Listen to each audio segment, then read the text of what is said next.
Use करते हैं Q into 2L।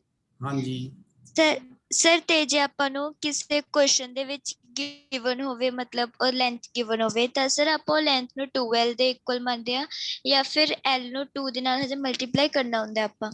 नहीं वो लेंथ है पूरी है ना फिर 12 ਤਾਂ ਆਪਾਂ ਇੱਥੇ ਕਹਿ ਦਿੰਦੇ ਕਿਉਂਕਿ ਆਪਾਂ ਡਾਈਪੋਲ ਨੂੰ ਐ ਸ਼ੋ ਕਰਦੇ ਆ ਨਾ ਇਸ ਤਰ੍ਹਾਂ ਜਦੋਂ ਆਪਾਂ ਡਾਈਪੋਲ ਨੂੰ ਇਸ ਤਰ੍ਹਾਂ ਸ਼ੋ ਕਰਦੇ ਆ ਤਾਂ ਅਸੀਂ ਆਟੋਮੈਟਿਕਲੀ ਸੈਂਟਰ ਤੋਂ ਇਧਰਲਾ ਡਿਸਟੈਂਸ L ਇਧਰਲਾ ਵੀ L ਮੰਨਦੇ ਆ ਠੀਕ ਹੈ ਇਸ ਲਈ ਆਪਾਂ ਉੱਥੇ ਉਹਨੂੰ ਕਹਿ ਦਿੰਦੇ ਆ Q into 2L ਕਿਉਂਕਿ ਆਪਣਾ ਡਿਸਟੈਂਸ ਹੈ ਨਾ ਬੇਸਿਕਲੀ ਲੈਂਥ ਆਫ ਡਾਈਪੋਲ ਹੈ 2L ਠੀਕ ਹੈ ਜਦੋਂ ਤੁਹਾਨੂੰ ਮੰਨ ਲਓ ਇੱਥੇ 4 ਕੂਲਮ ਮੰਨ ਲਓ -4 ਕੂਲਮ ਹੈ ਤੇ ਇਧਰ ਮੰਨ ਲਓ +4 ਕੂਲਮ ਹੈ ਤੇ ਮੰਨ ਲਓ ਡਿਸਟੈਂਸ ਵਿਚਕਾਰ ਟੋਟਲ ਪੂਰਾ ਡਿਸਟੈਂਸ ਇਕੱਠੇ ਹੀ ਗਿਵਨ ਹੈ ਤੁਹਾਨੂੰ ਵੀ ਪੂਰਾ ਡਿਸਟੈਂਸ ਜਿਹੜਾ ਹੈ ਉਹ ਮੰਨ ਲਓ 2 ਮੀਟਰਸ ਹੈ ਠੀਕ ਹੈ ਦੈਨ ਤੁਸੀਂ ਕੀ ਕਰੋਗੇ ਠੀਕ ਹੈ ਸਰ ਕਿ ਆਪਾਂ ਫਿਰ 8 ਆ ਜਾਊਗਾ ਬਸ ਠੀਕ ਹੈ 8 ਕੂਲਮ ਮੀਟਰ ਠੀਕ ਹੈ ਸਰ ਠੀਕ ਹੈ ਸਰ ਮਤਲਬ ਕੁਐਸਚਨ ਦੇ ਵਿੱਚ ਆਪਾਂ ਨੂੰ 2L ਗਿਵਨ ਹੋਗੀ ਹਾਂ ਜੇ ਲੈਂਥ ਗਿਵਨ ਹੈ ਤਾਂ 2L ਗਿਵਨ ਹੈ ਠੀਕ ਹਾਂਜੀ ਮਹਿਕਦੀਪ सर ऐसे फॉर्मूला सर ਜਿਹੜਾ Q ਆ ਸਰ ਉਹ ਦੱਸੋ ਇੱਕ ਵਾਰ ਵੀ ਕਿਹੜਾ ਲੈਣਾ ਹੁੰਦਾ ਆਪਾਂ ਨੇ Q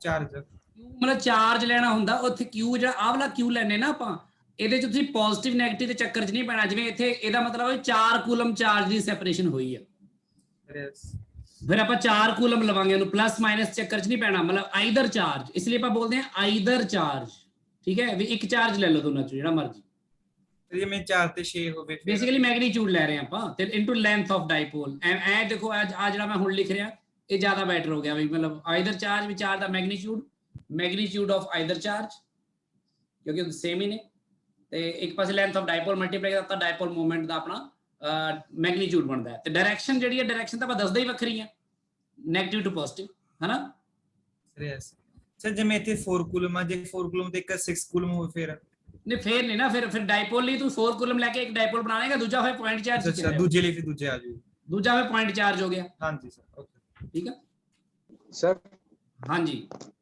सर जो वो टॉर्क लगता है तो सर जो वो P होती है सर उसकी डायरेक्शन पैरेलल हो जाएगी ना इलेक्ट्रिक फील्ड के जब लगेगा हाँ जब वो यानी बेसिकली वो जो टॉर्क लगता है टॉर्क क्या करती है टॉर्क लगती है वो P को E की डायरेक्शन के पैरेलल बनाना चाहती है उसी कोशिश में लगी होती है वो सर लगता है इसलिए हाँ इसीलिए लगता है कि वो P के पैरेलल जैसे ही P E के पैरेलल हो जाता है टॉर्क लगना बंद हो जाता है ओके सर ठीक है बड़ा इंटरेस्टिंग है इन्हों सोचना इस तरह मतलब करना चीज़ों ਨੂੰ हाँ जी Rajveer Kaur sir dipole moment vector quantity ਹੈ ਸਰ ਇਹਦੇ ਵਿੱਚ ਆਪਾਂ ਇਹਦੀ ਡਾਇਰੈਕਸ਼ਨ ਨੂੰ ਇਹਦੇ ਪੋਜ਼ਿਟਿਵ ਨੈਗੇਟਿਵ ਦੇ ਸਾਈਨ ਨਾਲ ਨਹੀਂ ਲਿਖਦੇ ਹੈਗੇ ਮਤਲਬ ਇਹਨੂੰ ਆਪਾਂ ਨੈਗੇਟਿਵ ਸਾਈਨ ਤੋਂ ਪੋਜ਼ਿਟਿਵ ਵਾਲੇ ਪਾਸੇ ਨੂੰ ਲਿਖਦੇ ਆ ਬਸ ਸਰ ਇਹਦੇ ਮੈਗਨੀਟਿਊਡ ਦੇ ਅੱਗੇ ਸਾਈਨ ਪਾ ਕੇ ਡਿਨੋਟ ਨਹੀਂ ਕਰਦੇ ਕਿ ਅਲੱਗ ਤੋਂ ਦੱਸਣੀ ਪੈਂਦੀ ਆ ਨਹੀਂ ਜਿਵੇਂ ਦੇਖੋ ਮੈਗਨੀਟਿਊਡ ਵੱਖਰੀ ਚੀਜ਼ ਜਿਵੇਂ ਜੇ ਮੇਰੀ ਗੱਲ ਸੁਣੋ ਸਾਰੇ ਜਣੇ ਬਹੁਤ ਧਿਆਨ ਨਾਲ ਸੁਣੋ ਜਦੋਂ ਆਪਾਂ ਕਿਸੇ ਵੀ ਵੈਕਟਰ ਨੂੰ ਲਿਖਦੇ ਹਾਂ ਮੰਨ ਲਓ ਆ ਵੈਕਟਰ ਹੈ ਠੀਕ ਹੈ ਤੇ ਵੈਕਟਰ ਨੂੰ ਜਦੋਂ ਅਸੀਂ ਨਾਰਮਲੀ ਲਿਖਦੇ ਹਾਂ ਤਾਂ ਅਸੀਂ ਸਭ ਤੋਂ ਪਹਿਲਾਂ ਵੈਕਟਰ ਦਾ ਲਿਖਦੇ ਹਾਂ ਮੈਗਨੀਟਿਊਡ ਵੀ ਕਿੰਨਾ ਹੈ ਉਹ ਤੇ ਫਿਰ ਮੈਗਨੀਟਿਊਡ ਦੇ ਨਾਲ ਅਸੀਂ ਗੁਣਾ ਕਰਦੇ ਹਾਂ ਉਹਦੀ ਡਾਇਰੈਕਸ਼ਨ ਨੂੰ ਇੱਥੇ ਗੁਣਾ ਦਾ ਮਤਲਬ ਗੁਣਾ ਹੀ ਆ ਜੋ 10ਵੀਂ ਤੱਕ ਪੜਿਆ ਸੀ ਕ੍ਰਾਸ ਪ੍ਰੋਡਕਟ ਨਾ ਸਮਝ ਲਿਓ ਇਹਨੂੰ ਇਹ ਬਿਲਕੁਲ ਨਾਰਮਲ ਗੁਣਾ ਆ ਮੈਗਨੀਟਿਊਡ ਤੇ ਡਾਇਰੈਕਸ਼ਨ ਦੋਨਾਂ ਨੂੰ ਲਿਖਦੇ ਆ ਤਾਂ ਵੈਕਟਰ ਬਣ ਜਾਂਦਾ ਹੈ ਸੋ ਜੇ ਮੈਂ ਕੋਈ ਵੈਕਟਰ ਲਿਖਦਾ ਮੰਨ ਲਓ ਇਲੈਕਟ੍ਰਿਕ ਫੀਲਡ ਲਿਖਦਾ ਤੇ ਜਦੋਂ ਮੈਂ ਇਲੈਕਟ੍ਰਿਕ ਫੀਲਡ ਦਾ ਇਕੱਲਾ ਮੈਗਨੀਟਿਊਡ ਲਿਖਦਾ ਤਾਂ ਇੱਥੇ ਮੈਗਨੀਟਿਊਡ ਲਿਖਦੇ ਹੋਏ ਤੁਸੀਂ ਚਾਰजेस ਨੂੰ ਜੇ ਚਾਰਜ ਵਿੱਚ ਯੂਜ਼ ਹੋ ਰਿਹਾ ਪੋਜ਼ਿਟਿਵ ਚਾਰਜ ਨੂੰ ਪਲੱਸ q ਤੇ ਨੈਗੇਟਿਵ ਚਾਰਜ ਨੂੰ ਮਾਈਨਸ q ਨਹੀਂ ਲਿਖੋਗੇ ਤੁਸੀਂ ਸਿਰਫ q ਲਿਖੋਗੇ ਕੱਲਾ ਮੈਗਨੀਟਿਊਡ ਇਸ ਫਾਰਮੂਲੇ 'ਚ ਜਿਵੇਂ ਤੁਸੀਂ ਲਿਖਦੇ ਹੋ ਕਿ ਮਤਲਬ ਕਿਸੇ ਵੀ ਚਾਰਜ ਦੇ ਕਰਕੇ ਜੇ ਮੰਨ ਲਓ ਆ ਚਾਰਜ q ਹੈ ਇਹਦੇ ਕਰਕੇ ਆ r ਡਿਸਟੈਂਸ ਤੇ ਇੱਥੇ ਜਿਹੜਾ ਇਲੈਕਟ੍ਰਿਕ ਫੀਲਡ ਹੈ ਉਹ ਆਬਵੀਅਸਲੀ ਇਧਰ ਨੂੰ ਹੋਏਗਾ ਤੇ ਤੁਸੀਂ ਇਲੈਕਟ੍ਰਿਕ ਫੀਲਡ ਦਾ ਕੱਲਾ ਮੈਗਨੀਟਿਊਡ ਲਿਖਦੇ ਹੋ ਕਿ k/r²,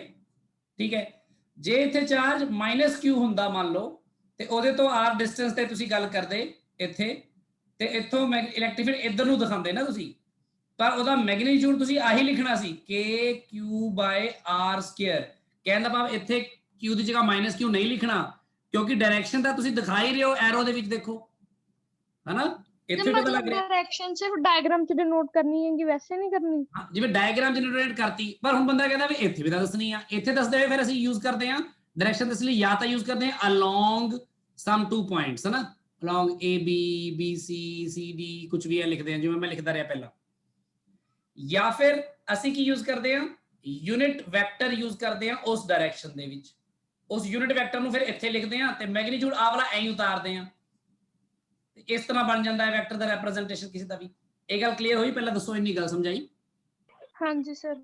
ਪਰ ਜਦੋਂ ਤੁਸੀਂ ਇਸੇ ਵੈਕਟਰ ਨੂੰ ਲਿਖਦੇ ਹੋ ਇਨ ਟਰਮਸ ਆਫ ਪੋਜੀਸ਼ਨ ਵੈਕਟਰਸ, ਜਿਵੇਂ ਮੰਨ ਲਓ ਫॉर ਐਗਜ਼ਾਮਪਲ ਹੁਣੀ ਗੱਲ ਯਾਨੀ ਮੈਂ ਇਲੈਕਟ੍ਰਿਕ ਫੀਲਡ ਦੀ ਗੱਲ ਕਰ ਰਿਹਾ, ਜਦੋਂ ਇਲੈਕਟ੍ਰਿਕ ਫੀਲਡ ਨੂੰ ਤੁਸੀਂ ਲਿਖਦੇ ਹੋ ਇਨ ਟਰਮਸ ਆਫ ਪੋਜੀਸ਼ਨ ਵੈਕਟਰ ਐ, ਤਾਂ ਤੁਸੀਂ ਕੀ ਕਰਦੇ ਹੋ ਜਦੋਂ ਉੱਥੇ ਲਿਖਦੇ ਹੋ ਨਾ ਕਿ q/4πε0 ਜਾਂ ਕੁਝ ਵੀ ਜੋ ਲਿਖਦੇ ਹੋ ਜਾਂ kq ਜਾਂ kq ਲਾ ਲਓ ਤੁਸੀਂ kq ਲਿਖਦੇ ਹੋ, ਦੈਨ ਇੱਥੇ ਜਦੋਂ ਤੁਸੀਂ r1 - r2 ਵੈਕਟਰ ਜਾਂ r2 - r1 ਵੈਕਟਰ ਦੀ ਫਾਰਮ 'ਚ ਲਿਖਦੇ ਹੋ ਨਾ ਸਾਰਾ ਕੁਝ ਯੈਸ ਸਰ। ਕੁਝ ਵੀ, ਦੈਨ ਤੁਹਾਨੂੰ q ਦੀ ਜਗ੍ਹਾ ਪੋਜ਼ਿਟਿਵ ਹੈ ਤਾਂ ਪੋਜ਼ਿਟਿਵ ਲਿਖਣਾ ਪੈਣਾ, ਨੈਗੇਟਿਵ ਹੈ ਤਾਂ ਨੈਗੇਟਿਵ ਵੀ ਲਿਖਣਾ ਪੈਣਾ, ਕਿਉਂਕਿ ਨੈਗੇਟਿਵ ਦਾ ਨੈਗੇਟਿਵ ਇੱਧਰ ਐਡਜਸਟ ਕਰੋਗੇ ਤਾਂ ਇਹ ਆਟੋਮੈਟਿਕਲੀ ਆ ਉਲਟ ਹੋ ਜਾਂਦਾ, r2 - r1 ਹੋ ਜਾਂਦਾ, ਫਿਰ ਆਟੋਮੈਟਿਕਲੀ ਉਧਰ ਨੂੰ ਹੋ ਜਾਂਦਾ, ਨੈਗੇਟਿਵ ਕਰਕੇ ਉਧਰ ਹੋ ਜਾਂਦਾ, ਪੋਜ਼ਿਟਿਵ ਕਰਕੇ ਸਿੱਧਾ ਹੋ ਜਾਂਦਾ। ਜਿਵੇਂ ਇੱਥੇ ਨੈਗੇਟਿਵ ਕਰਕੇ ਇੱਧਰ ਹੋ ਗਿਆ, ਪੋਜ਼ਿਟਿਵ ਕਰਕੇ ਇੱਧਰ ਹੋ ਗਿਆ। ਉਹ ਬਦਲੂਗਾ ਕਿਵੇਂ? ਉਹ q ਦਾ ਕਰਕੇ ਬਦਲੂਗਾ, q ਨੂੰ ਲਿਖਣ ਨਾਲ ਬਦਲੂਗਾ ਹਮੇਸ਼ਾ। ਸਰ ਆਹ ਵਾਲੀ ਗੱਲ ਦੁਬਾਰਾ ਦੱਸਿਓ। ਜਿਵੇਂ ਦੇਖੋ ਆਹ ਵਾਲੀ ਗੱਲ ਮੈਂ ਐਂ ਦੱਸਣ ਦੇ ਲਈ ਨਾ ਤੁਹਾਨੂੰ ਵੈਕਟਰ ਫਾਰਮ ਦੇ ਵਿੱਚ ਜਿਹੜਾ ਕੂਲਮਸ ਲਾ ਲਿਖਾਇਆ ਸੀ ਪਹਿਲਾਂ, ਮੈਂ ਉਹਦੀ ਥੋੜੀ ਜਿਹੀ ਗੱਲ ਕਰ ਲੈਣਾ, ਕਿਉਂਕਿ ਤੁਹਾਡੇ ਮੈਂ ਕੱਲ ਟੈਸਟ ਚੈੱਕ ਕੀਤੇ ਨੇ ਸਬਜੈਕਟ, ਮੈਂ ਦੇਖਿਆ ਤੁਹਾਨੂੰ ਕਾਫੀ ਸਾਰੀ ਚੀਜ਼ਾਂ ਦੀ ਹੈਗੇ ਪ੍ਰੋਬਲਮਸ ਹੈਗੀਆਂ ਨੇ, ਕਾਫੀ ਚੀਜ਼ਾਂ ਲੈ ਕੇ ਕਨਫਿਊਜ਼ ਹੈਗੇ ਹੋ, ਤਾਂ ਉਹ ਗੱਲਾਂ ਕੋਈ ਗੱਲ ਨਹੀਂ, ਆਪਾਂ ਹੌਲੀ ਹੌਲੀ ਡਿਸਕਸ ਕਰ ਲਵਾਂਗੇ ਸਾਰੀਆਂ। ਜਿਵੇਂ ਕੂਲਮਸ ਲਾ ਇਨ ਵੈਕਟਰ ਫਾਰਮ ਜਿਹੜਾ ਲਿਖਿਆ ਸੀ ਆਪਾਂ, ਦੇਖੋ ਉਹ ਕਿਵੇਂ ਲਿਖਿਆ ਸੀ। ਤੁਸੀਂ ਜੇ ਆਹ ਗੱਲ ਸਮਝ ਲਓਗੇ ਤੁਹਾਨੂੰ ਸਮਝ ਲੱਗ ਜੂਗੀ ਆਪਾਂ ਕਿਸ ਤਰ੍ਹਾਂ ਰਿਪਰੈਜ਼ੈਂਟ ਕਰਦੇ ਹਾਂ ਚੀਜ਼ਾਂ ਨੂੰ। ਜਿਵੇਂ ਦੇਖੋ ਕੂਲਮਸ ਲਾ ਚ ਕਿ ਆਪਾਂ ਕੀ ਕੀਤਾ ਸੀ, ਮੈਂ ਕਿਹਾ ਆਹ ਐਕਸ ਐਕਸਿਸ ਹੈ, ਮੰਨ ਲਓ ਆਹ ਵਾਈ ਐਕਸਿਸ ਹੈ। ਬੜਾ ਇੰਟਰਸਟਿੰਗ ਹੈ, ਇਹਨੂੰ ਸਾਰਿਆਂ ਨੇ ਧਿਆਨ ਨਾਲ ਸੋਚੋ, ਤੁਸੀਂ ਦੇਖੋਗੇ ਵੈਕਟਰਸ ਦਾ ਬੜਾ ਮਜ਼ਾ ਆਉਂਦਾ ਫਿਰ ਇਹਨੂੰ ਯੂਜ਼ ਕਰਨਾ ਇਸ ਤਰ੍ਹਾਂ ਐ ਕਰਕੇ। ਤੇ ਮੰਨ ਲਓ ਜ਼ੈਡ ਐਕਸਿਸ ਵੀ ਹੈਗੀ ਆ, ਬਸ ਆਪਾਂ ਇਹਨੂੰ ਬਹੁਤਾ ਤਵੱਜੋ ਨਹੀਂ ਦੇ ਰਹੇ ਫਿਲਹਾਲ, ਸ਼ੋ ਕਰਨ ਲਈ ਪਲੇਨ ਚ ਸ਼ੋ ਕਰ ਰਿਹਾ ਮੈਂ ਚੀਜ਼ਾਂ ਨੂੰ। ਤੇ ਆਹ ਮੰਨ ਲਓ ਆਪਣੇ ਕੋਲ ਇੱਕ ਚਾਰਜ ਹੈਗਾ, ਮੰਨ ਲਓ q1, ਆਹ ਮੰਨ ਲਓ ਇੱਕ ਚਾਰਜ ਹੈਗਾ q2, ਤੇ ਆਪਾਂ ਇਹਦੇ ਚ ਪੋਜੀਸ਼ਨ ਵੈਕਟਰ ਜੇ ਲਿਖਣਾ ਚਾਹੀਏ, ਪੋਜੀਸ਼ਨ ਵੈਕਟਰ ਇਹਨਾਂ ਦੇ ਕੀ ਬਣ ਜਾਣਗੇ? ਦੇਖੋ ਆ 1 ਦਾ ਪੋਜੀਸ਼ਨ ਵੈਕਟਰ, ਆ 2 ਦਾ ਪੋਜੀਸ਼ਨ ਵੈਕਟਰ, ਤੇ ਮੈਂ ਤੁਹਾਨੂੰ ਕਿਹਾ ਆਪਾਂ ਨੂੰ ਸਿਰਫ ਆਈ ਚੀਜ਼ਾਂ ਗਿਵਨ ਹੁੰਦੀਆਂ, ਹੋਰ ਕੁਝ ਚੀਜ਼ਾਂ ਗਿਵਨ ਨਹੀਂ ਹੁੰਦੀਆਂ, ਸਿਰਫ ਆ ਗਿਵਨ ਆ ਦੋਨੋਂ ਆਪਾਂ ਨੂੰ ਵੈਕਟਰਸ। ਤੇ ਪੋਜੀਸ਼ਨ ਵੈਕਟਰ ਪਹਿਲੇ ਦਾ ਨਾਮ ਰੱਖ ਦਿੰਦੇ ਆਪਾਂ r1 ਵੈਕਟਰ, ਦੂਜੇ ਦਾ ਨਾਮ ਰੱਖਦੇ ਆ r2 ਵੈਕਟਰ। ਤੇ ਤੁਸੀਂ ਕਿਸੇ ਨੇ ਕਨਫਿਊਜ਼ ਨਹੀਂ ਹੋਣਾ, ਕਿਸੇ ਵੀ ਕਿਤਾਬ ਦੇ ਵਿੱਚ ਪੁੱਠਾ ਸਿੱਧਾ ਕੁਝ ਵੀ ਲਿਖਿਆ ਹੋਵੇ, ਤੁਹਾਨੂੰ ਜੋ ਮੈਂ ਕਹਿ ਰਿਹਾ ਤੁਸੀਂ ਉਸ ਗੱਲ ਨੂੰ ਧਿਆਨ 'ਚ ਰੱਖਣਾ ਕਿ ਇਸੇ ਨੋਟੇਸ਼ਨ ਨੂੰ ਹਮੇਸ਼ਾ ਦਿਮਾਗ 'ਚ ਰੱਖਣਾ, ਐਦਾਂ ਹੀ ਲਿਖਣ ਦੀ ਆਦਤ ਪਾਣੀ ਹੈ। ਕੀ ਲਿਖਣਾ? ਜਦੋਂ ਵੀ ਮੈਂ ਲਿਖਾਂਗਾ f12 ਇਸ ਤਰ੍ਹਾਂ ਇਹ ਰਿਪਰੈਜ਼ੈਂਟੇਸ਼ਨ ਆ, ਤਾਂ ਇਹਦਾ ਮਤਲਬ ਹਮੇਸ਼ਾ ਇਹ ਮੰਨਿਆ ਜਾਊਗਾ ਕਿ ਹੈਗਾ ਫੋਰਸ ਔਨ q1, ਵੀ ਪਹਿਲੇ ਵਾਲੇ ਤੇ ਫੋਰਸ ਲੱਗ ਰਿਹਾ ਡਿਊ ਟੂ q2। ਤੇ ਜਦੋਂ ਮੈਂ ਲਿਖਾਂਗਾ f21 ਤਾਂ ਇਹਨੂੰ ਹਮੇਸ਼ਾ ਲਿਖਾਂਗਾ force on q2 due to q1। ਹੁਣ ਜੇ ਮੈਂ ਇੱਥੇ ਮੰਨ ਕੇ ਚੱਲਾਂ ਕਿ f12 ਕੀ ਹੈ, f12 ਹੈਗਾ force on q1 due to q2, ਤਾਂ f12 ਨੂੰ ਮੈਂ ਦੇਖੋ ਤੁਸੀਂ ਧਿਆਨ ਨਾਲ ਇੱਥੇ ਐਂ ਦਿਖਾਉਂਗਾ ਨਾ ਫਿਰ f12 ਨੂੰ, ਕਿ ਨਹੀਂ? ਯੈਸ f21 ਨੂੰ ਐਂ ਦਿਖਾਉਂਗਾ ਨਾ force on 2 due to 1, equal and opposite ਆ ਰਹੇ ਨੇ, ਦੇਖੋ ਸਮਝ ਆ ਰਹੀ ਗੱਲ?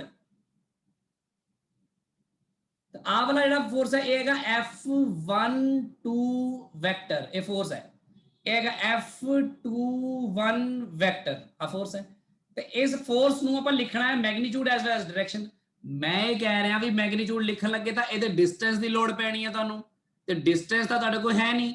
ਤੁਸੀਂ ਡਿਸਟੈਂਸ ਜਾਂ ਤਾਂ ਇੱਥੋਂ ਇੱਧਰ ਨੂੰ ਮਾਪ ਸਕਦੇ ਹੋ, ਇੱਧਰ ਨੂੰ, ਤੇ ਜਾਂ ਇੱਧਰੋਂ ਮਾਪ ਸਕਦੇ ਹੋ ਇੱਧਰ ਨੂੰ, ਜਿੱਧਰ ਨੂੰ ਮਰਜ਼ੀ ਨੂੰ ਮਾਪ ਸਕਦੇ ਨਾ ਆਪਾਂ।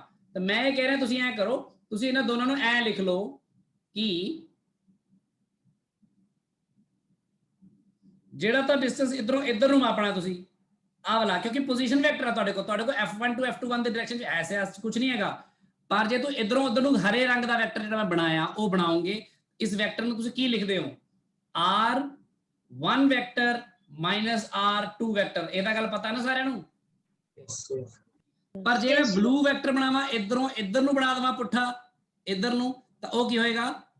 r2 minus r1 r2 vector minus r1 vector. ਹਾਂ ਇਹ ਪਤਾ ਲੱਗ ਗਿਆ। ਹੁਣ ਮੈਂ ਇਹ ਕਹਿ ਰਿਹਾ ਜੇ ਮੈਂ ਫੋਰਸ ਲਿਖਣਾ ਚਾਹੁੰਦਾ ਹਾਂ, ਦੇਖੋ ਬਹੁਤ ਧਿਆਨ ਨਾਲ, ਕਿ f12 ਲਿਖਣਾ ਚਾਹੁੰਦਾ, ਕਿਉਂਕਿ ਸਬਜੈਕਟਿਵ 'ਚ ਤੁਹਾਨੂੰ ਇਸ ਤਰ੍ਹਾਂ ਦੇ ਕੁਐਸਚਨ ਕਈ ਆਏ ਤੇ ਕਈ ਬਹੁਤ ਗਲਤੀਆਂ ਬੱਚਿਆਂ ਨੇ ਕੀਤੀਆਂ ਨੇ, ਜਾਂ ਕਨਫਿਊਜ਼ ਹੋਏ ਫਿਰਦੇ ਸੀ। ਮੈਂ ਤੁਹਾਨੂੰ ਮੈਥਡ ਦੇ ਹਿਸਾਬ ਨਾਲ ਨੰਬਰ ਜ਼ਰੂਰ ਦਿੱਤੇ ਆ, ਚਲੋ ਵੀ 2 ਦਾ 1 ਦੇਤਾ, 3 ਦਾ 80 ਦਾ 1.5 ਦੇਤਾ, ਪਰ ਤੁਸੀਂ ਦੇਖੋ ਮੈਥਡ ਦੇ ਨਾਲ ਕਲੈਰਿਟੀ ਰੱਖੋ। F12 ਲਓ ਜੀ, ਮੈਂ ਕੀ ਲਿਖਣਾ ਚਾਹਨਾ ਇਹਦਾ ਮੈਗਨੀਟਿਊਡ ਤੇ ਨਾਲ ਕੀ ਲਿਖਣਾ ਚਾਹਨਾ ਡਾਇਰੈਕਸ਼ਨ। ਠੀਕ ਹੈ, ਇੱਥੇ ਲਿਖਦੇ ਬੱਚੇ ਨੂੰ ਕਈ ਵਾਰ ਕਨਫਿਊਜ਼ਨ ਹੋ ਜਾਂਦੀ ਕਿਉਂਕਿ ਡਾਇਰੈਕਸ਼ਨ ਵਿੱਚ ਮੈਂ ਅਲੋਂਗ ਵਾਲਾ ਟਰਮ ਨਹੀਂ ਯੂਜ਼ ਕਰਾਂਗਾ। ਅਲੋਂਗ AB, ਅਲੋਂਗ BA, ਮੰਨ ਲਓ ਆਪਾਂ ਪੁਆਇੰਟ ਨੂੰ A ਕਹਿ ਦੇਣਾ ਉਹਨੂੰ B ਕਹਿ ਦੇਵਾਂ। ਹੁਣ ਲਿਖਣ ਨੂੰ ਤਾਂ ਮੈਂ ਲਿਖ ਸਕਦਾ ਨਾ ਇੱਥੇ ਡਾਇਰੈਕਸ਼ਨ ਦੇ ਵਿੱਚ ਵੀ F12 ਇਜ਼ ਅਲੋਂਗ BA ਲਿਖ ਸਕਦਾ ਨਾ। Yes sir. ਤੇ F21 ਨੂੰ ਲਿਖ ਸਕਦਾ ਅਲੋਂਗ AB ਲਿਖ ਸਕਦਾ ਹਾਂ ਆਰਾਮ ਨਾਲ। ਪਰ ਮੈਂ ਕਿਹਾ ਨਹੀਂ, ਮੈਂ ਇੱਥੇ ਡਾਇਰੈਕਸ਼ਨ ਨੂੰ ਇਨ ਟਰਮਸ ਆਫ ਯੂਨਿਟ ਵੈਕਟਰ ਲਿਖਣਾ ਹੈ, ਇਸ ਲਈ ਮੈਗਨੀਟਿਊਡ ਲਿਖਦੇ ਹੋਏ ਮੈਂ +Q ਨੂੰ +Q ਹੀ ਲਿਖਾਂਗਾ, -Q ਨੂੰ -Q ਹੀ ਲਿਖਾਂਗਾ। ਮੈਂ ਦਿਖਾਣਾ ਤੁਹਾਨੂੰ ਕਿ ਕਿਵੇਂ ਇਹ ਕੰਮ ਕਰੇਗਾ। ਚਲੋ ਜੀ ਪਹਿਲਾਂ ਮੈਗਨੀਟਿਊਡ ਲਿਖੀਏ ਤਾਂ ਮੈਗਨੀਟਿਊਡ ਲਈ ਆਏਗਾ ਪਹਿਲਾਂ K, ਫਿਰ ਆਏਗਾ ਦੋਨੋਂ ਚਾਰजेस ਦਾ ਪ੍ਰੋਡਕਟ। ਦੋਨੋਂ ਚਾਰजेस ਦਾ ਪ੍ਰੋਡਕਟ ਕੀ ਹੋਏਗਾ Q1 into Q2 ਤੇ ਬਟਾ ਨੀਚੇ ਆਏਗਾ ਦੇਖੋ ਹੁਣ F12 ਕਿਹਦੀ ਡਾਇਰੈਕਸ਼ਨ ਚ ਆ ਗ੍ਰੀਨ ਵਾਲਾ ਨਾ, ਤਾਂ ਡਿਸਟੈਂਸ ਵੀ ਇਸੇ ਫਾਰਮ ਚ ਲਿਖਣ ਦੀ ਆਦਤ ਪਾਓ ਤਾਂ ਇਹਦੇ ਨਾਲ ਸੌਖਾ ਹੋ ਜਾਂਦਾ ਕੰਮ। ਇਹਦੇ ਵਿੱਚ ਆ ਜਾਊਗਾ ਨੀਚੇ ਸਕੁਅਰ, ਆਊਗਾ ਮੈਗਨੀਟਿਊਡ ਹੈ ਨਾ, ਸਕੁਅਰ ਹੀ ਆਂਦਾ ਵਾ। ਪਰ ਯੂਨਿਟ ਵੈਕਟਰ ਵੀ ਲਿਖਣਾ ਹੈ ਡਾਇਰੈਕਸ਼ਨ ਤਾਂ ਉਹਦੇ ਲਿਖ ਦਿੰਨੇ ਆਪਾਂ ਆਹਾ, ਤੇ ਫਿਰ ਨੀਚੇ ਇਹਦਾ ਮੈਗਨੀਟਿਊਡ ਲਿਖਣਾ ਪੈਂਦਾ ਆ ਕਿਉਂਕਿ ਆਪਾਂ ਯੂਨਿਟ ਵੈਕਟਰ ਬਣਾਉਣਾ ਹੈ। ਕਿਉਂਕਿ ਆ ਯੂਨਿਟ ਵੈਕਟਰ ਉੱਪਰਲਾ ਨਹੀਂ ਹੈਗਾ, ਇਹ ਜ਼ਰੂਰ ਥੋੜੀ ਯੂਨਿਟ ਲੈਂਥ ਦਾ ਹੋਵੇ, ਇਹ ਤੇ ਵੀ ਬਹੁਤ ਦੂਰ ਵੀ ਪਏ ਉਸ ਦੇ ਬਹੁਤ ਨੇੜੇ ਵੀ, ਤਾਂ ਉਹਦੇ ਮੈਗਨੀਟਿਊਡ ਨਾਲ ਡਿਵਾਈਡ ਕੀਤਾ। ਫਿਰ ਇਹ ਕੀ ਬਣ ਗਿਆ, ਇਹ ਬਣ ਜਾਂਦਾ ਹੈ K Q1 Q2 divided by R1 vector minus R2 vector. Magnitude ਦਾ ਨੀਚੇ ਇਕੱਠਾ ਕਰਕੇ ਕਿਊਬ ਬਣਾ ਦਿੰਦੇ ਆ ਤੇ ਇਹਨੂੰ ਆਪਾਂ ਬ੍ਰੈਕਟ ਚ ਲਿਖਦੇ ਆ, ਉੱਪਰ ਮੋਡ ਚ ਨਹੀਂ ਲਿਖਦੇ, ਐ ਕਰਕੇ ਇਹ ਵੈਕਟਰ ਹੀ ਆ। ਤੇ ਸੌਖਾ ਕਿੰਨਾ ਯਾਦ ਰੱਖਣਾ ਦੇਖੋ, ਕਿਉਂਕਿ F12 ਜਦੋਂ ਲਿਖਦੇ ਆ ਤਾਂ 1R1 ਪਹਿਲਾਂ ਦਾ R2 ਬਾਅਦ ਚ ਆਉਂਦਾ। ਕਿੰਨਾ ਸੌਖਾ ਯਾਦ ਰੱਖਣਾ ਤੇ ਉਦਾਂ ਸਮਝਣਾ ਵੀ। ਤੇ ਜੇ ਇਸੇ ਤਰ੍ਹਾਂ F21 ਹੋਊਗਾ ਤਾਂ ਤੁਸੀਂ ਦੇਖੋ ਕੋਈ ਫਰਕ ਆਊਗਾ, ਇੱਕ ਚੀਜ਼ ਦਾ ਫਰਕ ਆਊਗਾ ਬਸ। ਕੀ ਆਊਗਾ ਉਹਦੇ ਵਿੱਚ ਵੀ ਇਦਾਂ ਹੀ ਹੋਊਗਾ, ਬਸ ਡਿਸਟੈਂਸ ਆਪਾਂ ਕਿਹੜਾ ਲੈ ਲਵਾਂਗੇ R2 minus R। ਬਾਕੀ ਸਾਰਾ ਉਦਾਂ ਹੀ ਚੱਲੂਗਾ ਕਿਊਬ, ਤੇ ਇੱਥੇ R2 vector minus R1 vector. ਹੁਣ ਮੈਂ ਇੱਥੇ ਤੁਹਾਨੂੰ ਇੱਕ ਗੱਲ ਸਮਝਾਣੀ ਚਾਹੁੰਦਾ ਸਾਰਿਆਂ ਨੂੰ। ਮੈਂ ਤੁਹਾਡੇ ਸਾਹਮਣੇ ਜੋ ਇਹ ਕੀਤਾ ਨਾ ਹੁਣੀ ਪ੍ਰੂਵ, ਇਹ ਕੀ ਮੰਨ ਕੇ ਪ੍ਰੂਵ ਕੀਤਾ, ਇਹ ਵੈਕਟਰ ਦੇ ਸਾਈਨ ਮੈਂ ਫੋਰਸਿਸ ਦੇ ਕਿਉਂ ਬਣਾਏ ਇਸ ਤਰ੍ਹਾਂ ਦੇ, ਕਿਉਂਕਿ ਮੈਂ ਦੋਨਾਂ ਚਾਰजेस ਨੂੰ ਕੀ ਮੰਨ ਕੇ ਚੱਲ ਰਿਹਾ ਸੀ ਪੋਜ਼ਿਟਿਵ। ਪਰ ਇਹ ਰਿਜ਼ਲਟ ਸਾਰਿਆਂ ਲਈ ਹੋ ਗਿਆ। ਕਿਵੇਂ ਹੋ ਗਿਆ ਆਪਾਂ ਦੇਖਦੇ ਹਾਂ ਕਿਵੇਂ ਹੋ ਗਿਆ। ਦੇਖੋ ਹੁਣ ਸਾਰੇ ਸੋਚ ਕੇ ਦੇਖੋ ਕਿ ਇਹਦੇ ਵਿੱਚ ਮੈਂ ਬਣਾਉਣਾ, ਦੇਖੋ ਮੈਂ ਗੰਦ ਪਾਉਣ ਜਾ ਰਿਹਾ ਥੋੜਾ ਜਿਹਾ। ਪੋਜ਼ਿਟਿਵ ਪੋਜ਼ਿਟਿਵ ਹੋ ਗਿਆ, ਠੀਕ ਹੈ। ਜੇ ਮੰਨ ਲਓ ਆਹ ਵਾਲਾ ਚਾਰਜ ਪੋਜ਼ਿਟਿਵ ਹੋਵੇ ਤੇ ਆਹ ਵਾਲਾ ਨੈਗੇਟਿਵ ਹੋਵੇ ਤਾਂ ਫੋਰਸ F12 ਕਿੱਧਰ ਨੂੰ ਹੋਏਗਾ ਦੱਸੋ? ਇਹ ਹੋਏਗਾ। ਤੇ F21 ਕਿੱਧਰ ਹੋਏਗਾ? ਇਹ ਹੋਏਗਾ, ਹਨਾ। ਤੇ ਜਦੋਂ ਤੁਸੀਂ ਪੋਜ਼ਿਟਿਵ ਚਾਰਜ ਨੂੰ ਇੱਥੇ ਪਲੱਸ ਲਿਖੋ, ਜਿਵੇਂ ਮੰਨ ਲਓ 2 ਕੂਲਮ ਹੈ -2 ਕੂਲਮ ਹੈ, ਤਾਂ ਇੱਥੇ ਜੋ 2 ਕੂਲਮ ਲਿਖੋਗੇ ਇੱਥੇ -2 ਕੂਲਮ ਲਿਖੋਗੇ ਤਾਂ ਇੱਕ ਮਾਈਨਸ ਬਚ ਜਾਏਗਾ ਨਾ। Yes sir. ਉਹ ਮਾਈਨਸ ਇੱਧਰ ਆ ਕੇ ਐਡਜਸਟ ਕਰੋਗੇ ਤਾਂ ਇਹ ਆਪਣੇ ਆਪ ਹੀ ਉਲਟਾ ਹੋ ਜਾਏਗਾ ਕਿ ਨਹੀਂ? यस। ਫਿਰ ਫੋਰਸ ਆਪਣੇ ਆਪ ਹੀ ਬਦਲ ਜਾਏਗਾ, ਆਪਣੇ ਆਪ ਉਹ ਗ੍ਰੀਨ ਵਾਲਾ ਵੈਕਟਰ ਬਣ ਜਾਏਗਾ, ਹੈ ਕਿ ਨਹੀਂ? ਤੇ ਜੇ ਤੁਸੀਂ Q1 ਤੇ Q2 ਦੋਨੋਂ ਨੈਗੇਟਿਵ ਨੈਗੇਟਿਵ ਲੈ ਲੇ ਤਾਂ ਬਿਲਕੁਲ ਸੇਮ ਆਹੀ ਬਣਿਆ ਰਹੂਗਾ ਜੋ ਹੈ। ਦੱਸੋ ਬਈ, ਬੋਲਿਆ ਕਰੋ ਨਾਲ ਨਾਲ। Yes sir। ਤੇ ਜਦੋਂ Q1 ਤੇ Q2 ਦੋਨਾਂ ਨੂੰ -2 ਕੂਲਮ -3 ਕੂਲਮ ਪੁੱਟ ਕਰੋਗੇ, ਮਾਈਨਸ ਮਾਈਨਸ ਕੱਟਿਆ ਜਾਣਾ ਤਾਂ ਇਹ ਨਹੀਂ ਬਦਲਣਾ, ਫਿਰ ਉਹੀ ਰੈੱਡ ਵਾਲਾ ਹੀ ਰਹੂਗਾ। ਇਸੇ ਲਈ ਇਦਾਂ ਦੇ ਕੰਮ ਕਰਦੇ ਹੋਏ ਆਪਾਂ ਜੋ ਚਾਰਜ ਜੇ ਪੋਜ਼ਿਟਿਵ ਹੈ ਤੁਹਾਨੂੰ ਪੋਜ਼ਿਟਿਵ ਪੁੱਟ ਕਰਨਾ ਆ, ਨੈਗੇਟਿਵ ਹੈ ਤਾਂ ਨੈਗੇਟਿਵ ਹੀ ਪੁੱਟ ਕਰਨਾ ਆ। ਪਰ ਜਦੋਂ ਮੈਂ ਤੁਹਾਨੂੰ ਡਾਈਪੋਲ ਦੇ ਕਰਕੇ ਇਲੈਕਟ੍ਰਿਕ ਫੀਲਡ ਕਰਵਾ ਰਿਹਾ ਸੀ ਤਾਂ ਮੈਂ ਚਾਰਜ ਚਾਹੇ +Q ਚਾਹੇ ਮੈਂ ਉਹਨੂੰ Q ਹੀ ਲੈ ਰਿਹਾ ਸੀ, ਕਿਉਂਕਿ ਮੈਂ ਮੈਗਨੀਟਿਊਡ ਵੱਖਰਾ ਲਿਖ ਰਿਹਾ ਸੀ ਤੇ ਡਾਇਰੈਕਸ਼ਨ ਲਈ ਮੈਂ ਯੂਨਿਟ ਵੈਕਟਰ ਵਰਤਿਆ ਹੀ ਨਹੀਂ ਸੀ। ਮੈਂ ਕੀ ਵਰਤਿਆ ਸੀ? ਅਲੋਂਗ, ਹਨਾ। ਸਰ ਜੇ ਨਹੀਂ ਆਪਾਂ ਨੂੰ ਕੁਐਸਚਨ ਚ ਪੁੱਛਿਆ ਹੋਵੇ Yes, ਵੀ ਕਿ ਨੈਟ ਡਾਇਪੋਲ ਮੂਵਮੈਂਟ ਕਰਨੀ ਹੈ ਤਾਂ ਆਪਾਂ ਉਹਦੇ ਵਿੱਚ ਡਾਇਰੈਕਸ਼ਨ ਲਿਖਾਂਗੇ ਨਾਲ ਕਿ ਕੱਲਾ ਨੈਟ ਮਤਲਬ ਡਾਈਪੋਲ ਮੂਵਮੈਂਟ ਜੇ ਕੈਲਕੂਲੇਟ ਕਰਨੀ ਉਹ ਤਾਂ ਫਿਰ ਡਾਈਪੋਲਸ ਬਣਾਓਗੇ, ਸਾਰੀਆਂ ਡਾਈਪੋਲਸ ਨੂੰ ਵੈਕਟਰ ਫਾਰਮ ਚ ਐਡ ਕਰੋਗੇ ਤੇ ਡਾਈਪੋਲ ਮੂਵਮੈਂਟ ਦੀ ਡਾਇਰੈਕਸ਼ਨ ਮੈਗਨੀਟਿਊਡ ਵਿੱਚ ਤਾਂ ਤੁਹਾਨੂੰ ਪਤਾ ਕੱਲਾ Q ਲਿਖਦੇ ਆ ਆਪਾਂ, ਚਾਹੇ +Q, ਕਿਉਂਕਿ ਉਹ ਚ +Q -Q ਦੋਨੋਂ ਹੀ ਹੁੰਦੇ ਨੇ ਨਾ। ਪਰ ਆਪਾਂ ਇੱਕ ਚਾਰਜ ਲੈਣੇ ਆ ਵੀ ਸੈਪਰੇਸ਼ਨ ਕਿੰਨੇ ਇੱਕ ਚਾਰਜ ਦੀ ਹੋਈ ਆ। ਤੇ ਨਹੀਂ ਡਾਇਰੈਕਸ਼ਨ ਦੱਸਦੇ ਫਿਰ ਉਹ ਚ ਆਪਾਂ ਵੱਖਰੀ डायरेक्शन दसते ही ਆਪਾਂ नेगेटिव टू पॉजिटिव लिखते ही हमेशा। वो डायपोल मोमेंट ना इस फोर्स नाल बिल्कुल अलग चीज है। ये फोर्स है, वो डायपोल मोमेंट है। ਇਹ ਦੋ ਚਾਰजेस ਲੱਗਣ ਵਾਲਾ ਫੋਰਸ ਹੈ, ਉਹ ਡਾਇਪੋਲ ਮੋਮੈਂਟ ਇੱਕ ਸਿਸਟਮ ਆਫ 2 ਚਾਰजेस ਹੁੰਦਾ ਹੈ, ਜਿਵੇਂ HCl ਮੋਲੀਕਿਊਲ ਹੋ ਗਿਆ, ਜਿਵੇਂ ਵਾਟਰ ਮੋਲੀਕਿਊਲ ਹੋ ਗਿਆ, ਉਹ ਸਮਝਾਇਆ ਤੁਹਾਨੂੰ, ਉਹ ਅਲੱਗ ਚੀਜ਼ ਹੈ ਉਹ ਤਾਂ। Yes sir. ਫਿਰ ਨੈਟ ਕੈਲਕੂਲੇਟ ਕਰਨਾ ਤਾਂ ਨੈਟ ਲਈ ਐਡ ਹੀ ਕਰਨਾ ਹੁੰਦਾ ਆਪਾਂ, ਸਮਝ ਲੱਗੀ ਗੱਲ? ਹਾਂਜੀ ਸਰ।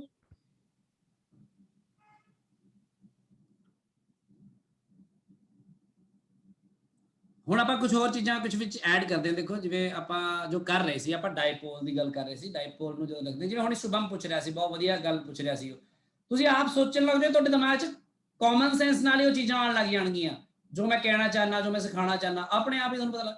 ਆਪ ਮੰਨ ਲਓ ਮੈਂ ਥੋੜਾ ਦੂਰ ਬਣਾ ਦੇਣਾ, ਇਲੈਕਟ੍ਰਿਕ ਫੀਲਡ ਦਾ ਮੈਗਨੀਟਿਊਡ ਮੈਟਰ ਨਹੀਂ ਕਰਦਾ ਮੇਰੇ ਲਈ, ਬਸ ਇਹ ਹੈ ਕਿ ਇਸ ਤਰ੍ਹਾਂ ਮੈਂ ਕਿਹਨੂੰ ਰਿਪਰੈਜ਼ੈਂਟ ਕਰ ਰਿਹਾ, ਯੂਨੀਫਾਰਮ ਇਲੈਕਟ੍ਰਿਕ ਫੀਲਡ ਹੈ, ਦਿਸ ਇਲੈਕਟ੍ਰਿਕ ਫੀਲਡ ਇਜ਼ ਯੂਨੀਫਾਰਮ, ਚਾਰੇ ਪਾਸੇ ਇੱਕ ਦਾ ਜਿਹੜਾ ਮੈਗਨੀਟਿਊਡ ਦਾ ਡਾਇਰੈਕਸ਼ਨ ਸੇਮ ਹੀ ਹੈ, ਲੈਫਟ ਟੂ ਰਾਈਟ ਹੈ।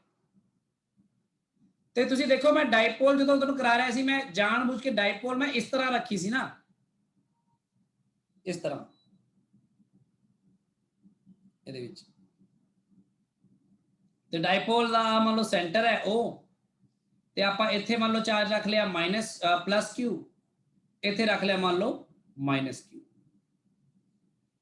ਹੁਣ ਇੱਥੇ ਡਾਇਰੈਕਸ਼ਨ ਬੜੀ ਇੰਪੋਰਟੈਂਟ ਹੁੰਦੀ ਹੈ, ਬਸ ਬੱਚੇ ਕਈ ਵਾਰ ਡਾਇਰੈਕਸ਼ਨ ਨੂੰ ਇੰਪੋਰਟੈਂਟ ਨਹੀਂ ਲੈ ਕੇ ਚੱਲਦੇ ਵੀ ਇਹਦੀ ਕੀ ਕਿਵੇਂ ਲਿਖਦੇ ਆ, ਆਪਾਂ ਨੂੰ ਸਮਝ ਲਓ। ਆ ਕੀ ਆ, ਇਹ ਫੋਰਸ ਲੱਗੂਗਾ QE, ਆ ਫੋਰਸ ਇੱਧਰ ਨੂੰ ਲੱਗੂਗਾ, ਫੋਰਸ ਨੂੰ ਜੇ ਪ੍ਰੋਪਰਲੀ ਲਿਖਣਾ ਤਾਂ QE ਹੀ ਲਿਖੋਗੇ ਮੈਗਨੀਟਿਊਡ, ਪਰ ਬੰਦਾ ਕਹਿੰਦਾ ਨਹੀਂ ਮੈਂ ਡਾਇਰੈਕਸ਼ਨ ਫਾਰਮ 'ਚ ਲਿਖਣਾ ਹੈ, ਤਾਂ ਠੀਕ ਹੈ ਫਿਰ ਜੇ ਤੁਸੀਂ E ਨੂੰ ਵੈਕਟਰ ਫਾਰਮ 'ਚ ਲਿਖਣਾ ਚਾਹੁੰਦੇ ਹੋ ਤਾਂ ਵੈਕਟਰ ਫਾਰਮ 'ਚ ਲਿਖੋਗੇ ਤਾਂ ਇੱਥੇ ਬਾਹਰ Q ਹੀ ਰਹੇਗਾ, ਇੱਧਰ ਮਾਈਨਸ ਆਏਗਾ ਫਿਰ, ਕਿਉਂਕਿ ਤਾਂ ਹੀ ਤਾਂ ਪਤਾ ਲੱਗੇਗਾ QE ਵੈਕਟਰ ਤੋਂ -QE ਵੈਕਟਰ ਉਲਟੀ ਡਾਇਰੈਕਸ਼ਨ 'ਚ ਲੱਗ ਰਿਹਾ ਵਾ, ਇਸ -Q ਨੇ ਤਾਂ ਇਹਦੀ ਡਾਇਰੈਕਸ਼ਨ ਬਦਲਣੀ ਹੈ ਫੋਰਸ ਦੀ। ਹੁਣ ਇਹਦੀ ਲੈਂਥ ਕਿੰਨੀ ਹੁੰਦੀ ਡਾਇਪੋਲ ਦੀ, ਲੈਂਥ ਕਿੰਨੀ 2L ਹੁੰਦੀ ਹੈ ਨਾ, ਆ 2L ਹੈ, ਤੇ ਮੈਂ ਇਹ ਕਹਿ ਰਿਹਾ ਟਾਰਕ ਪਤਾ ਕਰਨੀ ਹੈ, ਤੇ ਟਾਰਕ ਲਈ ਕੀ ਹੁੰਦਾ, ਟਾਰਕ ਦਾ ਫਾਰਮੂਲਾ ਆਈਦਰ ਫੋਰਸ, ਵੀ ਕੋਈ ਕਪਲ ਆਈਦਰ ਫੋਰਸ ਇਨਟੂ ਲਿਖਦੇ ਆਪਾਂ perpendicular distance between line of action of forces. ਤੇ ਇਹ ਕਦੋਂ ਹੁੰਦਾ ਆ, ਜਦੋਂ ਆਪਣੇ ਕੋਲ ਜਿਹੜਾ ਫੋਰਸਿਸ ਨੇ ਜਿਹੜੇ ਜਿਹੜੇ ਉਹ ਕਪਲ ਹੁੰਦਾ ਹੈ, ਕਪਲ ਯਾਨੀ equal and opposite forces act ਕਰਦੇ ਹੋਣ। ਹੁਣ ਬੰਦਾ ਪੁੱਛੇ ਲਾਈਨ ਆਫ ਐਕਸ਼ਨ ਦਾ ਕੀ ਮਤਲਬ ਆ, ਦੇਖੋ QE the line of action ਆਹ ਹੈ ਨਾ, ਦੇਖੋ ਆਹ ਵਾਲੀ, ਇੱਧਰ ਨੂੰ ਲੱਗ ਰਿਹਾ ਨਾ, ਦੂਜੇ ਦੀ ਲਾਈਨ ਆਫ ਐਕਸ਼ਨ ਆਹ ਹੈ ਨਾ, ਦੇਖੋ, ਤੇ ਲਾਈਨ ਆਫ ਐਕਸ਼ਨ ਦੇ ਵਿੱਚ ਪਰਪੈਂਡੀਕੁਲਰ ਡਿਸਟੈਂਸ ਕਿਹੜਾ ਹੈ, ਆਹ ਕਹੋਗੇ ਨਾ ਤੁਸੀਂ, ਜਾਂ ਇੱਧਰ ਕਹਿ ਲਓ ਜਾਂ ਇੱਧਰ ਕਹਿ ਲਓ, ਜਿੱਧਰ ਮਰਜ਼ੀ ਕਹਿ ਲਓ, ਤਾਂ ਆਹ ਹੋਏਗਾ ਨਾ, ਆਹ ਵਾਲਾ, ਦਿਸ ਵਨ। ਤੇ ਜੇ ਤੁਸੀਂ P ਵੈਕਟਰ ਤੇ E ਵੈਕਟਰ ਦੇ ਵਿੱਚ ਐਂਗਲ ਮੰਨ ਲਓ ਥੀਟਾ ਲੈ ਕੇ ਚੱਲ ਰਹੇ ਹੋ, ਤਾਂ P ਵੈਕਟਰ ਤੁਹਾਨੂੰ ਪਤਾ -Q ਤੋਂ +Q ਵਾਲੇ ਪਾਸੇ ਨੂੰ ਹੁੰਦਾ ਹੈ, this is the P vector, isn't it. ਤੇ E ਵੈਕਟਰ ਇੱਧਰ ਨੂੰ ਹੈਗਾ ਲੈਫਟ ਟੂ ਰਾਈਟ, ਤਾਂ ਉਹਨਾਂ 'ਚ ਐਂਗਲ ਮੰਨ ਲਓ ਆਹ ਥੀਟਾ ਸ਼ੋ ਕਰਾਂਗਾ ਨਾ ਮੈਂ, ਤਾਂ ਇਹ ਕਿੰਨਾ ਆ ਜਾਏਗਾ ਲੈਂਥ, ਇਹ ਕੀ 2L sin ਥੀਟਾ ਨਹੀਂ ਆ ਜਾਏਗਾ, ਦੇਖੋ। Yes sir. ਫਿਰ ਤੁਸੀਂ ਆਈਦਰ ਫੋਰਸ, ਫਿਰ ਕੱਲਾ ਮੈਗਨੀਟਿਊਡ ਲਓਗੇ ਨਾ ਤੁਸੀਂ QE, ਆਈਦਰ ਫੋਰਸ ਦਾ ਕੋਈ ਮੈਗਨੀਟਿਊਡ ਲੈ ਲਿਆ ਤੇ ਨਾਲ 2L sin ਥੀਟਾ ਆ ਗਿਆ, ਤਾਂ ਤੁਸੀਂ E ਦੇ ਬਾਅਦ Q into 2L ਨੂੰ ਇਕੱਠਾ ਕਰ ਲਓ, ਤੇ Q into 2L ਕੀ ਹੁੰਦਾ ਹੈ, P। ਹੁਣ ਬੰਦਾ ਸੋਚਦਾ ਕਿ ਜਦੋਂ ਮੈਂ ਵੈਕਟਰ ਫਾਰਮ 'ਚ ਲਿਖਣਾ ਆ, ਪਹਿਲੀ ਗੱਲ ਤਾਂ sin ਥੀਟਾ ਤੋਂ ਤੁਹਾਨੂੰ ਪਤਾ ਲੱਗ ਜਾਂਦਾ ਕਿ ਕ੍ਰਾਸ ਪ੍ਰੋਡਕਟ ਆਏਗਾ, ਡਾਟ ਨਹੀਂ ਆਏਗਾ, ਹਨਾ। Yes sir. ਦੂਜਾ ਤੁਹਾਨੂੰ ਇਹ ਪਤਾ ਲੱਗਣਾ ਚਾਹੀਦਾ ਕਿ P cross E ਲਿਖਾਂ ਕਿ E cross P, ਕਿਉਂਕਿ ਦੇਖੋ ਜੇ ਮੈਂ ਆ P ਵੈਕਟਰ ਕਹਿ ਰਿਹਾ ਇੱਥੇ ਇਸ ਫਾਰਮ 'ਚ, ਇਸੇ ਪੁਆਇੰਟ ਤੋਂ E ਵੈਕਟਰ ਆ ਸ਼ੋ ਕਰ ਰਹੇ ਹਾਂ ਲੈਫਟ ਟੂ ਰਾਈਟ, ਆ ਐਂਗਲ ਥੀਟਾ ਹੈ, P cross E ਕਰਾਂਗਾ ਤਾਂ ਅੰਗੂਠਾ ਅੰਦਰ ਨੂੰ ਜਾਏਗਾ, E cross P ਕਰਾਂਗਾ ਤਾਂ ਅੰਗੂਠਾ ਬਾਹਰ ਨੂੰ ਆਏਗਾ ਰਾਈਟ ਹੈਂਡ ਰੂਲ ਨਾਲ। ਪਰ ਤੁਹਾਡੀ ਡਾਇਰੈਕਸ਼ਨ ਆਫ ਰੋਟੇਸ਼ਨ ਕੀ ਹੈ, ਤੁਸੀਂ ਦੱਸੋ, ਕੀ ਤੁਹਾਡੀ ਡਾਇਪੋਲ ਇਸ ਤਰ੍ਹਾਂ ਰੋਟੇਟ ਕਰ ਰਹੀ ਹੈ ਜਾਂ ਇਸ ਤਰ੍ਹਾਂ ਰੋਟੇਟ ਕਰ ਰਹੀ ਹੈ, ਦੱਸੋ, A ਔਰ B? A है ना, यस सर। A वाला मतलब फिर P cross E लिखना चाहिए कि E cross B लिखना चाहिए, P cross E। P vector ਨੂੰ ਅੱਗੇ ਲਿਖ ਦਿੰਦੇ ਆ, E ਨੂੰ ਬਾਅਦ ਲਿਖ ਦਿੰਦੇ ਆ, ਗੱਲ ਖਤਮ ਹੋ ਗਈ ਬਸ। ਤੇ ਇਹ ਇਸ ਤਰ੍ਹਾਂ ਵੀ ਪ੍ਰੂਫ ਕਰ ਸਕਦੇ ਹੋ, ਆ 4 ਲਾਈਨਾਂ 'ਚ ਆ ਵੀ ਹੋ ਗਿਆ, ਸਮਝ ਲੱਗੀ ਗੱਲ ਸ਼ੁਭਮ? Yes sir. ਉੱਥੇ ਮੈਂ ਕੀ ਸਿਖਾਇਆ ਸੀ, ਉੱਥੇ ਮੈਂ ਇਹ ਕਹਿ ਰਿਹਾ ਸੀ ਕਿ ਤੁਸੀਂ ਇਸ ਨੂੰ ਐ ਮੰਨ ਕੇ ਚੱਲੋ, ਦੇਖੋ ਮੈਂ ਦੋਨੋਂ ਗੱਲਾਂ ਸਮਝਾਉਂਦਾ। ਉੱਥੇ ਮੈਂ ਇਹ ਕਰ ਰਿਹਾ ਸੀ ਉਸ ਦਿਨ ਕਿ ਮੈਂ ਕਹਿ ਰਿਹਾ ਸੀ ਮੰਨ ਲਓ ਤੁਸੀਂ ਸੈਂਟਰ ਹੈ, ਪਹਿਲੀ ਗੱਲ ਤਾਂ ਇਹਦੇ ਨੈਟ ਫੋਰਸ 0 ਹੋ ਜਾਏਗਾ ਕਿ ਨਹੀਂ, ਨੈਟ ਫੋਰਸ ਡਾਇਪੋਲ ਤੇ है ना। आ ਜਿਹੜੇ फोर्सेस ने एक जगह ਤੇ लगा के सोच लो सेंटर ऑफ मास के ऊपर 0 हो गया मतलब नेट फोर्स 0 है। टॉर्क अराउंड O करोगे तो O तो परपेंडिकुलर डिस्टेंस पहले फोर्स की लाइन ऑफ एक्शन ਦਾ आएगा, फिर एक कला L लोगे तो ये आएगा L sin थीटा, इधर भी L लोगे तो इसका परपेंडिकुलर की आएगा L sin थीटा डिस्टेंस, फिर तुम की लिखोगे torque QE into L sin theta, फिर QE into L sin theta. ਤੇ ਤੁਹਾਨੂੰ ਪਤਾ ਹੈ ਸਾਰੇ ਜਿਹੜੇ ਟਾਰਕ ਲੱਗ ਰਿਹਾ ਆ QE ਇਸ O ਦੇ ਅਰਾਊਂਡ ਟਾਰਕ ਇਧਰ ਨੂੰ ਕ੍ਰੀਏਟ ਕਰ ਰਿਹਾ, ਇਹ ਵਾਲਾ QE ਵੀ ਇਧਰ ਨੂੰ ਕ੍ਰੀਏਟ ਕਰ ਰਿਹਾ ਨਾ, ਸੇਮ ਕਲॉकवाइज ਹੀ ਹੈ ਨਾ, ਇਸ ਲਈ ਟਾਰਕ ਐਡ ਹੋ ਜਾਂਦੀ ਹੈ। Yes sir. ਇਸ ਲਈ ਟਾਰਕ ਨੂੰ ਐਡ ਕਰਦੇ ਹੋ, ਸਬਟ੍ਰੈਕਟ ਨਹੀਂ ਕਰਦੇ। ਤਾਂ ਫਿਰ ਜਿਹੜੀ ਨੈਟ ਟਾਰਕ ਤੁਹਾਡੀ ਆਏਗੀ ਉਹ ਆਏਗੀ ਉਹੀ, ਫਿਰ ਆਹੀ ਗੱਲ ਆ ਜਾਏਗੀ ਫਿਰ ਮੁੜ ਕੇ, ਫਿਰ ਉਹ ਕਰ ਕਰਕੇ ਐਂਡ ਚ ਡਾਇਰੈਕਸ਼ਨ ਤੁਸੀਂ ਪਹੁੰਚਦੇ ਹੋ। ਸਮਝ ਲੱਗੀ ਗੱਲ ਸਾਰਿਆਂ ਨੂੰ? ਬਾਕੀ ਤੁਹਾਨੂੰ ਮੈਂ ਸਮਝਾਇਆ ਸੀ ਉਦੋਂ ਐਂਡ ਵਿੱਚ ਕਿਵੇਂ ਇਹ ਸਟੇਬਲ ਇਕੁਇਲਿਬਰੀਅਮ ਤੇ ਅਨਸਟੇਬਲ। ਸਟੇਬਲ ਇਕੁਇਲਿਬਰੀਅਮ ਕਦੋਂ ਹੁੰਦਾ ਆ? ਜਦੋਂ P ਵੈਕਟਰ ਤੇ E ਵੈਕਟਰ थीटा 0। हाँ स्टेबल इक्विलिब्रियम, क्योंकि उन्हें जो हिलाने हैं तो वापस अपनी जगह पे आएगा। मतलब P vector and E vector भी जो थीटा है वो 0 डिग्री होए ते टॉर्क का 0 होएगी ऑब्वियसली, ते जे अनस्टेबल इक्विलिब्रियम होएगा तां भी टॉर्क 0 होंदी है, पर ਇਹਦੇ ਚ ਕੀ ਹੁੰਦਾ ਹੈ ਥੀਟਾ ਕਿੰਨਾ ਹੁੰਦਾ ਹੈ 180 डिग्री ਹੁੰਦਾ ਹੈ। सो अनस्टेबल इक्विलिब्रियम ਹੁੰਦਾ ਹੈ, टॉर्क ਇੱਥੇ ਵੀ 0 ਹੁੰਦੀ ਹੈ। ਬਸ ਦੋਨਾਂ ਚ ਬੰਦਾ ਕਹੂਗਾ ਫਰਕ ਕੀ ਹੈ? ਫਰਕ ਇੱਕ ਤਾਂ ਤੁਹਾਨੂੰ ਮੈਂ ਵੈਸੇ ਦੱਸਿਆ ਸੀ ਉਦੋਂ ਕਿ ਵੀ ਉਹਨੂੰ ਜੇ ਡਿਸਟਰਬ ਕਰੋਗੇ ਵਾਪਸ ਉਸੇ ਜਗ੍ਹਾ ਤੇ ਆ ਜਾਏਗਾ, ਪਰ ਇਹਨੂੰ ਡਿਸਟਰਬ ਕਰ ਦੋਗੇ ਤਾਂ ਘੁੰਮ ਕੇ ਪੂਰਾ ਵਾਪਸ ਉਧਰ ਚੱਲ ਜਾਏਗਾ, ਹੈਨਾ। Yes sir. ਦੂਜਾ ਫਰਕ ਹੁੰਦਾ ਪੋਟੈਂਸ਼ੀਅਲ એનર્ਜੀ ਦਾ। ਪੋਟੈਂਸ਼ੀਅਲ એનર્ਜੀ ਅਨਸਟੇਬਲ ਇਕੁਇਲਿਬਰੀਅਮ ਚ ਮੈਕਸਿਮਮ ਹੁੰਦੀ ਹੈ, ਸਟੇਬਲ ਇਕੁਇਲਿਬਰੀਅਮ ਚ ਮਿਨੀਮਮ ਹੁੰਦੀ ਹੈ। ਇਹ ਆਪਾਂ ਦੇਖਾਂਗੇ ਕਿ ਇਹਨੂੰ ਗੱਲ ਨੂੰ ਅੱਗੇ ਜਦੋਂ ਆਪਾਂ ਪੋਟੈਂਸ਼ੀਅਲ ਵਾਲਾ ਚੈਪਟਰ ਕਰਾਂਗੇ ਤਾਂ ਦੇਖਾਂਗੇ। ਸੋ ਆ ਬਹੁਤ ਚੰਗੀ ਤਰ੍ਹਾਂ ਸਾਰਿਆਂ ਨੇ ਕਰ ਲੈਣਾ ਇਸ ਟੌਪਿਕ ਨੂੰ। ਹੁਣ ਆਪਾਂ ਕੁਝ ਇੱਕ ਦੋ ਹੋਰ ਗੱਲਾਂ ਕਰਦੇ ਹਾਂ। ਹਾਂ ਮੈਂ ਇੱਕ ਤੁਹਾਨੂੰ ਦੱਸਿਆ ਸੀ ਕਿ ਜੇ ਮੰਨ ਲਓ ਆ ਇਲੈਕਟ੍ਰਿਕ ਫੀਲਡ ਯੂਨੀਫਾਰਮ ਨਾ ਹੁੰਦਾ ਤਾਂ ਕੀ ਹੁੰਦਾ, ਸੋਚ ਕੇ ਦੇਖੋ। ਮੰਨ ਲਓ ਇਲੈਕਟ੍ਰਿਕ ਫੀਲਡ ਯੂਨੀਫਾਰਮ ਨਹੀਂ ਹੈ, ਯੂਨੀਫਾਰਮ ਨਹੀਂ ਹੈ मतलब कि ਮੰਨ ਲਓ ਆ ਦੇਖੋ ਇਸ ਤਰ੍ਹਾਂ ਹੈ,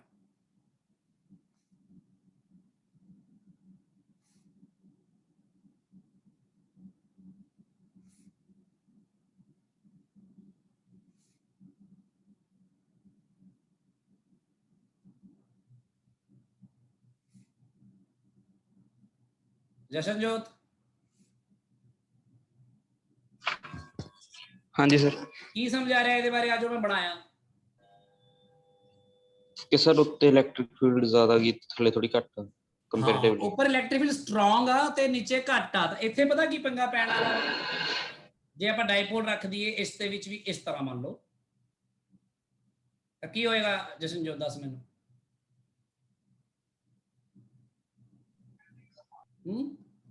सर थोड़ा उत्ते वाल ਨੂੰ ਜਾਣ ਲੱਗ ਜਗੜਾ ਕੋਲ। ਨਹੀਂ ਕਿ ਉੱਪਰ ਨੂੰ ਐ ਨੇ ਨਾ, ਉੱਤੇ ਥੱਲੇ ਐ ਨਹੀਂ ਕਿ ਫੋਰਸ ਤਾਂ ਦੇਖ ਲੈ ਕਿੱਧਰ ਨੂੰ ਲੱਗ ਰਿਹਾ। ਪਹਿਲਾਂ ਫੋਰਸ ਦੱਸ ਉੱਪਰ ਕਿੱਧਰ ਨੂੰ ਲੱਗੇਗਾ?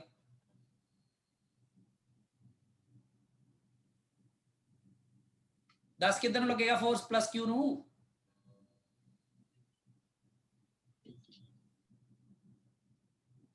ਤੂੰ ਆ ਵੀ ਭੁੱਲ ਗਿਆ? मतलब मैं इतने चंगी तरह इतनी बार डिस्कस हो गया क्लास है। जशनजोत सर आवाज आ रही है हुन? हाँ आवाज आ रही है, बोलो। सर इलेक्ट्रिक फील्ड वाल नहीं लगेगा, इधर ਨੂੰ ਲੱਗੇਗਾ ਨਾ, ਫਿਰ ਫੋਰਸ ਇਧਰ ਨੂੰ ਹੀ ਲੱਗੇਗਾ ਨਾ। ਤੇ ਇਹ ਫੋਰਸ ਇੱਕ ਤਾਂ ਆ ਲੱਗੇਗਾ ਤੇ ਇੱਕ ਥੱਲੇ ਇਧਰ -q ਨੂੰ ਕਿੱਧਰ ਲੱਗੇਗਾ? सर उसके ऑपोजिट इलेक्ट्रिक फील्ड दे। ਤੇ ਮੈਨੂੰ ਦੱਸ ਫਿਰ ਇਹ ਵੀ ਐਰੋ ਮੈਂ ਉਨਾ ਹੀ ਵੱਡਾ ਬਣਾ ਸਕਦਾ ਜਿੰਨਾ ਉੱਪਰ ਬਣਾਇਆ? नहीं सर थोड़ा छोटा करने लगो ਇਹਨੂੰ। ਛੋਟਾ ਲੱਗੇਗਾ ਕਿਉਂਕਿ ਫੋਰਸ ਘੱਟ ਲੱਗੇਗਾ ਨਾ, ਇਸ ਲਈ ਮੈਂ ਉੱਪਰਲੇ ਫੋਰਸ ਨੂੰ ਕਹਿ ਦਿੰਨਾ q * E1 ਕਹਿ ਦਿੰਨਾ ਹੁਣ, ਹਨਾ। ਹਾਂਜੀ ਸਰ। ਤੇ ਨੀਚੇ ਇਹਨਾਂ ਨੂੰ -q * E2 ਕਹਿ ਦੂੰਗਾ ਯਾਨੀ ਕਿਉਂਕਿ ਮੈਨੂੰ ਪਤਾ ਨਹੀਂ ਹੈਗਾ ਵੀ E1 ਤੇ E2 ਜਿਹੜਾ ਹੈ ਉਹਦਾ ਮੈਗਨੀਟਿਊਡ ਅਲੱਗ-ਅਲੱਗ ਨੇ। ਹਾਂਜੀ ਸਰ। ਇੱਥੇ ਜਿਹੜਾ ਹੈ ਨੈਟ ਫੋਰਸ ਲੱਗੇਗਾ, ਇੱਥੇ ਨੈਟ ਫੋਰਸ 0 ਨਹੀਂ ਹੋਏਗਾ। ਇਹਦਾ मतलब सेंटर ऑफ मास मोशन जो होएगा मूव करेगा ना, किसी एक्सेलरेट करेगा बल्कि किसी डायरेक्शन, तो ਉਹਦੇ ਕਰਕੇ ਆ ਇੱਕੋ ਹੀ ਜਗ੍ਹਾ ਤੇ ਘੁੰਮੇਗੀ ਨਹੀਂ। ਹੁਣ ਇਸ ਤਰ੍ਹਾਂ ਘੁੰਮ ਨਹੀਂ ਸਕਦੀ, ਇੱਕੋ ਜਗ੍ਹਾ ਨਹੀਂ ਘੁੰਮ ਸਕਦੀ। ਇਹ ਹੁਣ ਦੱਸ ਤੂੰ ਘੁੰਮਦੇ ਘੁੰਮਦੇ ਉੱਪਰ ਜਾਏਗੀ, ਨੀਚੇ ਜਾਏਗੀ, ਲੈਫਟ ਜਾਏਗੀ ਕਿ ਰਾਈਟ ਜਾਏਗੀ? ਆ ਦੱਸ ਹੁਣ। ਸਰ ਉੱਪਰ ਨੂੰ। ਉੱਪਰ ਕਿਉਂ ਜਾਏਗੀ ਦੱਸ ਮੈਨੂੰ, ਕੀ ਕਾਰਨ ਆ ਉੱਪਰ ਜਾਣ ਦਾ? ਨੈਟ ਫੋਰਸ ਕਿੱਧਰ ਨੂੰ ਲੱਗ ਰਿਹਾ ਦੱਸ ਹੁਣ ਮੈਨੂੰ। राइट ਫਿਰ ਉੱਪਰ ਕਿਉਂ ਜਾਊਗੀ? right। मतलब जो नेट फोर्स राइट टू लग रहा है ऊपर क्यों जाओगी जसनजोत? सोचो। नहीं सर मतलब कि ਉੱਪਰ ਤੇ ਰਾਈਟ ਦੇ ਵਿਚਕਾਰ ਮਤਲਬ ਕਿ ਸਿੱਧਾ ਰਾਈਟ ਨੂੰ ਵੀ ਨਹੀਂ ਜਾ ਸਕਦੀ ਸਰ, ਪਿੱਛੇ ਨੂੰ ਵੀ ਥੋੜੀ ਬਹੁਤ ਫੋਰਸ ਲੱਗ ਰਹੀ ਹੈਗੀ ਥੋੜਾ ਮਤਲਬ ਕਿ ਪਿੱਛੇ ਨੂੰ ਜਿਹੜੀ ਫੋਰਸ ਲੱਗ ਰਹੀ ਹੈ ਆਹ ਫੋਰਸ ਪਹਿਲੀ ਗੱਲ ਤੇ ਨਾ ਆ QE1 ਜਿਹੜਾ ਹੈਗਾ ਇਹ ਚ QE1 ਚ ਥੋੜਾ ਜਿਹਾ ਪੋਰਸ਼ਨ ਕੱਢ ਲਾ, ਇਹ ਚ QE2 ਦੇ ਬਰਾਬਰ ਮੈਗਨੀਟਿਊਡ ਦਾ। ਆਹ ਵਾਲਾ ਇੰਨਾ ਕੁ ਫੋਰਸ ਤੇ ਇੰਨਾ ਕੁ ਫੋਰਸ ਮਿਲ ਕੇ ਕੀ ਕਰ ਰਹੇ ਨੇ? ਰੋਟੇਟ। Yes sir. ਜਿਹੜਾ ਬਾਕੀ ਆ ਬਚ ਗਿਆ ਇੰਨਾ ਫੋਰਸ, ਇਹਦੇ ਕਰਕੇ ਇਹਨੇ ਬਿਲਕੁਲ ਰਾਈਟ ਸਾਈਡ ਨੂੰ ਜਾਣਾ ਤੇ ਡਾਈਪੋਲ ਨੇ ਕੀ ਕਰਨਾ? ਐ ਘੁੰਮਦੀ ਵੀ ਜਾਣਾ ਤੇ ਐ ਜਾਈ ਜਾਣਾ ਘੁੰਮ ਘੁੰਮ ਕੇ। ਸਮਝ ਲੱਗੀ ਗੱਲ? ਉਲਟਬਾਜ਼ੀਆਂ ਖਾਂਦੇ ਹੋਏ ਜਿਵੇਂ ਜਾਂਦੇ ਆ ਬੰਦਾ। ਹਾਂਜੀ ਸਰ। ਇਹ ਗੱਲਾਂ ਸਮਝ ਰਹੇ ਆ ਕਿ ਐਵੇਂ ਹਾਂਜੀ ਕਹਿ ਰਹੇ ਆ ਜਸਨਜੋਤ? ਨਹੀਂ ਸਰ ਸਮਝ ਲੱਗੀ ਆ ਰਹੀ ਹੈ। ਬਹੁਤ ਚੰਗੀ ਤਰ੍ਹਾਂ ਸਮਝੇ ਨੂੰ, ਕਿਉਂਕਿ ਇਹ ਬਹੁਤ ਸਿੰਪਲ ਜੀ ਗੱਲ ਆ। ਬਸ ਥੋੜਾ ਦਿਮਾਗ ਲਗਾਓ ਕਿ ਨੈਟ ਫੋਰਸ 0 ਪਿੱਛੇ ਕੇਸ ਸੀਗਾ ਤਾਂ ਉਹ ਡਾਈਪੋਲ ਨੇ ਕਿਸੇ ਪਾਸੇ ਜਾਣਾ ਸੀ? ਨਹੀਂ ਸਰ।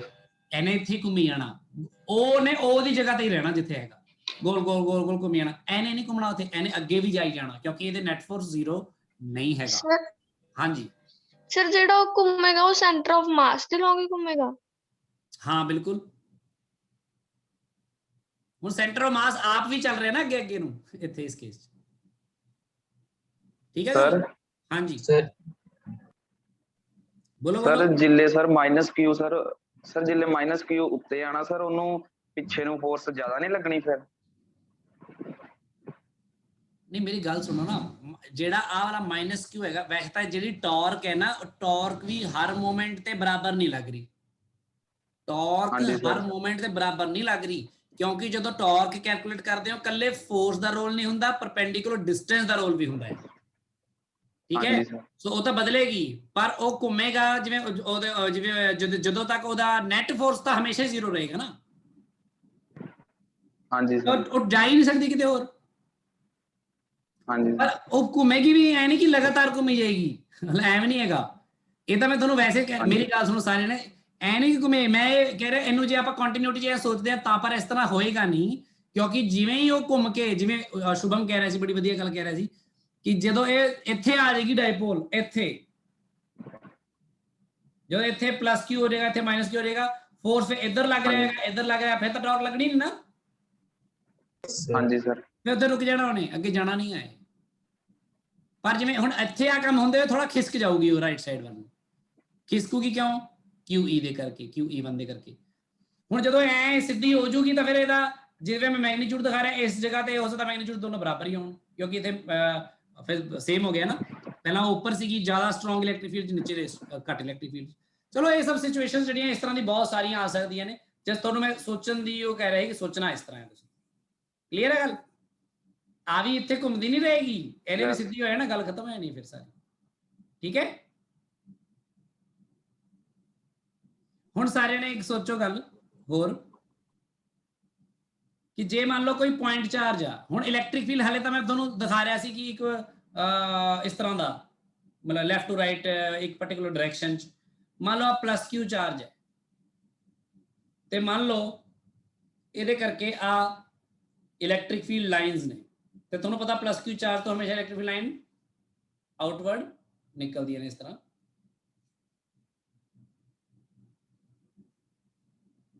ਇਸ ਤਰ੍ਹਾਂ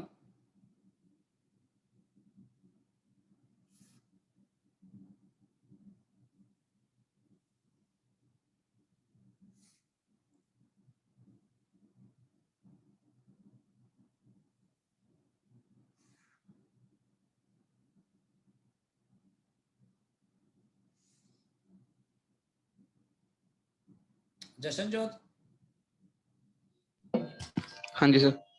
ਮੈਨੂੰ ਇਹ ਦੱਸ ਹੁਣ ਵੈਸੇ ਜਿਹੜਾ ਹੁਣ ਆਪਾਂ ਟੌਪਿਕਸ ਕਰ ਰਹੇ ਆ ਸਾਰੇ, ਹੁਣ ਫੀਲਡਸ ਨੂੰ ਫੋਰਸ ਨੂੰ ਡੀਲ ਕਰ ਰਹੇ ਆ, ਇਹ ਤੁਹਾਨੂੰ ਕੁਝ ਇੰਟਰਸਟਿੰਗ ਲੱਗ ਰਿਹਾ ਕਿ ਪਹਿਲਾਂ ਵਾਂਗੂ ਹੀ ਜਿਵੇਂ ਲੱਗ ਰਿਹਾ ਕਿ ਵੀ ਜਿਵੇਂ ਹੀਟ ਐਂਡ ਥਰਮੋਡਾਇਨਾਮਿਕਸ ਤੁਸੀਂ ਨਾਲ ਨਾਲ ਨਹੀਂ ਕੀਤੀ ਜਾਂ ਕੁਝ ਸਮਝ ਨਹੀਂ ਆਇਆ ਤੇ ਉਹ ਛੱਡ ਦੇ ਗਏ ਜਾਂ ਰਹਿੰਦਾ ਗਿਆ ਪਿੱਛੇ, ਇਹ ਲੱਗ ਰਿਹਾ ਨਾਲ ਨਾਲ ਸਮਝ ਸਾਰਾ ਕੁਝ? ਹਾਂਜੀ ਸਰ ਇਹ ਤਾਂ ਲੱਗਿਆ ਰਿਹਾ ਸਰ।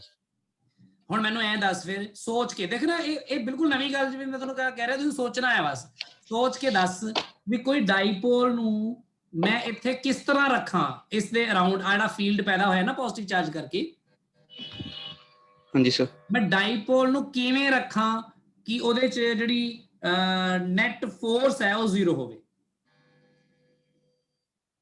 ਕੀ ਮੈਂ ਡਾਈਪੋਲ ਨੂੰ ਕਿਵੇਂ ਰੱਖਾਂ ਕਿ ਨੈਟ ਫੋਰਸ ਉਹਦੇ ਤੇ 0 ਲੱਗੇ, ਜਿਵੇਂ ਕਿ ਮੈਂ ਇਸ ਤਰ੍ਹਾਂ ਰੱਖਾਂ, ਮੰਨ ਲਓ ਇੱਥੇ -q ਹੈ ਇੱਥੇ +q ਹੈ, ਕੀ ਮੈਂ ਉਹਨੂੰ ਇਸ ਤਰ੍ਹਾਂ ਰੱਖਾਂ, ਇੱਥੇ ਮਾਈਨਸ ਹੈ ਇੱਥੇ ਪਲੱਸ ਹੈ, ਜਾਂ ਕਿ ਇਸ ਤਰ੍ਹਾਂ ਰੱਖ ਦੇਵਾਂ, ਇੱਥੇ ਮਾਈਨਸ ਹੈ ਇੱਥੇ ਪਲੱਸ ਹੈ, ਪਰ ਕਿਵੇਂ ਰੱਖਾਂ ਮੈਂ ਕਿ ਨੈਟ ਫੋਰਸ 0 ਹੋਵੇ? ਸੋਚ ਕੇ ਦੱਸੋ, ਸਾਰੇ ਨੇ ਸੋਚੋ, how to place a dipole in this field so that the net force is 0.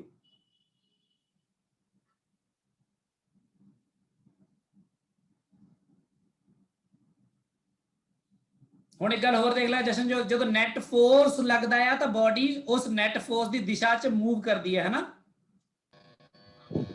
ਹਾਂਜੀ ਸਰ। ਤੇ ਜਦੋਂ ਨੈਟ ਟਾਰਕ ਲੱਗਦੀ ਹੈ ਤਾਂ ਬਾਡੀ ਉਸ ਨੈਟ ਟਾਰਕ ਦੀ ਦਿਸ਼ਾ 'ਚ ਘੁੰਮਦੀ ਹੈ, ਹਨਾ?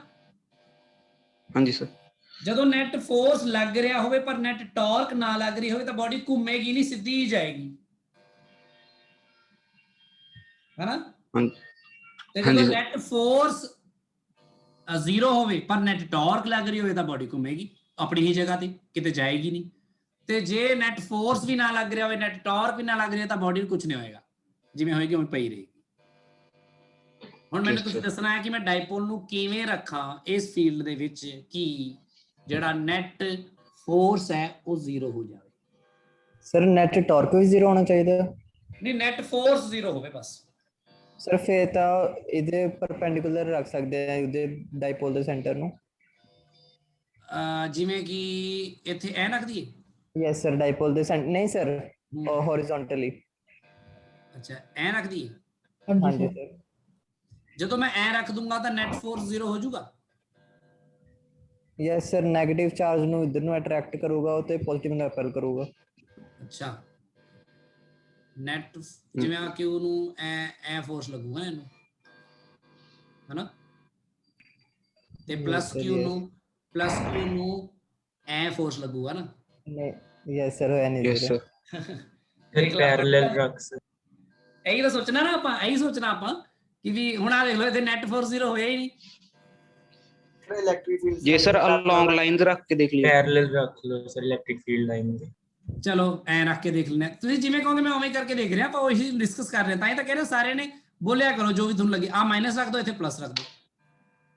ਹੁਣ ਮੈਨੂੰ ਦੱਸੋ ਵੀ ਨੈਟ ਫੋਰਸ ਹੁਣ 0 ਹੋਊਗਾ? ਜਿਵੇਂ -Q ਨੂੰ ਇਹ ਅਟਰੈਕਟ ਕਰੂਗਾ ਤੇ ਅਟਰੈਕਟ ਕਰੂਗਾ ਬਹੁਤ ਜ਼ਿਆਦਾ ਜ਼ੋਰ ਨਾਲ, ਪਰ ਰਿਪੈਲ ਇਧਰਲੇ ਚਾਰਜ ਨੂੰ ਕਰੂਗਾ ਬਹੁਤ ਥੋੜੇ ਨਾਲ। ਕਿਉਂ? ਕਿਉਂਕਿ ਦੂਰ ਹੋ ਗਿਆ ਨਾ। Yes sir. ਇਲੈਕਟ੍ਰਿਕ ਦਾ ਮੈਗਨੀਟਿਊਡ ਕਿੰਨਾ ਬਰਾਬਰ ਹੈ? सर उल्टा रख दो सर। ਕਿੱਦਾਂ ਰੱਖ ਦਈਏ?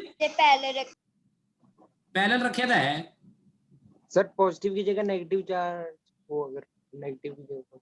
अच्छा, यहाँ ऐसे कर दें, ऐसे कर दें। Yes sir. ले फिर अट्रैक्ट करूंगा घट और रिपेल करूंगा ज्यादा, फिर नेट फोर्स 0 नहीं है।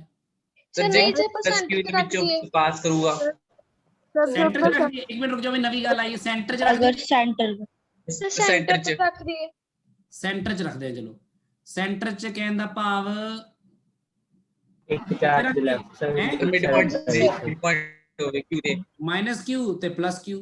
ਹੁਣ -Q ਨੂੰ ਫੋਰਸ ਕਿੱਧਰ ਨੂੰ ਲੱਗੂਗਾ? ਦੇਖੋ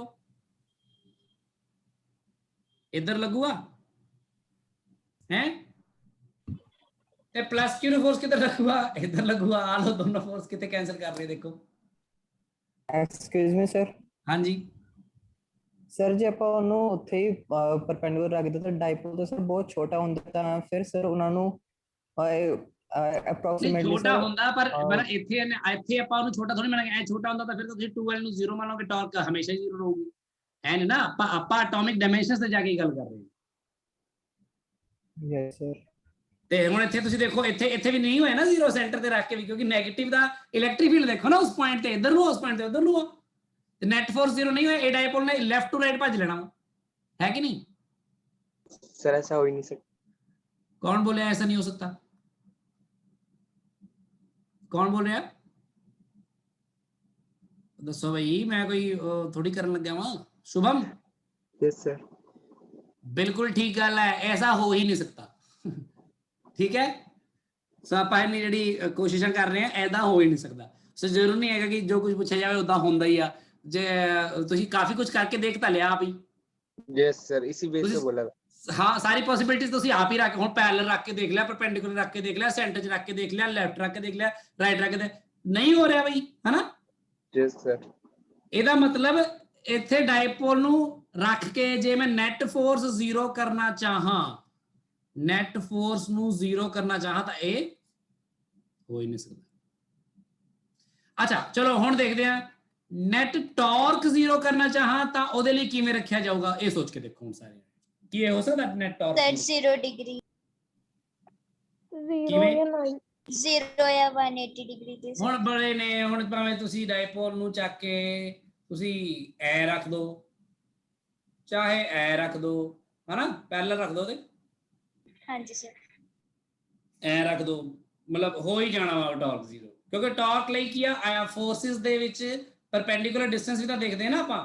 ਹੁਣ ਜਿਹੜਾ ਫੋਰਸ ਇੱਥੇ ਲੱਗੇਗਾ, ਮੰਨ ਲਓ ਨੈਗੇਟਿਵ ਹੋਇਆ ਇਹ, ਇੱਧਰ ਨੂੰ ਲੱਗੇਗਾ ਫੋਰਸ, ਤੇ ਇੱਧਰ ਜਿਹੜਾ ਫੋਰਸ ਲੱਗੇਗਾ ਉਹ ਇੱਧਰ ਨੂੰ ਲੱਗੇਗਾ, ਤਾਂ ਫਿਰ ਇਹਨਾਂ ਲਾਈਨ ਆਫ ਐਕਸ਼ਨ ਤਾਂ ਸੇਮ ਹੀ ਹੈ, ਦੋਨਾਂ ਦਾ ਪਰਪੈਂਡੀਕੂਲਰ ਡਿਸਟੈਂਸ ਹੈ ਹੀ ਨਹੀਂ ਕੋਈ, ਇਹ ਘੁਮਾਣਗੇ ਥੋੜੀ ਦੋਨੋਂ ਫੋਰਸ ਮਿਲ ਕੇ। ਸਮਝ ਲੱਗੀ ਗੱਲ? Yes sir. ਸੋ ਇਸ ਲਈ ਸੋਚਿਆ ਕਰੋ ਆਰਾਮ ਨਾਲ ਇਹਨੂੰ ਕਿ ਕਿਵੇਂ ਕਿਵੇਂ ਕੀ ਪੋਸੀਬਲ ਹੈ, ਕੀ ਆਪਾਂ ਪੋਸੀਬਲ ਕਰ ਸਕਦੇ ਹਾਂ। ਠੀਕ ਹੈ, ਸੋ ਚਲੋ ਹੁਣ ਇੱਕ ਹੋਰ ਚੀਜ਼ ਕਰਦੇ ਹਾਂ ਆਪਾਂ।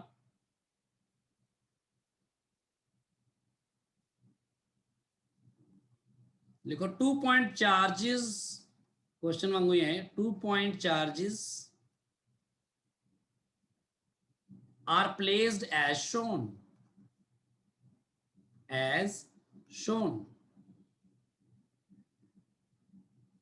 draw graph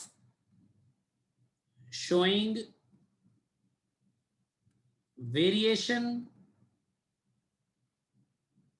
of electric field versus distance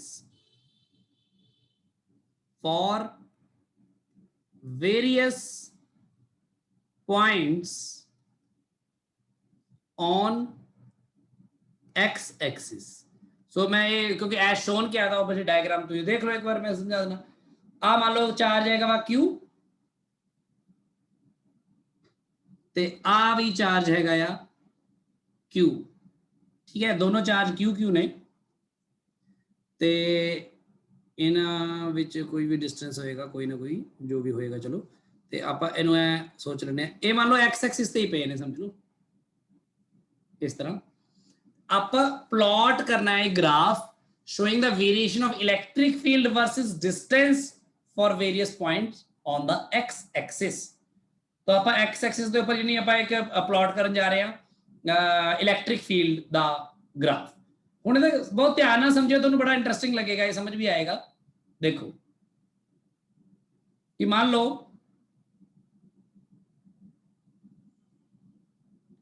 पहला तो तुसीं आई मान लो भी आ अपना आ मान लो एक्सिस है, आ एक्सिस है, ठीक है। ਇਹਦੇ ਵਿੱਚ ਜਿਹੜਾ ਆ Q ਚਾਰਜ ਹੈ, ਮੰਨ ਲਓ ਆ ਇੱਥੇ ਪਿਆ ਆ, ਅਗਲਾ Q ਚਾਰਜ ਆਪਣਾ ਇੱਥੇ ਪਿਆ ਆ, ਤੇ ਆਪਾਂ ਜਿਹੜੀ ਇਹ ਚ ਇਲੈਕਟ੍ਰਿਕ ਫੀਲਡ ਸ਼ੋ ਕਰਨਾ ਹੈ, ਇਲੈਕਟ੍ਰਿਕ ਫੀਲਡ ਸ਼ੋ ਕਰਨ ਲਈ ਆਪਾਂ ਮੰਨ ਲਓ y ਐਕਸਿਸ ਤੇ ਸ਼ੋ ਕਰਨਾ ਹੈ ਇਲੈਕਟ੍ਰਿਕ ਫੀਲਡ ਨੂੰ, ਦੈਟ ਇਲੈਕਟ੍ਰਿਕ ਫੀਲਡ ਇੱਧਰ ਪਲਾਟ ਕਰਾਂਗੇ, ਆ ਪਲਾਟ ਕਰਾਂਗੇ ਇੱਧਰ ਨੂੰ, ਠੀਕ ਹੈ ਜੀ, y ਐਕਸਿਸ ਤੇ ਉਹਨੂੰ ਨੀਚੇ ਨੂੰ ਵੀ ਕਰ ਦਿੰਦੇ ਆਪਾਂ। वैसे वेक्टर क्वांटिटी है तो मतलब डायरेक्शन तो मतलब होता है नेगेटिव इलेक्ट्रिक फील्ड का, मतलब ऊपर पॉजिटिव इलेक्ट्रिक फील्ड, नीचे नेगेटिव इलेक्ट्रिक फील्ड, ते पॉजिटिव इलेक्ट्रिक फील्ड मान लो लेफ्ट टू राइट मान लो, ते और राइट टू लेफ्ट होएगा तो वो नेगेटिव इलेक्ट्रिक फील्ड हो जाएगा। हुण तुसीं देखो जदों तुसीं Q पॉइंट चार्ज की गल करदे हो किसी, या मतलब इलेक्ट्रिक फील्ड की वैसे नॉर्मली गल करोगे, जदों आ Q दे बहुत नेड़े होएगा पॉइंट कोई भी। हुण तुसीं देखो पॉइंट चार्ज दे करके इलेक्ट्रिक फील्ड दा तुसीं देखदे रहे हो ना, पॉइंट चार्ज करके इलेक्ट्रिक फील्ड की हुंदा है Q by r square ਹੁੰਦਾ ਨਾ। Yes sir. ਜਦੋਂ r ਤੁਹਾਡਾ ਅਪਰੋਚਸ ਟੂ 0 ਹੋ ਜਾਏਗਾ, ਯਾਨੀ r ਬਹੁਤ ਛੋਟਾ ਤਾਂ ਇਲੈਕਟ੍ਰਿਕ ਫੀਲਡ ਉਨਾ ਹੀ ਜ਼ਿਆਦਾ ਵੱਡਾ ਹੋ ਜਾਏਗਾ ਨਾ।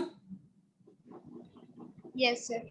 ਇਸ ਲਈ ਜਦੋਂ ਕੋਈ ਚਾਰਜ ਦੇ ਬਹੁਤ ਨੇੜੇ ਹੋ ਤਾਂ ਇਲੈਕਟ੍ਰਿਕ ਫੀਲਡ ਜਿਹੜਾ ਹੋਏਗਾ ਇਸ ਚਾਰਜ ਦੇ ਨੇੜੇ ਬਹੁਤ ਜ਼ਿਆਦਾ ਹੋਏਗਾ, ਯਾਨੀ ਇਨਫਿਨਾਈਟ ਨੂੰ ਅਪਰੋਚ ਕਰੇਗਾ। ਸੋ ਆਪਾਂ ਇਸ ਤਰ੍ਹਾਂ ਸ਼ੋ ਕਰਦੇ ਹਾਂ। ਹੁਣ ਤੁਸੀਂ ਕਹੋਗੇ ਨਹੀਂ ਨੈਟ ਇਲੈਕਟ੍ਰਿਕ ਫੀਲਡ ਦੇਖਣਾ ਹੈ, ਹਾਂਜੀ ਨੈਟ ਹੀ ਦੇਖਣਾ ਹੈ।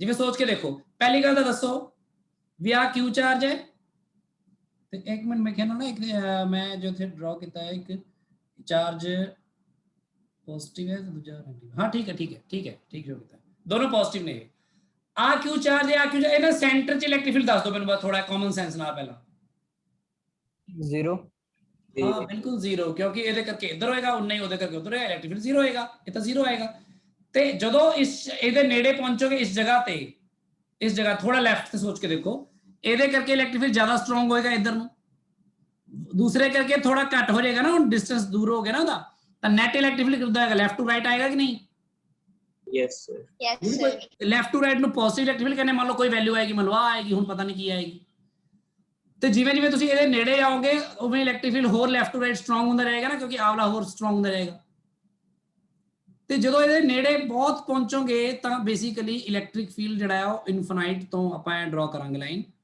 ਇਸ ਤਰ੍ਹਾਂ ਐ ਪਲਾਟ ਕਰਾਂਗੇ ਤੇ ਇਹ ਇੱਥੇ ਆਏਗੀ पर जिवें तुसीं इहदे राइट साइड ते एक पॉइंट ते देखोगे तो इलैक्ट्रिक फील्ड इहदे करके होगा लेफ्ट राइट टू लेफ्ट हो जाएगा ज्यादा लेफ्ट राइट घट तो नेट इलैक्ट्रिक फील्ड किधर हो जाएगा लेफ्ट नु हो जाएगा ना यस यस सर सर ते लेफ्ट नु हो जाएगा वाले इलैक्ट्रिक फील्ड अपन नेगेटिव कहांगे फिर नेगेटिव कहंदा पा फिर नीचे कट रहा तो इहदे बहुत नेड़े आके इलैक्ट्रिक फील्ड जाएगा बहुत स्ट्रांग लेफ्ट टू राइट होएगा सो आ इहनु आपां इस तरह शो कर दिंदे हैं फिर इस तरह यानी जे इहदे अराउंड ए प्लॉट करिए तो इस तरह ए इलेक्ट्रिक फील्ड नु प्लॉट कर रहे हैं लेफ्ट टू राइट याद रखना electric field left to right नु ਅਸੀਂ ਮੰਨ ਕੇ ਚੱਲ ਰਹੇ ਹਾਂ ਪੋਜ਼ਿਟਿਵ ਤੇ ਰਾਈਟ ਟੂ ਲੈਫਟ ਹੋ ਜਾਏ ਇਲੈਕਟ੍ਰਿਕ ਉਹਨੂੰ ਲੈ ਕੇ ਚੱਲ ਰਹੇ ਹਾਂ ਨੈਗੇਟਿਵ ਮੈਗਨੀਟਿਊਡ ਆਪਾਂ ਉਸ ਅਕੋਰਡਿੰਗ ਦੇਖ ਰਹੇ ਹਾਂ ਹੁਣ ਤੁਸੀਂ ਮੈਨੂੰ ਦੱਸੋ Q ਤੋਂ ਥੋੜਾ ਰਾਈਟ ਸਾਈਡ ਤੇ ਇੱਥੇ ਆ ਜਾਵੇ ਇਲੈਕਟ੍ਰਿਕ ਫੀਲਡ ਤਾਂ ਕਿੱਧਰ ਹੋਏਗਾ ਲੈਫਟ ਟੂ ਰਾਈਟ ਜਾਂ ਰਾਈਟ ਟੂ ਲੈਫਟ ਪਹਿਲਾਂ ਦੱਸ ਦਿਓ ਦੱਸੋ सर लेफ्ट टू राइट होएगा पॉजिटिव होएगा ते Q ਦੇ ਬਹੁਤ ਨੇੜੇ ਬਹੁਤ ਜ਼ਿਆਦਾ स्ट्रांग लेफ्ट टू राइट होएगा बहुत स्ट्रांग पॉजिटिव होएगा ਤਾਂ ਇਸ ਤਰ੍ਹਾਂ ਆਏਗਾ ਠੀਕ ਹੈ ਤੇ ਉਸ ਤੋਂ ਬਾਅਦ ਫਿਰ ਇਹਦੇ ਇੱਧਰ ਜਿੰਨਾ ਜਾਈ ਜਾਓਗੇ ਡਿਸਟੈਂਸ ਦੇ ਨਾਲ ਨਾਲ ਉਹ ਘਟਦਾ ਜਾਏਗਾ ਨਾ ਇਸ ਤਰ੍ਹਾਂ ਠੀਕ ਹੈ ਇਹਦੇ ਇਸ ਸਾਈਡ ਕਿਸੇ ਵੀ ਜਗ੍ਹਾ ਤੇ ਰਾਈਟ ਟੂ ਲੈਫਟ ਨਹੀਂ ਆਏਗਾ ਲੈਫਟ ਟੂ ਰਾਈਟ ਹੀ ਰਹੇਗਾ ਇਲੈਕਟ੍ਰਿਕ ਫੀਲਡ ਤੇ ਜੋ ਇੱਧਰ ਆ ਜਾਓਗੇ ਇਸ ਪੁਆਇੰਟ ਤੇ ਕਿਸੇ ਤੇ ਇਹਦੇ ਵਿੱਚ ਵੀ ਸਟਰੋਂਗਲੀ ਇਸ ਜਗ੍ਹਾ ਤੇ ਜਸਟ ਇਹਦੇ ਨੇੜੇ ਦੱਸੋ ਇਲੈਕਟ੍ਰਿਕ ਫੀਲਡ ਕਿੱਧਰ ਨੂੰ ਹੋਏਗਾ ਲੈਫਟ ਟੂ ਰਾਈਟ ਜਾਂ right to left right to left हाँ फिर नेगेटिव यानी इधरों आएगा यानी कि मैग्नीट्यूड तो वो नेगेटिव आएगा तो वो फिर घटता जाएगा हौली हौली नेगेटिव की वैल्यू घटती जाएगी तो इधर ਨੂੰ जाएगी हमेशा जिवें दूर जाएगा तो समझ लग गई गल सारिਆਂ ਨੂੰ क्लियर सर जी आप एक चार्ज नेगेटिव रखिए हाँ तो रखते हैं अगले स्टेप च रखते हैं पहला आ वाला गल समझ लो ये समझ लग गई सर हाँ जी सर जो हाँ जी sir R square equals to 0 है तो सर जो ई है अप्रोचेस टू इंफिनिटी सर इससे आपने क्या समझाया था सर यहाँ पे मैं ये समझा रहा हूँ कि आर अगर बहुत कम होगा यानी क्योंकि आप बहुत नजदीक होगे तो इलेक्ट्रिक फील्ड की वैल्यू इन्फिनिटी को अप्रोच करेगी इसीलिए मैं इसके नजदीक ऊपर इन्फिनिटी से ला रहा हूँ और इन्फिनिटी ऊपर से क्यों ला रहा हूँ नीचे से क्यों नहीं क्योंकि यहाँ पर पॉजिटिव माना जाएगा ना क्योंकि इसके जस्ट राइट पर इलेक्ट्रिक फील्ड लेफ्ट से राइट की तरफ होगा जिसको मैं पॉजिटिव मानकर चलता हूँ और राइट से लेफ्ट को नेगेटिव मानकर चलता हूँ यस सर ओके तो इलेक्ट्रिक फील्ड को यानी हम यहाँ पॉजिटिव और नेगेटिव को या ऐसे मानकर चलते हैं इस बात का ध्यान रखना चाहिए ओके एंड दूसरी गल देखो जे हुण मान लो मैं एक नूं जिवें पनम कह रही है बिल्कुल सही क्वेश्चन है कि जे अगर इधर पॉजिटिव चार्ज हो जाए मान लो क्वेश्चन फिर वही है मैं दोबारा रिपीट नहीं करूंगा इनू मान लो -q कह दिंदे आपां ते आपां ਇਹਦੇ ਵਿੱਚ ਕੋਈ ਵੀ डिस्टेंस हैगा तो आपां इलेक्ट्रिक फील्ड प्लॉट करना चाहते हैं ਤੇ ਉਹਦੇ ਲਈ ਆਪਾਂ ਪਹਿਲਾਂ ਤਾਂ x ਐਕਸਿਸ ਪਲਾਟ ਕਰ ਲਈਏ ਤੇ x ਐਕਸਿਸ ਦੇ ਉੱਪਰ ਤਾਂ ਆਪਾਂ ਚਾਰਜ ਰੱਖੇ ਨੇ ਬਸ ਠੀਕ ਹੈ ਤੇ ਇਹਦੇ ਵਿੱਚ ਮੰਨ ਲਓ ਇਸ ਪੁਆਇੰਟ ਤੋਂ ਮੈਂ ਸ਼ੋ ਕਰ ਦਿੰਦਾ ਮੈਂ ਆਪਾਂ ਇੱਥੇ ਇਲੈਕਟ੍ਰਿਕ ਫੀਲਡ ਇਧਰ ਨੂੰ ਪਲਾਟ ਕਰਾਂਗੇ ਇਸ ਤਰ੍ਹਾਂ ਇਹ ਇਲੈਕਟ੍ਰਿਕ ਫੀਲਡ ਪਲਾਟ ਕਰਨ ਲਈ ਬਣਾਇਆ ਆਪਾਂ ਤੇ ਇਸ ਚਾਰਜ ਦੀ ਪੋਜੀਸ਼ਨ ਨੂੰ ਮੈਂਸ਼ਨ ਕਰਨ ਲਈ ਬਸ ਆਪਾਂ ਕੀ ਕਰਦੇ ਆ ਇੱਕ ਸਟ੍ਰੇਟ ਲਾਈਨ ਇਦਾਂ ਆਪਾਂ ਡਰਾ ਕਰ ਲੈਣੇ ਆ ਇਸ ਤਰ੍ਹਾਂ ਠੀਕ ਹੈ ਤੇ ਹੁਣ ਆਪਾਂ ਗੱਲ ਕਰਦੇ ਆ ਇਲੈਕਟ੍ਰਿਕ ਫੀਲਡ ਦੀ ਤੁਸੀਂ ਮੈਨੂੰ ਹੁਣ ਦੱਸੋ ਸਾਰਿਆਂ ਨੇ ਸੋਚ ਕੇ ਵੀ ਇਹਦੇ ਵਿੱਚ ਨਿਊਟਰਲ ਪੁਆਇੰਟ ਆਏਗਾ ਕਿਤੇ ਇੱਥੇ ਸੈਂਟਰ 'ਚ ਇੱਥੇ ਸੈਂਟਰ 'ਚ ਇਲੈਕਟ੍ਰਿਕ ਫੀਲਡ 0 ਹੋਏਗਾ नो सर नहीं सर नहीं होएगा हाँ नहीं होएगा अच्छा फिर ਇਹਦੇ ਮੈਂ ਪਹਿਲਾਂ ਲੈਫਟ ਸਾਈਡ ਤੇ ਗੱਲ ਕਰਦਾ ਇਹ Q ਦੇ ਜਸਟ ਲੈਫਟ ਸਾਈਡ ਤੇ ਇੱਥੇ ਮੈਂ ਜੇ ਗੱਲ ਕਰਾਂ ਇਸ ਜਗ੍ਹਾ ਤੇ ਇਹਦੇ ਕਰਕੇ ਬਹੁਤ ਸਟਰੋਂਗਲੀ ਇੱਧਰ ਨੂੰ ਹੋਏਗਾ ਨਾ ਇਲੈਕਟ੍ਰਿਕ ਫੀਲਡ यस सर ਤੇ -q ਕਰਕੇ ਕਿੱਧਰ ਨੂੰ ਹੋਏਗਾ ਥੋੜਾ ਜਿਹਾ ਇੱਧਰ ਨੂੰ ਕਿਉਂਕਿ ਬਹੁਤ ਦੂਰ ਹੈ -q ਇਸ ਤੋਂ ਤਾਂ ਨੈਟ ਰਾਈਟ ਟੂ ਲੈਫਟ ਹੋਏਗਾ। Yes sir. ਤੇ ਕਿਸੇ ਵੀ ਚਾਰਜ ਦੇ ਨੇੜੇ ਇਨਫਿਨਿਟੀ ਤੋਂ ਆਉਂਦਾ ਇਲੈਕਟ੍ਰਿਕ ਫੀਲਡ ਤੇ ਰਾਈਟ ਟੂ ਲੈਫਟ मतलब ਕੀ ਕਿੱਥੋਂ ਆਏਗਾ? नीचे से। ऐसे आएगा और फिर वो कम होता होता जैसे दूर जाओगे इलेक्ट्रिक फील्ड जीरो को अप्रोच करेगा और इलेक्ट्रिक फील्ड जीरो का मतलब है ये एक्सिस है ना, यहाँ पे ये इलेक्ट्रिक फील्ड जो है ये नीचे जीरो हो गया मतलब यहाँ पे आ गया है ना। तो ऐसे ऐसे इसको बना देंगे। क्लियर हो गया?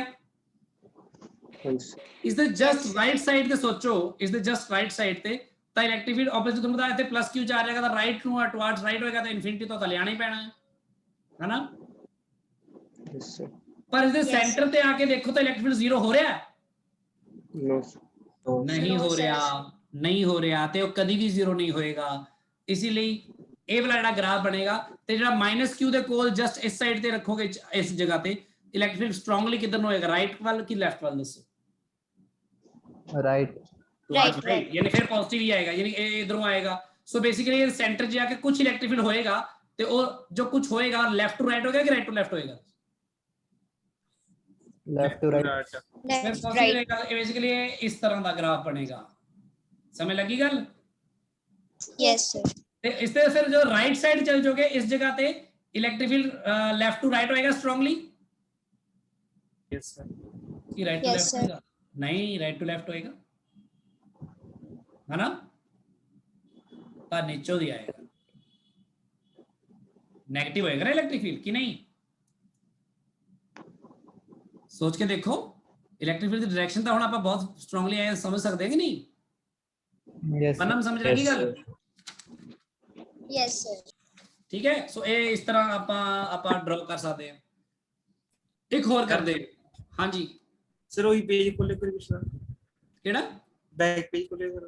हाँ जी सर ਇਹ ਬਾਹਰ sir left right to left ਕਿਉਂ ਸਰ ਲਾਸਟ ਪੁਆਇੰਟ ਦੱਸਿਓ ਹੁਣ ਆ ਦੇਖਣਾ ਇਹਦੇ ਇੱਧਰ ਪੁਆਇੰਟ ਲੈ ਲੈ ਕੋਈ ਵੀ ਲੈ ਹੁਣ ਤਾਂ ਮਾਈਨਸ ਕਿਊ ਦੇ ਕਰਕੇ ਅਟਰੈਕਟਿਵ ਹੋਊਗਾ ਨਾ ਤੇ ਸਟਰੋਂਗਲੀ ਅਟਰੈਕਟਿਵ ਤੇ ਇਹਦੇ ਕਰਕੇ ਆਪਾਂ ਦੇਖਾਂਗੇ ਤਾਂ ਆਊਗਾ ਇਲੈਕਟ੍ਰਿਕ ਤਾਂ ਰਾਈਟ ਟੂ ਲੈਫਟ ਹੀ ਹੋਇਆ। ਹਾਂਜੀ ਸਰ ਠੀਕ ਹੈ। ਕੱਲੇ ਕੱਲੇ ਕਰਕੇ ਸੋਚ ਕੇ ਦੇਖ ਲਿਆ ਕਰੋ ਨਾ। ਹਾਂਜੀ ਸਰ ਹਾਂਜੀ ਠੀਕ ਹੈ ਗੱਲ? ਕਿਹੜਾ ਨੇੜੇ ਆ ਕਿਹੜਾ ਦੂਰ ਆ ਹਨਾ। ਹੁਣ ਮੈਂ ਇਹ ਕਹਿ ਰਿਹਾ ਕਿ ਮੰਨ ਲਓ ਜੇ ਇਸ ਤਰ੍ਹਾਂ ਹੋ ਜਾਂਦਾ ਕਿ ਕੋਈ ਇੱਕ ਚਾਰਜ ਮੰਨ ਲਓ +4q ਹੈ ਤੇ ਇੱਕ ਚਾਰਜ ਤੁਹਾਡਾ -q ਹੈ। ਇਹਦੇ ਕਰਕੇ ਫਿਰ ਆਪਾਂ ਇਲੈਕਟ੍ਰਿਕ ਫੀਲਡ ਪਲਾਟ ਕਰਨਾ ਹੈ ਉਹੀ ਐਕਸ ਐਕਸਿਸ ਦੇ ਅਕੋਰਡਿੰਗ ਡਿਸਟੈਂਸ ਵਗੈਰਾ ਦੇਖ ਕੇ। ਤੇ ਹੁਣ ਆਪਾਂ ਫਿਰ ਕਰਦੇ ਆ ਇਹ ਕਰਦੇ ਆ ਆਪਾਂ ਮੰਨ ਲੈਂਦੇ ਆ ਐਕਸ ਐਕਸਿਸ ਤੇ ਆਪਾਂ ਇੱਥੋਂ ਹੀ ਸ਼ੁਰੂ ਕਰਦੇ ਆ ਪਲਾਟ ਕਰਨਾ। ਮੰਨ ਲਓ ਆਪਣਾ ਇਲੈਕਟ੍ਰਿਕ ਫੀਲਡ ਸ਼ੋ ਕਰਾਂਗੇ ਇੱਥੇ 4q ਇੱਥੇ ਪਿਆ ਆ origin ਤੇ ਸਮਝ ਲਓ ਇਹਨੂੰ ਸਮਝ ਲਿਓ ਨਾ। ਇੱਥੇ ਆਪਾਂ ਇੱਕ ਲਾਈਨ ਜੀ ਡਰਾ ਕਰ ਦਿੰਦੇ ਇਹਦੇ ਕੋਲ ਤਾਂ ਕਿ ਪਤਾ ਲੱਗੇ ਵੀ ਆ ਇੱਥੇ ਆ ਲਾਈਨ ਹੈਗੀ ਆ ਉਹਦੇ ਅਕੋਰਡਿੰਗ ਆਪਾਂ ਫਿਰ ਪਲਾਟ ਕਰ ਲਾਂਗੇ ਬਾਕੀ ਸਾਰੇ। ਠੀਕ ਹੈ ਜੀ। ਹੁਣ ਸੋਚੋ +q ਇੱਥੇ ਪਿਆ ਆ ਬਈ +q ਇੱਥੇ ਪਿਆ ਆ +4q ਸੌਰੀ ਤੇ ਇੱਧਰ ਪਿਆ ਆ -q ਤੇ ਹੁਣ ਆਪਾਂ ਇਲੈਕਟ੍ਰਿਕ ਫੀਲਡ ਸੋਚਣਾ ਹੈ। ਫਿਰ ਹੁਣ ਤੁਸੀਂ ਮੈਨੂੰ ਸਭ ਤੋਂ ਪਹਿਲਾਂ ਦੱਸੋ ਨਿਊਟਰਲ ਪੁਆਇੰਟ ਆਊਗਾ ਕੋਈ ਸੈਂਟਰ 'ਚ ਇਹਨਾਂ ਦੇ in between? No sir. Electric field zero. ਅੱਛਾ ਦੇਖੋ ਇੱਥੇ ਇਲੈਕਟ੍ਰਿਕ ਫੀਲਡ ਜ਼ੀਰੋ ਹੋ ਸਕਦਾ ਸੀ ਇੱਥੇ ਇਲੈਕਟ੍ਰਿਕ ਫੀਲਡ ਜ਼ੀਰੋ ਹੋ ਹੀ ਨਹੀਂ ਸਕਦਾ ਸੀ ਕਿਉਂਕਿ ਇੱਥੇ ਰਾਈਟ ਸਾਈਡ ਤੇ ਦੇਖੋ ਇੱਧਰ ਨੂੰ ਆਣਾ ਸੀ ਇਲੈਕਟ੍ਰਿਕ ਫੀਲਡ ਇਹਦੇ ਕਰਕੇ ਇੱਧਰ ਨੂੰ ਪੜੋ ਕਦੀ ਵੀ ਬਰਾਬਰ ਨਹੀਂ ਹੋਣੇ ਸੀ ਨਾ ਹਨਾ। नहीं नहीं ਤੇ ਇੱਧਰ ਪਾਸੇ ਸੋਚਦਾ ਤਾਂ ਇਹਦੇ ਕਰਕੇ ਇਲੈਕਟ੍ਰਿਕ ਫੀਲਡ ਹੋਣਾ ਸੀ ਇੱਧਰ ਨੂੰ ਜ਼ਿਆਦਾ ਤੇ ਉਹਦੇ ਕਰਕੇ ਘੱਟ ਅਟਰੈਕਟਿਵ ਇੱਥੇ ਵੀ ਕਦੀ ਬਰਾਬਰ ਨਹੀਂ ਹੋਣੇ ਸੀ। ਸੈਂਟਰ ਦੇ ਵਿੱਚ ਕੀ ਹੋਣਾ ਸੀ +q ਕਰਕੇ ਇੱਧਰ ਨੂੰ ਨੈਗੇਟਿਵ ਕਰਕੇ ਵੀ ਇੱਧਰ ਨੂੰ ਇਹਦਾ ਇਲੈਕਟ੍ਰਿਕ ਐਡ ਹੋਈ ਜਾ ਰਿਹਾ ਐਡ ਵੀ ਕਦੀ ਬਰਾਬਰ ਨਹੀਂ ਕੈਂਸਲ ਕਰਨਾ ਸੀ ਬਈ ਇਲੈਕਟ੍ਰਿਕ ਫੀਲਡ ਜ਼ੀਰੋ ਕਿਤੇ ਵੀ ਨਹੀਂ ਹੋ ਰਿਹਾ ਸੀ ਹਨਾ। यस ਸਭ ਨੂੰ ਸਮਝ ਲੱਗ ਰਹੀ ਗੱਲ? ਪਰ ਆਹ ਵਾਲਾ ਜਿਹੜਾ ਕੇਸ ਹੈ ਨਾ ਇੱਥੇ ਹੋ ਸਕਦਾ ਇੱਥੇ ਇਹਦਾ ਇੱਕ ਜਗ੍ਹਾ ਤੇ ਇਲੈਕਟ੍ਰਿਕ ਫੀਲਡ ਜ਼ੀਰੋ ਹੋ ਸਕਦਾ ਲੈਫਟ ਤੇ ਕਿ ਰਾਈਟ ਤੇ ਕਿ ਸੈਂਟਰ 'ਚ ਪਹਿਲਾਂ ਆਹੀ ਸੋਚ ਕੇ ਦੱਸੋ। सर राइट थे ਰਾਈਟ ਤੇ ਸਰ ਰਾਈਟ ਤੇ ਰਾਈਟ ਤੇ ਕਿਵੇਂ ਜਸ਼ਨ ਜੋ ਤੂੰ ਸਮਝਾਏਗਾ? ਬਿਕੋਜ਼ ਸਰ ਰਾਈਟ ਤੇ ਜ਼ਿਆਦਾ ਰੱਖਾਂਗੇ ਸਰ ਕਿਊ -q ਦੇ ਨੇੜੇ ਹੋਊਗਾ ਸਰ ਉਹਨੂੰ ਅਟਰੈਕਟ ਕਰੂਗਾ ਬਟ ਸਰ 4q ਵੱਡਾ ਚਾਰਜ ਆ ਤਾਂ ਉਹਨੂੰ ਰਿਪੈਲ ਵੀ ਕਰੂਗਾ ਉਸੇ ਪੋਰਸ਼ਨ। ਡਿਸਟੈਂਸ ਕਰਕੇ ਜੇ ਬਰਾਬਰ ਹੁੰਦੇ ਤਾਂ 4q ਕਰਕੇ ਥੋੜਾ ਹੀ ਹੋਣਾ ਸੀ ਪਰ ਕਿਉਂਕਿ q ਨਾਲੋਂ 4 ਗੁਣਾ ਜ਼ਿਆਦਾ ਹੈ ਤਾਂ ਕਿਤੇ ਨਾ ਕਿਤੇ ਜਾ ਕੇ ਉਹਨੂੰ ਬਰਾਬਰ ਕਰ ਸਕਦਾ ਹੈ ਨਾ। ਹਾਂਜੀ ਸਰ ਵੈਰੀ ਗੁੱਡ। ਸੋ ਇਸ ਤਰ੍ਹਾਂ ਆਪਾਂ ਕਹਾਂਗੇ ਕਿ ਇੱਥੇ ਇਲੈਕਟ੍ਰਿਕ ਫੀਲਡ ਕਿਤੇ ਨਾ ਕਿਤੇ ਰਾਈਟ ਸਾਈਡ ਤੇ ਜ਼ੀਰੋ ਹੋਊਗਾ। ਹੁਣ ਕਿੱਥੇ ਜ਼ੀਰੋ ਹੋਊਗਾ ਮੈਨੂੰ ਨਹੀਂ ਪਤਾ ਨਾ ਹੀ ਆਪਾਂ ਇੱਥੇ ਕੋਈ ਬਹੁਤਾ ਉਹ ਕਰ ਰਹੇ ਹਾਂ ਆਪਾਂ ਇੱਥੇ ਮੰਨ ਲੈਂਦੇ ਹਾਂ ਕਿਸੇ ਪੁਆਇੰਟ ਤੇ ਤੇ ਜਿੱਥੇ ਉਹ ਬਰਾਬਰ ਹੋ ਗਏ ਸੀ ਜਸ਼ਨਜੋਤ, ਹੁਣ ਤੂੰ ਮੈਨੂੰ ਇਹ ਦੱਸੇਗਾ ਉਸ ਤੋਂ ਥੋੜਾ ਜਿਹਾ ਲੈਫਟ ਸਾਈਡ ਤੇ ਕੋਈ ਪੁਆਇੰਟ ਲਵਾਂ, ਥੋੜਾ ਜਿਹਾ ਲੈਫਟ ਸਾਈਡ ਤੇ, ਤਾਂ ਇਸ ਜਗ੍ਹਾ ਤੇ ਇਲੈਕਟ੍ਰਿਕ ਫੀਲਡ ਦੀ ਦਿਸ਼ਾ ਲੈਫਟ ਟੂ ਰਾਈਟ ਹੋਏਗੀ ਕਿ ਰਾਈਟ ਟੂ ਲੈਫਟ? ਆ ਦੱਸ ਹੁਣ ਮੈਨੂੰ।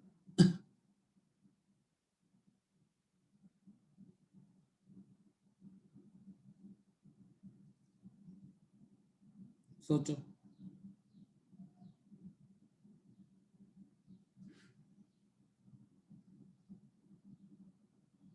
सारे ने सोचो, गला जशनजोत नहीं सोचूगा। सर क्वेश्चन रिपीट करियो।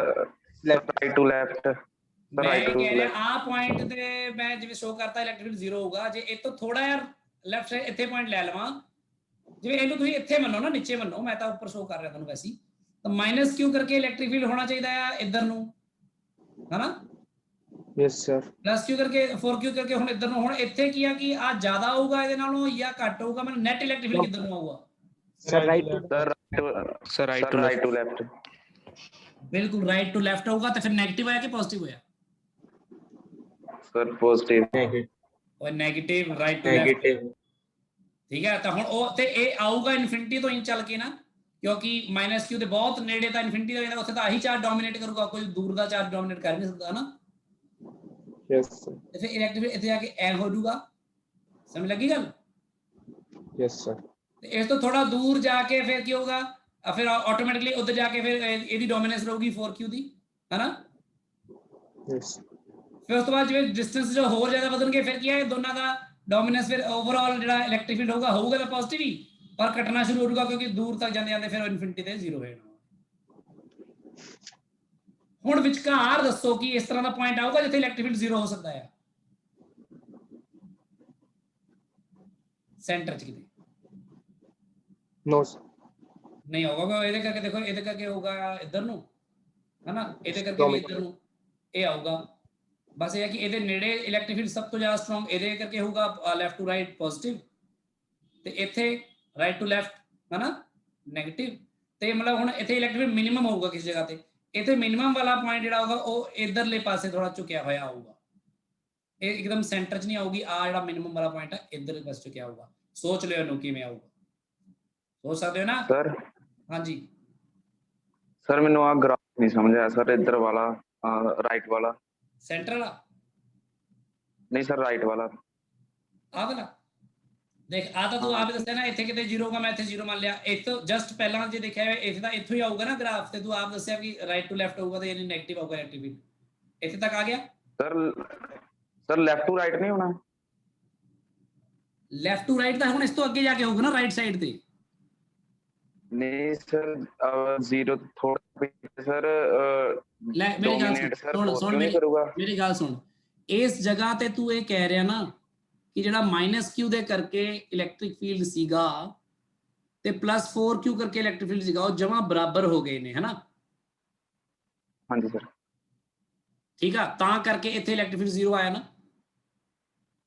हाँ जी। जे तू इस पॉइंट नु थोड़ा इधर लेके आएगा, है ना? हाँ जी। ਤਾਂ ਜਿਹੜਾ ਮਾਈਨਸ ਕਿਊ ਆ, ਮਾਈਨਸ ਕਿਊ ਦਾ ਡੋਮੀਨੈਂਸ ਬਹੁਤ ਜ਼ਿਆਦਾ ਵਧੂਗਾ ਕਿ ਨਹੀਂ? ਹਾਂਜੀ ਸਰ। ਠੀਕ ਹੈ, ਕਲੀਅਰ ਹੈ ਗੱਲ? ਹਾਂ। ਤੇ ਮਾਈਨਸ ਕਿਊ ਦੇ ਨੇੜੇ ਆਂਦੇ ਆਂਦੇ ਮਾਈਨਸ ਕਿਊ ਦਾ ਡੋਮੀਨੈਂਸ ਇਨਫਿਨਿਟੀ ਨੂੰ ਅਪਰੋਚ ਕਰੂਗਾ ਕਿ ਨਹੀਂ ਇਸ ਪੁਆਇੰਟ ਤੇ? ਤਾਂ ਉਹਦੇ ਕਰਕੇ ਕੀ ਆ ਵੀ ਜਿਹੜਾ ਡੋਮੀਨੈਂਸ ਮਾਈਨਸ ਕਿਊ ਦਾ ਵਧੂਗਾ ਤਾਂ ਲੈਫਟ ਰਾਈਟ ਟੂ ਲੈਫਟ ਹੋ ਜਾਊਗਾ, ਉਹਦੇ ਕਰਕੇ ਫਿਰ ਰਾਈਟ ਟੂ ਲੈਫਟ ਮਤਲਬ ਨੈਗੇਟਿਵ ਇਲੈਕਟ੍ਰਿਕ ਫੀਲਡ ਤਾਂ ਨੀਚੋਂ ਲੈ ਕੇ ਆਏ ਆ। ठीक है सर।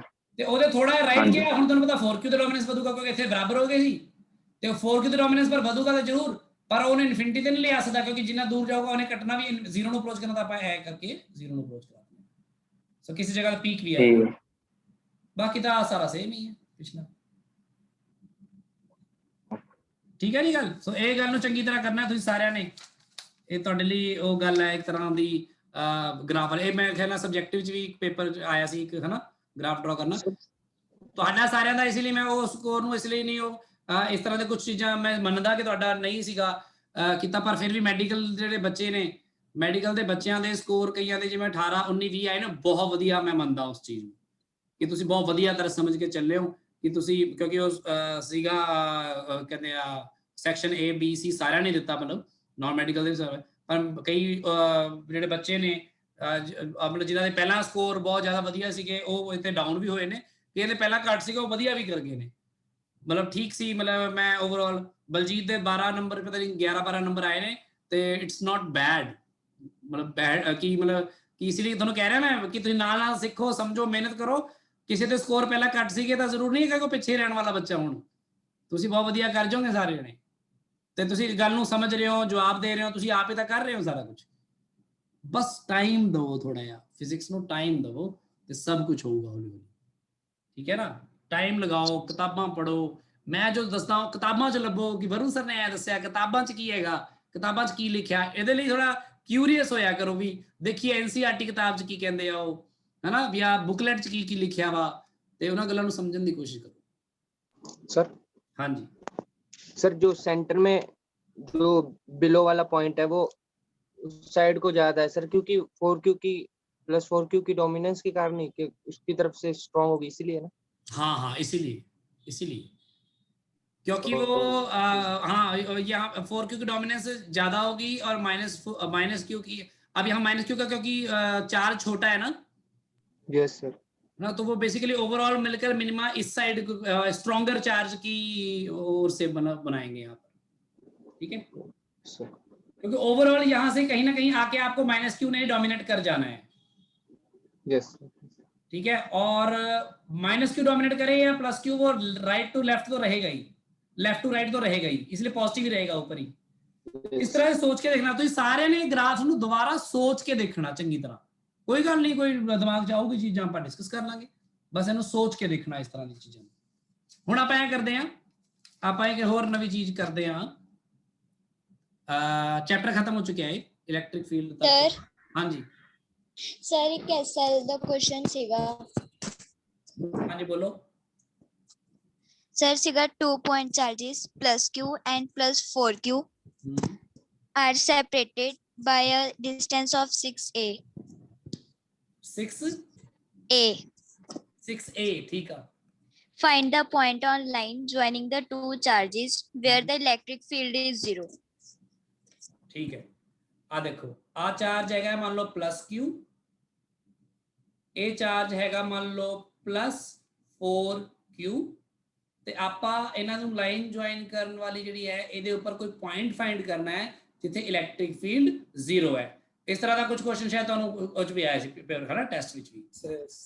ਤੁਸੀਂ ਮੈਨੂੰ ਦੱਸੋ ਵੀ ਉਹ ਪੁਆਇੰਟ ਜਿਹੜਾ ਕਿਹਦੇ ਨੇੜੇ ਹੋ ਸਕਦਾ ਵੈਸੇ, ਕਿਉਂਕਿ ਦੇਖੋ ਇਲੈਕਟ੍ਰਿਕ ਫੀਲਡ 0 ਵਾਲਾ, ਕਿਉਂਕਿ ਇਹਦੇ ਕਰਕੇ ਇਲੈਕਟ੍ਰਿਕ ਫੀਲਡ ਇਹਦੇ ਇਨ ਬਿਟਵੀਨ ਇੱਧਰ ਨੂੰ ਹੋਏਗਾ, ਉਹਦੇ ਕਰਕੇ ਇੱਧਰ ਨੂੰ ਹੋਏਗਾ, ਤਾਂ obviously they can be 0 electric field, ਹੈ ਨਾ। ਪਰ ਉਹ ਪੁਆਇੰਟ ਕਿਹਦੇ ਨੇੜੇ ਹੋ ਸਕਦਾ ਵੈਸੇ, ਰਫਲੀ ਅੰਦਾਜ਼ਾ ਲਗਾ ਲਓ। प्लस क्यू ਦੇ ਨੇੜੇ ਨਾ,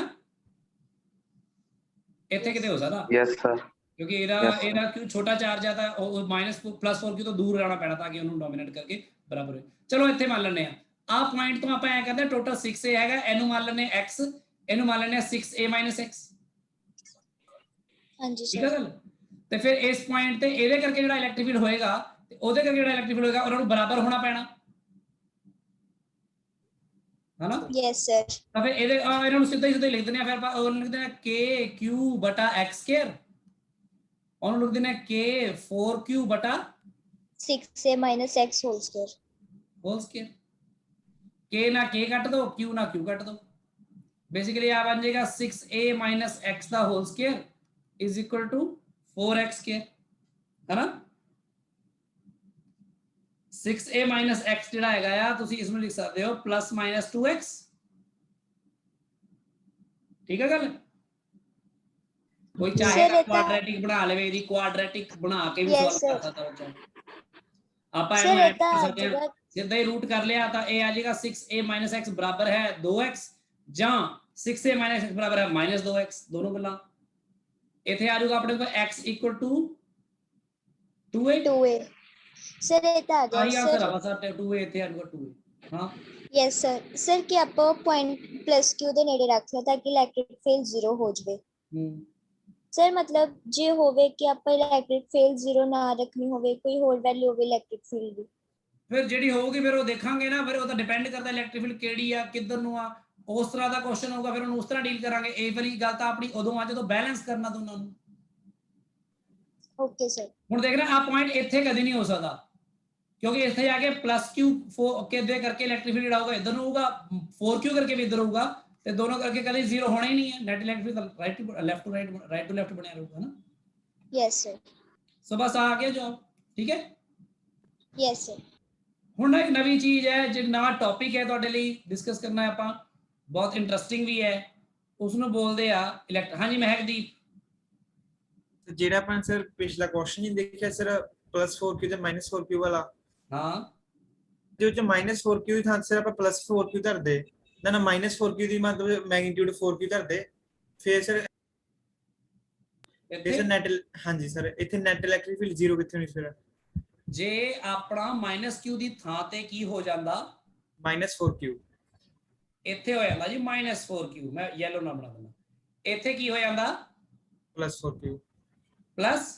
ਸੇਮ ਰਹਿਣਾ ਸਰ ਆਪਣਾ 4q ਉਹ ਫਿਰ ਤਾਂ ਉਹ ਆਹੀ ਗੱਲ ਬਣ ਗਈ ਜਿਵੇਂ ਆ ਕੀਤੀ ਆ q ਤੇ -q ਵਾਲੀ ਗੱਲ ਆਪਾਂ ਕੀਤੀ ਨਹੀਂ ਹੋਣੀ ਆ ਵਾਲੀ ਆ ਬਣ ਜਾਣਾ ਸੀ ਗ੍ਰਾਫ ਅੱਛਾ ਹਾਂਜੀ ਸਰ ਸੇਮ ਹਾਂਜੀ ਫਿਰ ਤਾਂ ਕੋਈ ਗੱਲ ਹੀ ਨਹੀਂ ਹੈ ਬਰਾਬਰ ਹੀ ਗੱਲ ਤਾਂ ਹੋ ਰਹੀ ਹੋਗੀ ਨਾ ਫਿਰ एक्सक्यूज मी सर ਹਾਂਜੀ सर जो ग्राफ नहीं बनाया सी सर उस पेज ते लेके चलियो मड़िया +4q ਤੇ -q वाला ਹਾਂਜੀ ਸਰ ਜੇ ਉਰੇ ਆਪਾਂ ਮੰਨ ਲਓ ਕਿ +4q ਤੇ q ਰੱਖੀਏ ਫਿਰ ਸਰ ਜੋ ਜਿੱਥੇ 0 ਹੋਊਗਾ ਉੱਥੇ ਗ੍ਰਾਫ ਕਿਵੇਂ ਬਣੂਗਾ ਜਿਵੇਂ ਸਰ ਜਿਵੇਂ ਹੁਣ ਤਾਂ ਰਾਈਟ ਸਾਈਡ ਤੇ ਬਣਾਇਆ ਹੋਇਆ ਹੈਗਾ ਹਨਾ ਸਰ ਹਾਂ ਜਦ ਸਰ ਆਪਾਂ ਦੋਹੇ ਚਾਰਜ ਪੋਜ਼ਿਟਿਵ ਰੱਖਾਂਗੇ +4q ਤੇ q ਤਾਂ ਸਰ q ਦੇ ਨੇੜੇ ਵੈਲਿਊ 0 ਆਊਗੀ ਬਟ ਸਰ ਗ੍ਰਾਫ ਗ੍ਰਾਫ ਕਿਦਾਂ ਬਣੂਗਾ ਜਿਹੜਾ ਲਾਈਨਸ ਵਗੈਰਾ ਨੇ ਜੇ +4q ਕਿੱਧਰ ਹੋ ਜਾਵੇ ਨਹੀਂ ਸਰ ਮੰਨ ਲਓ ਕਿ ਉਹ ਸੇਮ ਰਹੇ ਬਸ ਸਰ q ਦੀ -q ਦੀ ਥਾਂ ਤੇ ਆਪਾਂ q ਰੱਖ ਦਈਏ ਪੋਜ਼ਿਟਿਵ q ਰੱਖ ਦਈਏ ਤੇ ਦੋਨੋਂ ਪੋਜ਼ਿਟਿਵ ਹੋ ਜਾਣ ਹਾਂਜੀ ਸਰ ਹਾਂ ਫਿਰ ਤਾਂ ਇਨ ਬਿਟਵੀਨ 0 ਆਊਗਾ ਦੇਖ ਨਾ ਲੈ ਆਪਾਂ ਗੱਲ ਕਰ ਲੈਣੇ ਤੂੰ ਇਹ ਕਹਿ ਰਿਹਾ ਵੀ ਇੱਥੇ ਮੰਨ ਲਾ +4q ਹੈ ਤੇ ਇੱਥੇ q ਰੱਖ ਦਿੰਦੇ ਆ ਇਕੱਲਾ ਆਹੀ ਕਹਿ ਰਿਹਾ ਹਾਂਜੀ ਸਰ ਹੁਣ ਤਾਂ ਤੁਹਾਨੂੰ ਪਤਾ ਹੀ ਆ ਵੀ ਇਹਦਾ ਇਲੈਕਟ੍ਰਿਕ ਫੀਲਡ ਕਿਤੇ ਨਾ ਕਿਤੇ 0 ਆਊਗਾ ਕਿਉਂਕਿ ਦੋਨੋਂ ਆਪੋਜ਼ ਕਰ ਰਹੇ ਇਹਨਾਂ ਦੇ ਇਨ ਬਿਟਵੀਨ ਵਾਲੀ ਜਗ੍ਹਾ ਤੇ ਆਪੋਜ਼ ਕਰਨਗੇ ਇਹਦੇ ਕਰਕੇ ਵੈਸੇ ਸਟਰੋਂਗ ਆ ਤਾਂ ਇੱਥੇ ਕਿਤੇ 0 ਆਊਗਾ ਨਾ ਇਲੈਕਟ੍ਰਿਕ ਫੀਲਡ ਫਿਰ ਹਾਂਜੀ ਸਰ ਤਾਂ ਹੁਣ ਆਪਾਂ ਜੇ ਉਹਨੂੰ ਪਲਾਟ ਕਰਨਾ ਚਾਹਾਂਗੇ ਗ੍ਰਾਫ ਤੂੰ ਗ੍ਰਾਫ ਕਹਿ ਰਿਹਾ ਨਾ ਹਾਂਜੀ ਸਰ ਲੈ ਗ੍ਰਾਫ ਬਣਾ ਲੈਂਦੇ ਆ ਦੇਖ ਲੈਂਦੇ ਆ ਹੁਣ ਤੂੰ ਦੇਖ ਵੀ ਆਪਾਂ ਇਧਰੋਂ ਪਾਸ ਹੋ ਕਰਾਂਗੇ ਇਸ ਤਰ੍ਹਾਂ ਰੈੱਡ ਪੈਨ ਨਾਲ ਗ੍ਰਾਫ ਬਣਾਉਂਦੇ ਆ ਤੇ ਗ੍ਰਾਫ ਬਣਾਉਂਦੇ ਹੋਏ ਅਸੀਂ ਦੇਖਦੇ ਆ ਵੀ ਇੱਥੇ ਇਲੈਕਟ੍ਰਿਕ ਫੀਲਡ 0 ਆਣਾ ਹੀ ਆ ਇੱਥੇ ਤੇ ਇੱਕ ਚੀਜ਼ ਹੋਰ ਕਰ ਲਈ ਆਪਾਂ ਆ ਵੀ ਆਪਾਂ ਲਾਈਨ ਜੀ ਡਰਾ ਕਰਕੇ ਰੱਖ ਲਈ ਇਹ ਲਾਈਨ ਵੈਸੇ ਡਰਾ ਕਰਦੇ ਆ ਆਪਾਂ ਸਮਝਣ ਲਈ ਐਵੇਂ ਕਿਤੇ ਉਹ ਨਾ ਹੋਵੇ ਬਸ ਠੀਕ ਹੈ ਤੇ +4q ਦੇ ਨੇੜੇ electric field right to left ਹੋਊਗਾ ਕਿ ਲੈਫਟ ਟੂ ਰਾਈਟ ਦੱਸ ਦੇ ਮੈਨੂੰ ਰਾਈਟ ਸਾਈਡ ਦੇ ਇੱਥੇ Jashanjot sir left to right positive ਯਾਨੀ ਕਿ ਤੇ ਆਊਗਾ ਵੀ ਇਨਫਿਨਿਟੀ ਤੋਂ ਨਾ ਹਾਂਜੀ ਇਹ ਇੱਥੇ ਕੱਟ ਕਰੂਗਾ ਹੁਣ ਠੀਕ ਹੈ ਹਾਂਜੀ ਸਰ ਤੇ ਇਹਦੇ ਨੇੜੇ ਜਾਓਗੇ ਤਾਂ ਇੱਥੇ ਕੀ ਹੋਊਗਾ ਇਲੈਕਟ੍ਰਿਕ ਫੀਲਡ ਜਿਵੇਂ ਹੁਣ ਦੇਖੋ ਇਸ ਜਗ੍ਹਾ ਤੇ ਜਾ ਕੇ ਇਹ ਦੋਨੋਂ ਬਰਾਬਰ ਹੋ ਗਏ ਆਹਾ ਤੇ ਆਹਾ ਹਨਾ ਜਦੋਂ ਹਾਂਜੀ ਸਰ ਇੱਧਰ ਜਾਓਗੇ ਤਾਂ ਕਿਹੜਾ ਇਲੈਕਟ੍ਰਿਕ ਫੀਲਡ ਸਟਰੋਂਗ ਹੋ ਜਾਊਗਾ ਸਰ q ਵਾਲਾ ਸਟਰੋਂਗ ਹੋ ਜਾਊਗਾ ਨਾ ਰਾਈਟ ਟੂ ਲੈਫਟ ਹੋਣਾ ਚਾਹੀਦਾ ਨਾ ਫਿਰ ਹਨਾ ਤੇ ਫਿਰ ਹਾਂਜੀ ਸਰ ਨੈਗੇਟਿਵ ਹੋਊਗਾ ਨਾ ਫਿਰ ਯੈਸ ਤੇ ਫਿਰ ਨੈਗੇਟਿਵ ਇੱਧਰ ਨੂੰ ਜਾਣਾ ਵੈਸੇ ਵੀ ਇਹਨੇ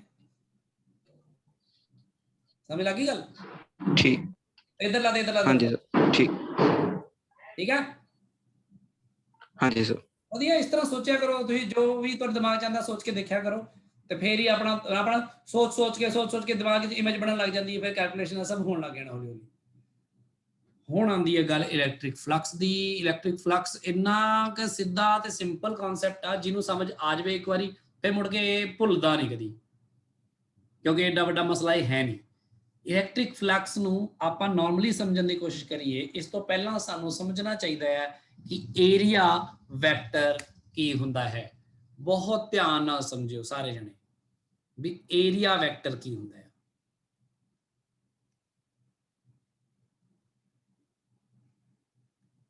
ਅੱਛਾ ਹੁਣ ਜਿਵੇਂ ਅੱਜ ਆਪਣੀ ਦੇਖੋ ਸ਼ੁਰੂ 'ਚ ਇੱਕ ਤਾਂ ਗੱਲ ਹੋ ਗਈ ਵੈਕਟਰ ਫਾਰਮ ਨੂੰ ਕਿਵੇਂ ਯੂਜ਼ ਕਰਦੇ ਹਾਂ ਨਾ ਤੇ ਹੁਣ ਆਪਾਂ ਇਹ ਕਰਦੇ ਵੀ ਤੁਸੀਂ ਜਿਹੜਾ ਤੁਹਾਨੂੰ ਸਬਜੈਕਟਿਵ ਟੈਸਟ ਸੀ ਜਿਹਦੇ ਚ ਤੁਹਾਡੇ ਕਿੰਨੇ ਕੁਐਸਚਨ ਸੀ ਕਿ 15 ਨਾ, ਉਹਦੇ ਚ ਬਹੁਤ ਕੁਝ ਹੈ ਤੁਹਾਡਾ ਸੋਲਵ ਹੋ ਗਿਆ, ਬਹੁਤ ਕੁਝ ਨਹੀਂ ਹੋਇਆ। ਜਿਹੜੇ ਹੁਣ ਕੁਐਸਚਨ ਤੁਹਾਡੇ ਤੁਹਾਨੂੰ ਲੱਗਦਾ ਕਿ ਹੁਣ ਹੋ ਸਕਦੇ ਆ, ਉਹ ਸਾਰੇ ਟਰਾਈ ਕਰਿਓ, ਤੇ ਕੁਝ ਕੁਐਸਚਨ ਤੁਹਾਨੂੰ ਮੈਂ ਉਹ ਚ ਕਰਵਾਉਂਗਾ। ਮੈਂ ਕੁਐਸਚਨਸ ਕੁਝ ਕਰਵਾਉਂਗਾ ਜਿਹੜੇ ਤੁਹਾਨੂੰ ਮੈਂ ਹੋ ਸਕਦਾ ਸੰਡੇ ਨੂੰ ਆਪਾਂ ਆਹੀ ਕੁਝ ਕਰਾਂਗੇ, ਆਪਾਂ ਅੱਗੇ ਸਿਲੇਬਸ ਨਹੀਂ ਵਧਾਵਾਂਗੇ, ਕੁਝ ਵੀ ਸਿਲੇਬਸ ਵਾਲਾ ਕੰਮ ਨਹੀਂ ਕਰਾਂਗੇ ਆਪਾਂ, ਉਹੀ ਕੰਮ ਜਿਹੜਾ ਆਪਾਂ ਗੱਲ ਕਰਨਾ ਹੁਣ ਉਹ ਆਪਾਂ ਕਰਾਂਗੇ। ਜੇ ਵਿੱਚ ਆਪਾਂ ਨੂੰ ਪਹਿਲੇ ਸ਼ਨੀਵਾਰ ਨੂੰ ਵੀ ਟਾਈਮ ਮਿਲ ਗਿਆ ਥੋੜਾ, ਉਦੋਂ ਵੀ ਕਰ ਲਾਂਗੇ, ਨਹੀਂ ਤਾਂ ਆਪਾਂ ਸੰਡੇ ਨੂੰ 2 ਘੰਟੇ ਬਿਲਕੁਲ ਮਿਲਾਵਾਂਗੇ। ਦੇਖੋ ਵੀ ਇਹ 10 ਮਈ ਤੱਕ ਲਗਾ ਲਓ ਸੰਡੇ ਵਾਲੀ ਕਲਾਸ, ਕਿਉਂਕਿ ਇੱਕ ਤਾਂ ਤੁਹਾਡਾ ਇੰਟਰਵਿਊਜ਼ ਕਰਕੇ ਥੋੜਾ ਜਿਹਾ ਆਪਣਾ ਕੰਮ ਪਿੱਛੇ ਹੋ ਗਿਆ ਸੀ, ਤੇ ਦੂਜੀ ਗੱਲ ਤੁਹਾਡੇ doubts and practice sheet the practice ਉਹ ਸਭ ਹੋ ਜਾਊਗਾ। ਤੁਹਾਡੇ ਕੋਈ ਵੀ ਨਿੱਕੇ ਮੋਟੇ ਜੋ ਪ੍ਰੋਬਲਮ ਹੋਣਗੀਆਂ ਉਹ ਵੀ ਹੈਂਡਲ ਹੋ ਜਾਣਗੀਆਂ, ਤੇ ਆਪਣਾ ਸਿਲੇਬਸ ਕੈਪੈਸਿਟਰ ਤੱਕ ਕਰਨਾ ਹੈ ਆਪਾਂ। 5 ਮਈ ਤੱਕ ਆਪਾਂ ਪਹਿਲਾਂ ਇਹਨੂੰ ਚਲਾਈਏ, ਉਸ ਤੋਂ ਬਾਅਦ ਜੇ ਲੱਗਿਆ ਕਿ ਵੀ ਮਤਲਬ ਐਗਜ਼ਾਮ ਲਈ, ਫਿਰ ਮੈਂ ਤੁਹਾਨੂੰ ਐਗਜ਼ਾਮ ਲਈ 1-2 ਲੈਕਚਰ ਵਿੱਚ ਕੈਪੈਸਿਟਰ ਕਰਵਾ ਦੂੰਗਾ ਤਾਂ ਕਿ ਤੁਹਾਡਾ ਐਗਜ਼ਾਮ ਵਧੀਆ ਹੋ ਜਾਵੇ ਸਕੂਲ ਵਾਲਾ, ਤੇ ਫਿਰ ਆਪਾਂ ਅੱਗੇ ਕਰਾਂਗੇ ਉਵੇਂ ਨੋਰਮਲੀ ਆਪਣੇ ਪੇਸ ਦੇ ਵਿੱਚ। ਇਲੈਕਟ੍ਰਿਕ ਫਲਕਸ ਤੋਂ ਪਹਿਲਾਂ ਏਰੀਆ ਵੈਕਟਰ, ਸਾਰੇ ਸੋਚਣ ਲੱਗ ਜਾਣਗੇ ਵੀ ਹੱਦ ਹੋ ਗਈ, ਏਰੀਆ ਕਿੱਥੋਂ ਵੈਕਟਰ ਹੋ ਗਿਆ? ਵੀ ਸਾਨੂੰ ਜਦੋਂ ਡਾਇਮੈਂਸ਼ਨਲ ਐਨਾਲਿਸਿਸ ਪੜ੍ਹਾ ਰਹੇ ਸੀ ਤਾਂ ਏਰੀਆ ਨੂੰ ਕਦੇ ਵੈਕਟਰ ਲਿਆ ਸੀ? ਦੱਸੋ। ਇੰਨਾ ਵੱਡਾ ਚੈਪਟਰ ਪੜਾਇਆ ਤੁਹਾਨੂੰ ਮੈਂ ਵੈਕਟਰਸ ਦਾ, ਕਦੀ ਏਰੀਆ ਨੂੰ ਵੈਕਟਰ, ਏਰੀਆ ਵਰਗੇ ਕੁਆਂਟੀਟੀ ਨੂੰ ਵੈਕਟਰ ਲਿਆ?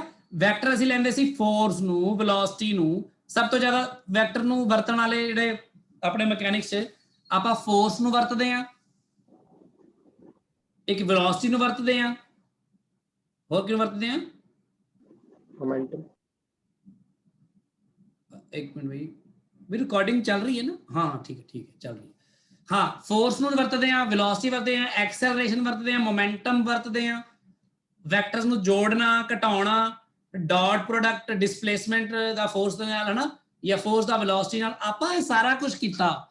ਪਰ ਕਿਤੇ ਵੀ ਅਸੀਂ ਵੈਕਟਰ ਦੇ ਫਾਰਮ ਵਿੱਚ ਏਰੀਆ ਵੈਕਟਰ ਨੂੰ ਵਰਤਿਆ ਹੀ ਨਹੀਂ ਹੈ ਕਦੀ ਵੀ। ਇਸ ਲਈ ਕੋਈ ਵੀ ਬੰਦਾ ਸੋਚਣ ਲੱਗ ਜਾਂਦਾ ਕਿ ਹੱਦ ਹੋ ਗਈ ਵੀ ਏਰੀਆ ਕਿੱਥੋਂ ਵੈਕਟਰ ਹੋ ਗਿਆ। ਆਮ ਕਰਕੇ ਬੰਦਾ ਸੋਚੇ ਤਾਂ ਵੀ ਏਰੀਆ ਕਿੱਥੋਂ ਇੰਪੋਰਟੈਂਟ ਹੋ ਗਿਆ ਵੀ ਸਾਡੇ ਲਈ ਵੀ ਵੈਕਟਰ ਦੀ ਤਰ੍ਹਾਂ ਟ੍ਰੀਟ ਕਰਨ ਲੱਗੇ। ਹੁਣ ਮੇਰੀ ਗੱਲ ਨੂੰ ਬਹੁਤ ਧਿਆਨ ਨਾਲ ਸੁਣਿਓ, ਏਰੀਆ ਨੂੰ ਆਮ ਕਰਕੇ ਕੋਈ ਪੁੱਛੇ ਤਾਂ ਅਸੀਂ ਦੱਸਾਂਗੇ ਵੀ ਏਰੀਆ ਸਕੇਲਰ ਕੁਆਂਟੀਟੀ ਹੀ ਹੈ। ਕਿਉਂ? ਹੁਣ ਤੁਸੀਂ ਕੱਪੜਾ ਲੈਣ ਜਾਂਦੇ ਹੋ, ਤੁਸੀਂ ਕਹਿੰਦੇ ਵੀ 5 ਮੀਟਰ ਜਾਂ ਉਹ ਕੱਪੜਾ ਲਓ, ਚਲੋ ਲੈਂਥ ਦੱਸਦੇ ਆ, ਪਰ ਥਾਂ ਦੇ ਹਿਸਾਬ ਨਾਲ ਦੇਖਿਆ ਤਾਂ ਕੱਪੜੇ ਦਾ ਏਰੀਆ ਹੁੰਦਾ ਨਾ, ਵੀ ਇੰਨੀ ਚੌੜਾਈ ਹੋਊਗੀ, ਲੰਬਾਈ ਦੱਸ ਦਿੰਦੇ ਆਪਾਂ। ਆਪਾਂ ਘਰੇ ਫਰਸ਼ ਲਵਾਉਣਾ, ਆਪਾਂ ਮਿਸਤਰੀ ਨੂੰ ਬੁਲਾਉਂਦੇ ਆਪਾਂ ਕਹਿੰਦੇ ਆ ਇੱਥੇ ਫਰਸ਼ ਲਵਾਉਣਾ, ਮਿਸਤਰੀ ਕੀ ਕਰਦਾ? ਲੰਬਾਈ ਚੌੜਾਈ ਨਾਪਦਾ ਆ, ਫਿਰ ਉਹ ਗੁਣਾ ਕਰਕੇ ਕਹਿੰਦਾ ਇੰਨੇ ਸਕੁਅਰ ਫੀਟ ਏਰੀਆ, ਇੰਨਾ ਪੱਥਰ ਮੰਗਾ ਲਓ। ਆਪਾਂ ਪੇਂਟ ਕਰਾਣਾ ਆ, ਪੇਂਟਰ ਆਂਦਾ ਕੰਧਾਂ ਦੇਖਦਾ ਆ, ਕੰਧਾਂ 'ਚ ਉਹ ਦੇਖਦਾ ਏਰੀਆ ਕਿੰਨਾ ਆ, ਉਹ ਆ ਤਾਂ ਨਹੀਂ ਦੇਖਦਾ ਵੀ ਕੰਧ ਕਿੱਧਰ ਨੂੰ ਆ, ਲੰਬਾਈ ਜ਼ਿਆਦੇ ਆ ਕਿ ਚੌੜਾਈ ਜ਼ਿਆਦੇ ਆ, ਕੀ ਆ ਕੀ ਨਹੀਂ ਹੈ, ਜਿਹੜਾ ਪੇਂਟ ਕਿੰਨਾ ਲੱਗਣਾ, ਇਹ ਤਾਂ ਇਸ ਗੱਲ ਤੇ ਡਿਪੈਂਡ ਕਰਦਾ ਨਾ। ਮੈਂ ਜਿਹੜੇ ਬੋਰਡ ਤੇ ਪੜ੍ਹਾ ਰਿਹਾ ਵਾਂ, ਮੰਨ ਲਓ ਜਿਹੜਾ ਬੋਰਡ ਮੈਂ ਆਪਣੇ ਜਿਵੇਂ ਕਲਾਸਰੂਮ 'ਚ ਆਪਣੇ ਲੱਗਾ ਹੁੰਦਾ, ਉਹ ਬੋਰਡ ਕਿਹੜੀ ਕੰਧ ਤੇ ਲੱਗਿਆ ਇਹਦੇ ਨਾਲ ਥੋੜੀ ਉਹਦਾ ਰੇਟ ਤੈਅ ਹੋਊਗਾ ਵੀ ਉਹ ਬੋਰਡ ਜਿੰਨੀ ਸ਼ੀਟ ਲੱਗੀ ਹੋਈ ਹੈ ਉੱਥੋਂ ਹੀ ਤੈਅ ਹੋਊਗਾ ਨਾ। ਸੋਚ ਕੇ ਦੇਖੋ ਕਿ ਆਮ ਸਾਡੀ ਜ਼ਿੰਦਗੀ ਦੇ ਵਿੱਚ ਏਰੀਆ ਨੂੰ ਅਸੀਂ ਸਕੇਲਰ ਕੁਆਂਟੀਟੀ ਹੀ ਮੰਨ ਕੇ ਚੱਲਦੇ ਹਾਂ, ਏਰੀਆ ਸਕੇਲਰ ਹੀ ਚੱਲਦਾ ਹੈ ਆਪਣਾ, ਕਿਉਂਕਿ ਆਪਣੇ ਲਈ ਆਮ ਜ਼ਿੰਦਗੀ ਦੇ ਵਿੱਚ ਜਿਹੜਾ ਏਰੀਆ ਆ ਉਹ ਸਕੇਲਰ ਕੁਆਂਟੀਟੀ ਹੀ ਹੁੰਦਾ ਆ। ਠੀਕ ਹੈ ਗੱਲ? ਆਮ ਜ਼ਿੰਦਗੀ ਮਤਲਬ ਐ ਨਾ ਸਮਝ ਲਓ ਜਿਵੇਂ ਕਹਿੰਦੇ ਨਾ ਇਹ ਹੈ ਆਮ ਜ਼ਿੰਦਗੀ, ਇਹ ਹੈ ਮੈਂਟੋਸ ਜ਼ਿੰਦਗੀ। ਉਹ ਕੋਈ ਆਂਦੀ ਨਾ ਮਸ਼ਹੂਰੀ ਜੀ ਟੀਵੀ ਤੇ, ਪਤਾ ਨਹੀਂ ਉਹ ਚ ਮੈਂਟੋਸ ਖਾ ਕੇ ਬੰਦਾ ਕੋਈ ਹੋਰ ਆਈਡੀਆ ਆਉਂਦਾ ਦਿਮਾਗ 'ਚ ਬੰਦੇ ਨੂੰ, ਉਦਾਂ ਹੀ ਸਮਝ ਲਓ ਇੱਕ ਆਈਡੀਆ ਆ ਗਿਆ, ਏਰੀਆ ਨੂੰ ਵੈਕਟਰ ਦੀ ਤਰ੍ਹਾਂ ਵਰਤਿਆ ਜਾ ਸਕਦਾ।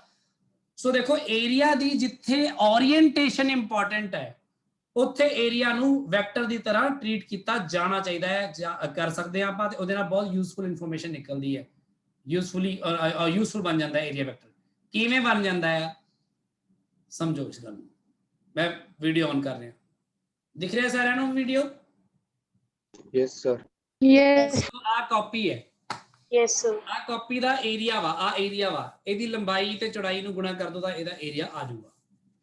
ਹੁਣ ਇਹ ਕਾਪੀ ਇਸ ਤਰ੍ਹਾਂ ਆ ਤਾਂ ਇਹ ਦੇਖੋ ਇਹਦਾ ਆ ਫੇਸ ਤੁਹਾਡੇ ਵੱਲ ਹੈ, ਜਿਵੇਂ ਕਾਪੀ ਨੂੰ ਥੋੜਾ ਘੁਮਾ ਕੇ ਐ ਕਰ ਦੇਵਾਂ ਤਾਂ ਇਹਦਾ ਏਰੀਆ ਥੋੜੀ ਬਦਲ ਗਿਆ ਹੈ ਨਾ, ਏਰੀਆ ਤਾਂ ਉਨਾ ਹੀ ਰਹੂਗਾ ਕਿ ਨਹੀਂ?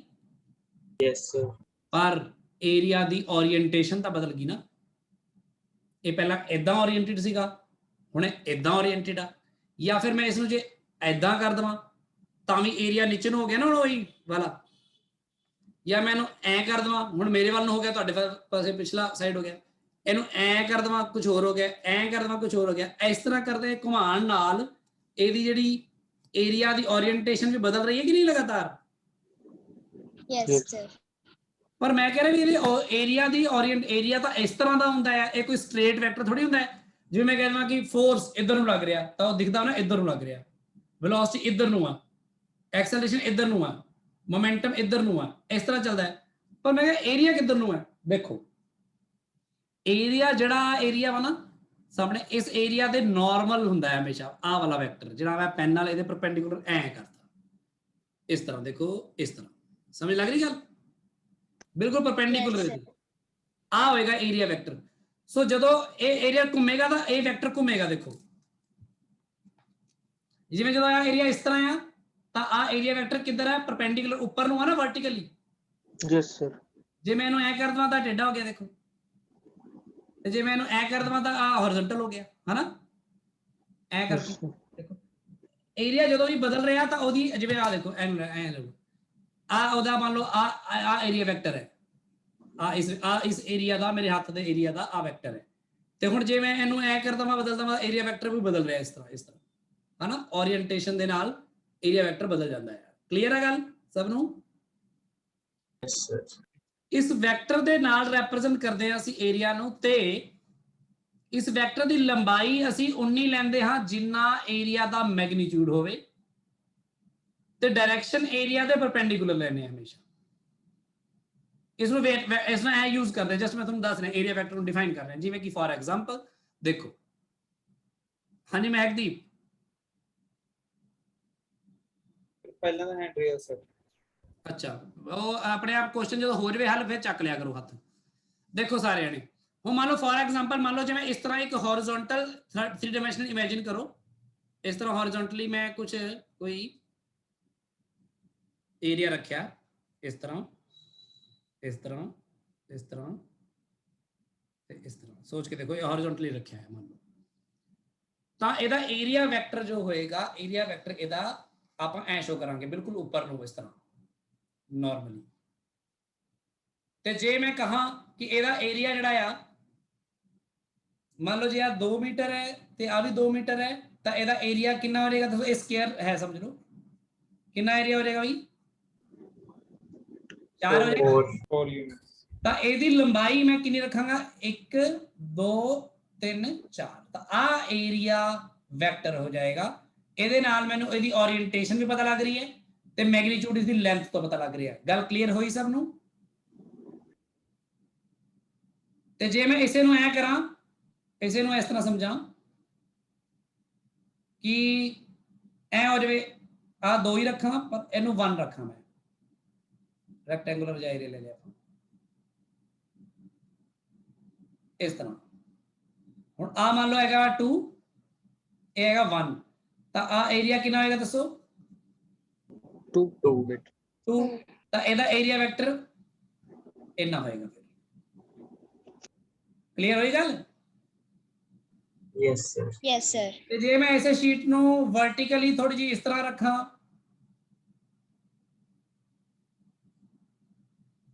ਇਮੇਜਿਨ ਕਰਿਓ, ਤੁਹਾਨੂੰ ਕਾਪੀ ਵਾਲੇ ਐਗਜ਼ਾਮਪਲ ਜਿਵੇਂ ਸਮਝਾਇਆ ਸੀ, ਆ ਇਸ ਤਰ੍ਹਾਂ ਹੈ, ਤਾਂ ਜਿਹੜਾ ਇਹਦਾ ਏਰੀਆ ਵੈਕਟਰ ਹੋਏਗਾ ਉਹ ਇਸ ਤਰ੍ਹਾਂ ਹੋਏਗਾ।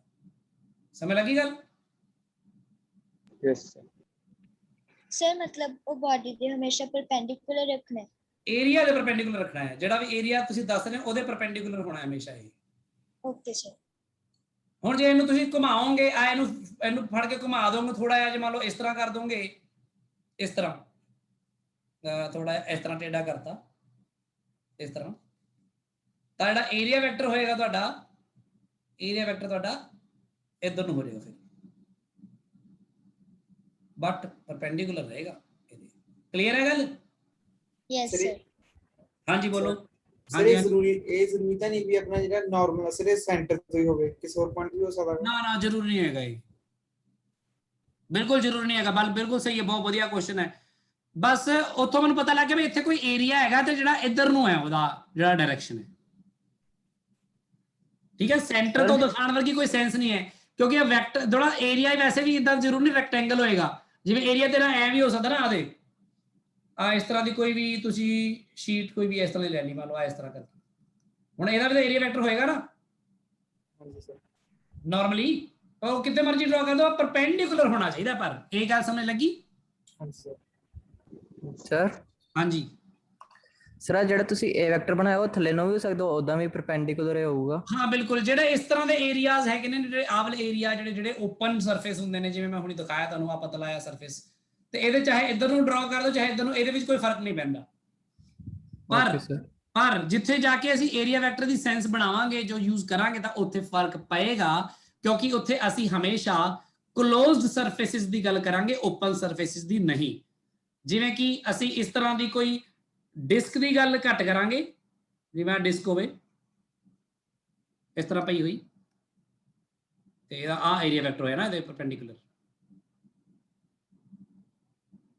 ਇਸ ਤਰ੍ਹਾਂ ਹੈ ਨਾ। ਪਰ ਅਸੀਂ ਸਫੀਅਰ ਦੀ ਗੱਲ ਕਰਾਂਗੇ ਵੀ ਕੋਈ ਸਫੀਅਰ ਹੋਵੇ ਜੀ। ਹੁਣ ਸਫੀਅਰ ਦਾ ਤੁਹਾਨੂੰ ਪਤਾ ਸਫੀਅਰ 3 ਡਾਇਮੈਂਸ਼ਨਲ ਚੀਜ਼ ਹੈ, ਤੇ ਇਹਦੇ ਵਿੱਚ ਦੇਖੋ ਨਾ ਤੁਸੀਂ ਇਹਦੇ ਚ ਏਰੀਆ ਵੈਕਟਰ ਦੀ ਡਾਇਰੈਕਸ਼ਨ ਵਿੱਚ ਕਨਫਿਊਜ਼ ਹੋ ਸਕਦੇ ਹੋ, ਕਿਉਂਕਿ ਇਹਦੇ ਏਰੀਆ ਵੈਕਟਰ ਕਿੱਧਰ ਨੂੰ ਬਣੇਗਾ, ਤਾਂ ਸਫੀਅਰ ਹੈ। ਕਿਉਂਕਿ ਹੁਣ ਜੇ ਸਫੀਅਰ 'ਚ ਛੋਟਾ ਜਿਹਾ ਏਰੀਆ, ਤੁਸੀਂ ਛੋਟਾ ਜਿਹਾ ਪਲੇਨ ਸਰਫੇਸ ਏਰੀਆ ਇੱਥੇ ਲਓਗੇ, ਆ ਛੋਟਾ ਜਿਹਾ, ਇਹਦਾ ਏਰੀਆ ਵੈਕਟਰ ਆਊਟਵਰਡ ਨਾਰਮਲ ਲਿਆ ਜਾਏਗਾ ਇੱਧਰ ਨੂੰ। ਤੇ ਜੇ ਉਹੀ ਸਰਫੇਸ ਤੁਸੀਂ ਇੱਥੇ ਲਓਗੇ ਛੋਟਾ ਜਿਹਾ, ਤਾਂ ਉਹ ਇੱਧਰ ਨੂੰ ਲਿਆ ਜਾਏਗਾ। ਜੇ ਇੱਧਰ ਨੂੰ ਲਓਗੇ ਤਾਂ ਇੱਧਰ ਨੂੰ ਲਿਆ ਜਾਏਗਾ, ਇੱਧਰ ਨੀਚੇ ਨੂੰ ਲਓਗੇ ਤਾਂ ਇੱਧਰ ਨੂੰ ਲਿਆ ਜਾਏਗਾ। ਸਮਝ ਲੱਗ ਰਹੀ ਗੱਲ? ਸਰ ਮਤਲਬ ਇੱਥੇ ਫਿਰ ਤੁਹਾਨੂੰ ਏਰੀਆ ਪੂਰਾ ਨਹੀਂ ਹੋ ਸਕਦਾ, ਫਿਰ ਇਸ ਤਰ੍ਹਾਂ A ਵੈਕਟਰ ਤਰ੍ਹਾਂ ਨਹੀਂ ਲਿਖ ਸਕਦੇ।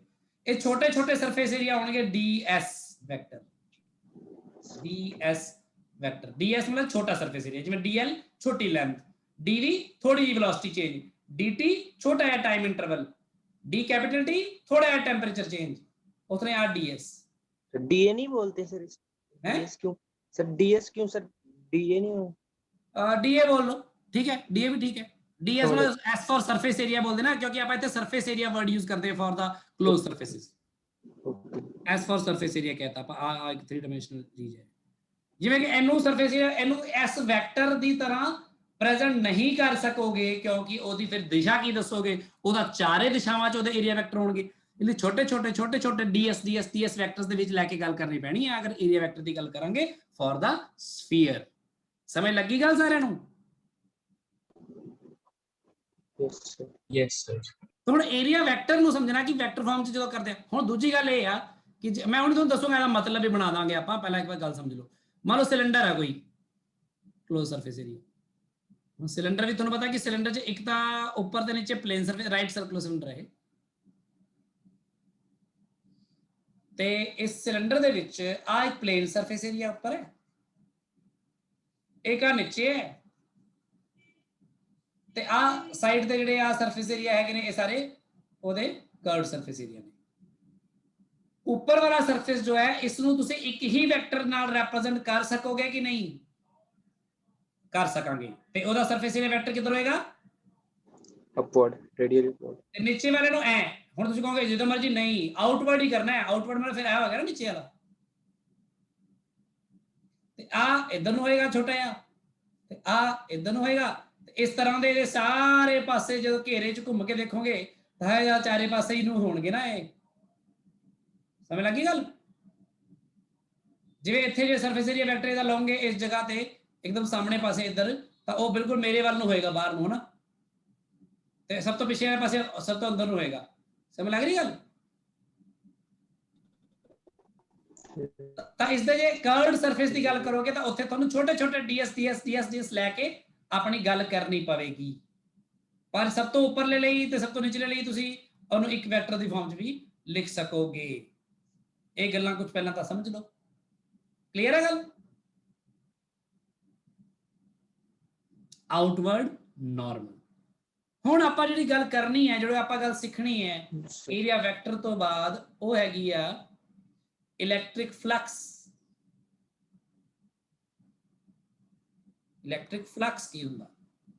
ਇਲੈਕਟ੍ਰਿਕ ਫਲਕਸ ਜਿਹੜਾ ਹੈ ਨਾ, ਇਹ it is related to electric field lines those pass through a given area.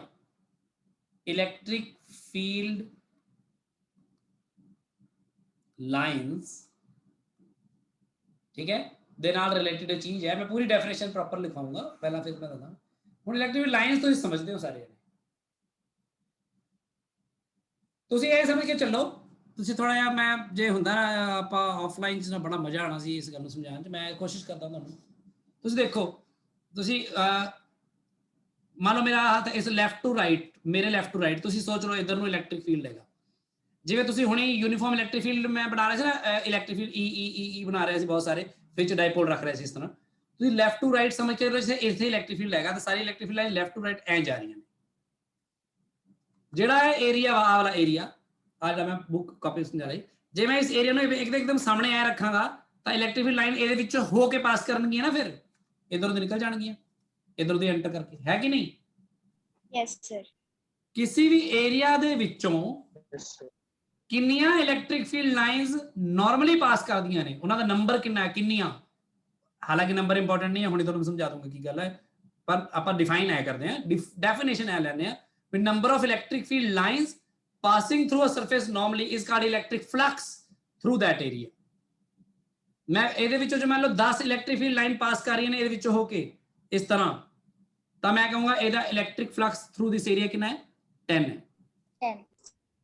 ਹੁਣ ਗੱਲ ਕੀ ਹੈ ਕਿ ਜੇ ਮੈਂ ਇਸ ਏਰੀਆ ਨੂੰ ਘੁਮਾਵਾਂ, ਓਰੀਐਂਟੇਸ਼ਨ ਉਹਦੀ ਐ ਕਰਾਂ, ਤਾਂ ਇਹਦੇ ਨਾਲ ਫਰਕ ਪਏਗਾ ਕਿ ਇਲੈਕਟ੍ਰਿਕ ਫਲਕਸ ਵਿੱਚੋਂ ਕਿੰਨਾ ਹੈ। ਜਿਵੇਂ ਜੇ ਮੈਂ ਇਹਨੂੰ ਘੁਮਾ ਕੇ ਐ ਕਰੂੰਗਾ ਫਲਕਸ ਘਟੇਗਾ, ਤੇ ਜੇ ਮੈਂ ਇਹਨੂੰ ਐ ਰੱਖ ਦੂੰਗਾ ਤਾਂ ਫਲਕਸ 0 ਹੋ ਜਾਏਗਾ। ਪਤਾ ਕਿਉਂ? ਕਿਉਂਕਿ ਇਲੈਕਟ੍ਰਿਕ ਫੀਲਡ ਲਾਈਨ ਇਹਦੇ ਉਧਰੋਂ ਦੀ ਨਿਕਲ ਜੂਗੀ, ਇਹ ਚੋਂ ਤਾਂ ਪਾਸ ਕੀਤੀ ਨਹੀਂ, ਇਹਦੇ ਅੱਗੋਂ ਦੀ ਵੀ ਨਿਕਲ ਜੂਗੀ ਹੈ ਨਾ, ਪਰ ਇਹਦੇ ਚੋਂ ਤਾਂ ਪਾਸ ਕੀਤੀ ਨਹੀਂ।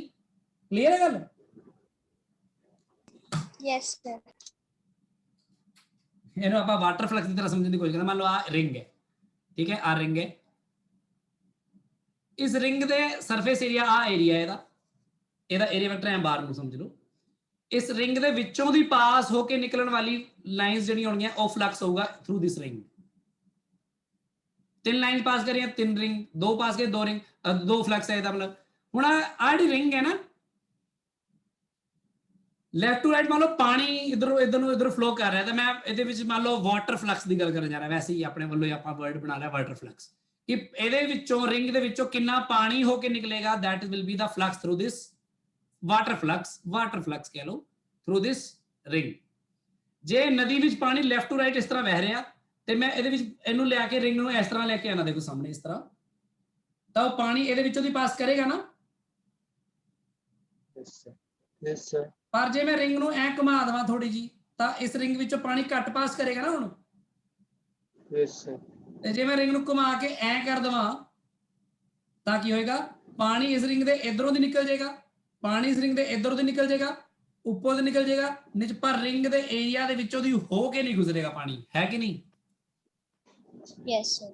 मतलब किसी एरिया ਦੇ ਵਿੱਚੋਂ ਫਲਕਸ ਕਿੰਨਾ ਹੈ, ਇਹ ਉਸ ਜਗ੍ਹਾ ਤੇ ਇਲੈਕਟ੍ਰਿਕ ਫੀਲਡ ਦੀ ਡਾਇਰੈਕਸ਼ਨ ਤੇ ਤਾਂ ਡਿਪੈਂਡ ਕਰਦਾ ਹੀ ਹੈ, ਇਸ ਏਰੀਆ ਦੀ ਓਰੀਐਂਟੇਸ਼ਨ ਤੇ ਵੀ ਡਿਪੈਂਡ ਕਰਦਾ ਕਿ ਇਹਨੂੰ ਓਰੀਐਂਟ ਕਿਵੇਂ ਕੀਤਾ ਹੈ, ਐ ਐ ਐ ਐ ਐ ਜਾਂ ਇਸ ਤਰ੍ਹਾਂ ਕਿਵੇਂ ਰੱਖਿਆ ਹੈ ਤੁਸੀਂ। ਇਸੇ ਲਈ ਏਰੀਆ ਵੈਕਟਰ ਦੀ ਅਸੀਂ ਗੱਲ ਕਰਦੇ ਹਾਂ ਨਾਲ ਇੱਥੇ। ਤੇ ਇਲੈਕਟ੍ਰਿਕ ਫਲਕਸ ਨੂੰ ਕੀ ਕਹਿੰਦੇ ਆ ਹੁਣ ਆਪਾਂ ਸਮਝਦੇ ਹਾਂ। ਦੇਖੋ ਸਰ ਆਪਾਂ ਇਲੈਕਟ੍ਰਿਕ ਫਲਕਸ ਦੀ ਤਾਂ ਡੈਫੀਨੇਸ਼ਨ मतलब ਐਵੇਂ ਕਰ ਲਾਂਗੇ, ਬਟ ਸਰ ਆਪਾਂ ਏਰੀਆ ਵੈਕਟਰ ਨੂੰ ਪਾਰਟਿਕੂਲਰਲੀ ਕਿਵੇਂ ਡਿਫਾਈਨ ਕਰ ਸਕਦੇ ਹਾਂ? ਆਪਾਂ ਦੇਖਦੇ, ਮੈਂ ਦੱਸਦਾ ਤੁਹਾਨੂੰ ਨਾ, ਪਹਿਲਾਂ ਆਪਾਂ ਗੱਲ ਕਰੀਏ। It is defined as the number of electric field lines passing through, अच्छा देखो इलेक्ट्रिक फ्लक्स पहला तो मैं मिटा देवां ते मैं ਤੁਹਾਨੂੰ मैं प्रॉपर वो लिख दूँ। पहली गल ਤਾਂ इलैक्ट्रिक फ्लक्स ਜਿਹੜਾ ਹੁੰਦਾ ਉਹ ਕਿਸੇ ਏਰੀਆ ਦੇ ਥਰੂ ਹੁੰਦਾ ਹੈ, ਐਵੇਂ ਨਹੀਂ ਹੁੰਦਾ ਕਿ ਉਹੀ ਇਲੈਕਟ੍ਰਿਕ ਫਲਕਸ ਬੋਲੀ ਜਾ ਰਹੇ ਆਪਾਂ। ਬੰਦਾ ਪੁੱਛੂਗਾ ਇਲੈਕਟ੍ਰਿਕ ਫਲਕਸ, ਮੈਂ ਕਹਾਂ ਕਿਹੜੇ ਏਰੀਆ ਥਰੂ? ਹਾਂ, ਤਾਂ ਇਲੈਕਟ੍ਰਿਕ ਫਲਕਸ ਥਰੂ